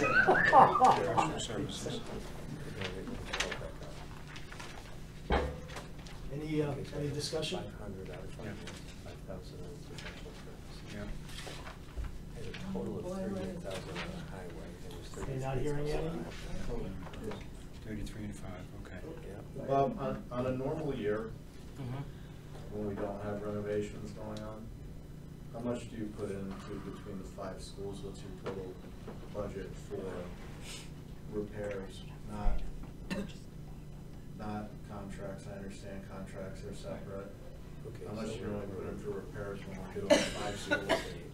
I don't have my book. It's 132,000. Yeah. Brian, I think you have what we have, the spreadsheet. I show last year's and I show this year. 25,000. So you'll see a history there. Yeah. I break it out into, Was 142 and 50, 250, and this year was 132. Got 20,000. Only because I have the numbers right in front of me. and keep in mind, Brian, this is the supplies and the parts that the town maintenance needs to work on. Took it out. Those are the projects. And then the town maintenance, we have accounts that where we have, what the town maintenance can draw from to do projects, or if we have to go outside for contractors. And we've only left, I think a couple of years ago, we stopped putting any projects in for Rockwell and Johnson. And what we did was we put like 5,000 for each school just for If when something things really, emergency you know, happened. if the toilet is exploding. We do as little as, we've done as little as possible in those 2 buildings for about 3 years now. So this year, there's $0 in for Johnson and Rockwell. In terms of projects, and there hasn't been for the last 3 years. Correct. The project's gonna take over pretty soon. Yeah. 78, 546, 116. My feeling, Bob, is 546. and I just want to use his as an No, I've account. got as an 78, example. 551, 116. You know, my feeling was, and I guess I would have to make the motion at the end, that we look at it and we reduce all the budgets with the exception of like debt, miscellaneous expenses, employee benefits, town insurances by 0.005%, which would be an additional savings of roughly 300,000. So just to give an example, that 0.005 in his budget would total $2,500. The library's budget, when I looked at it, if we had done it for the library, you'd be looking at about 4,200. So the savings would be roughly 300,000. So I don't know when the time is to talk about it. You know, I don't know. I was waiting for the end of the presentations. You know, I kind of said from the beginning that I didn't necessarily agree going through line by line. I know the charter says that we have to, you know, approve each budget, but I just feel that the department heads know where they can save money and where they can't.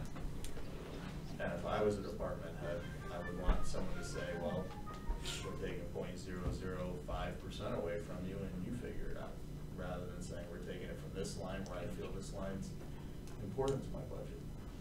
But that's what I've thought, you know, the whole time. So, Robert, you may say that I'm disengaged. That's not the case at all. It's just I didn't agree with the process, and I was quite honest about that from the beginning. But did you mean 0.5% or It's 5,000ths of a percent? No, it's 0.005 is 0.5%, correct? No. 0.05 is, No, it's well, not. 0.5%. 0.5 is half. 0.5%. You're not talking So- 0.005%. So, Okay. 0.5, no, 0.5%. 0.005 equals 300, it's point zero So it's zero. 5%. It's five, yeah. So that's an additional 236,000 I just- out of the schools. I just want to be clear what We you're can talk asking. about that in terms of, you know, the effects on the big So that would be budgets could be less. 436,000 out of the schools. So the lion's share What was that? Right, so for the school, budget, we could, talk about a lower number, but on the town side, when you look at most of these budgets, .005. An additional 5,000. On an $890,000 budget came to $4,000. If the schools, we wanna look at it indifferently because they got 200, I'm not opposed to that. But, we really haven't made a lot of cuts here to get to a number that we kinda talked about from the beginning. I'm not sure where we stand now. Some of the accounts you can't reduce. We can't reduce town insurance. We can't reduce employee benefits. Those are set numbers. Debt service is a set number. But, anyway. This is something, I guess we could wait till the very end and see where the number shakes out. And we can discuss it after discussing Bob's budget. Well, I think said the US, where are we? Yeah, I did. 93.5. Say that again? 93,500. What does that come to as percentage? What does that translate to? I think Bob was doing some calculations. What does that translate to? 93,500 that we have reduced the Board of Selectmen's recommendation by. What does that yield us in a, I guess, both percentage spending increase and then mill rate increase? So, I've got to adjust the revenue for the senior center now too. But before I do that, the expenses now are, the Board of Selectmen had an increase of $3,992,093 now, which your adjustments is $3,893,593. So the total expenses for the town is $78,546,116. What percent is that? 5.216. What was it? I know it's in here. Was it 5.3? 5.348. So the mill rate estimated right now is 33.69, or 2.49% increase. Manfreda. Yes. So was there a final vote on 460? No. It was never. No, we're still. Okay. I just wanted to make sure. It seems like we're kind of jumping the gun. That's fair. Let's circle back. Let's finish up on 460. Any more discussion on 460? Okay, all those in favor of accepting the Board of Selectmen's recommendation for Department 460 and a funding amount of $480,000, all signify. All those in favor, please signify by saying aye. Aye. Opposed? Aye. Nay. We're voting now. Just 460. Right, wasn't 460 the total 500? 480. 480. Yeah, 460 is a maintenance account. Why is that 98.5 in there? So, Gian, we're kind of done with the department by department. And, right, so what Bob is telling us is we reduced with the 7 adjustments we've made, they add up to 93,500. The increase in the spending is now $3,893,593, which is 5.216%. It's not close to our 4.9 target that we were talking about. I guess maybe the way out of this is it's getting late. We are going to deliberate we will deliberate tomorrow. We have to also talk about setting the date for the date is set, but the numbers for the public hearing. What's the date of the public hearing? The 19th. March 19th at the middle school. We do always have the option, to revise. We'll go to the public hearing, see what the public has to say. If it appears, well, of course, what happens at the public hearing and what happens at the referendum and town meetings, aren't always consistent. But, we'll get a feel for what the people have to say, I'm not inclined, I know it's a big number and all that, and I don't know, maybe I'm just always too positive, but I'm not necessarily inclined to see where we can cut too many more places without having it impact the residents that require and want the services and the services that we provide. It's always a little hard because we are a service provider. We don't make widgets, we don't sell widgets, we just provide services. And there you go, I don't know. Well, part of that too, and I hear what you're saying. I'm someone who requires an affordable place to live, so I'm on the side of the taxpayer in general because I do require to be able to stay here. So that's why I try to make it less, as little a burden or less of an increase of a burden to the taxpayer as possible. So I take your point. Well, now that I'm on a fixed income, I'm retired, you know, I understand what you're saying, but you know, the people that need help, and I don't mean that in a sarcastic manner, you know, we do have funding that we provide in the budget to the tune of almost $500,000, providing some kind of tax relief. See, I don't, you know, when you're falling in the middle of that, you don't get any help. Right. That's the thing. Yeah. No. Corner on that region. Bob Kozlowski. Bob. I'm sorry, I missed the new mill rate or the proposed mill rate when you said it with the reductions of 93,500. What does it go to? Let me get down there. Sorry. That's 0.82. Yeah. Bob. So the town goes to 26,386,510. 386,510. Mm-hmm. And the overall is 78,546,116. 116. But you know, tomorrow you're gonna do the motions on this, right? Did you guys say? Are you gonna vote on it tonight or do the motions tomorrow? We should sleep on it. Yeah. Yeah. We should sleep. Since we have to be here tomorrow night anyway. Yeah. It's over. What's the mill rate on that? What did you have for town number? 3369. 33.69 for a 2.49% increase in mill rate after the revenue. 26, I'm 386. sorry, did we get the mill rate? 3369. Point of privilege, I can't hear because there's 5 people are talking, so it could be just, Here's Robert's rules. Yeah, I just checked out. I can't hear you. Okay. It seems to be good. which Bob?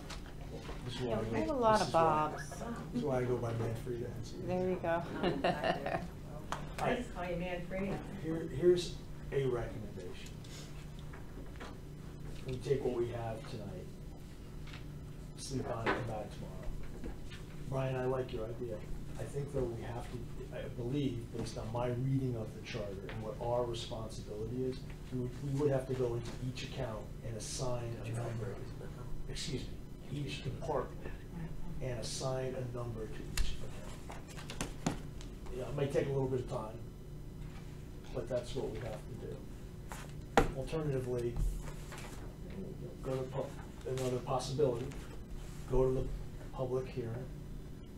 Folks are gonna have to all understand, right, that it's a multi-stage process. The public hearing is not the final meeting. Then we'll have the town meeting. That's not the final meeting. The final is the referendum. I think I shared the story how somebody caught me in a hallway here and started swearing at me about how the turf field didn't get done last year. And he was certain that it got passed at the meeting that he went to.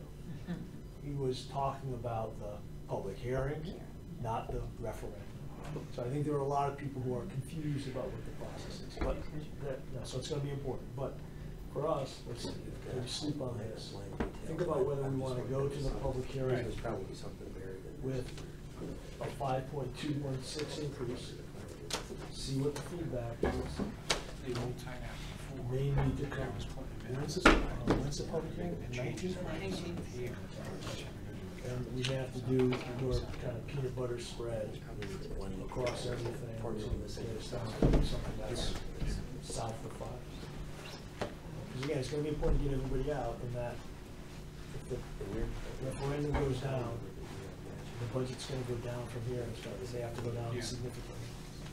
And we'll take that risk. So a failed first referendum is kind of a data point.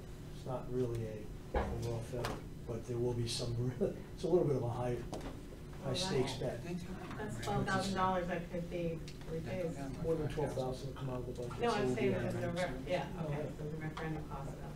It'll take $15,000 out of the budget. What's that? What is that? I mean, what do folks think about that? No, that's not a good idea. I think we should go home and go to the seat and then make up what comes here. Can we meet at 7 tomorrow? What's that? Is it possible to change the time to 7 tomorrow? No, No, the it's a agenda's special meeting posted. and the agenda's already been filed. But we can be late. Meeting wasn't called to order until. It's a 5 minute. He didn't have it on his. Yes. No, we're adjourned. We have to adjourn, so I need a first and a second. So motion to adjourn. So moved. Second. All those in favor? Aye. Did you record $5,000 deduction from paramedic? Did that pass? Yes, it did pass. All right, then yours is right, mine's wrong, I got my. What department is it? Can we just 405 or? Oh no, Wendy says it didn't pass. Didn't pass? That's what Bob says. Hey Bob? No. $5,000 deduction for paramedic, did not pass? 405. Is it that line 405? Or we count 405? Yeah, 405. Line 5366, Yeah, we 5K took 5,000 out all, of yes, paramedic. 5,000. So it's 98 then. 405, yeah. Okay, we're better than you thought. So we did take. You did. Okay. It's 98,000, 93. Who?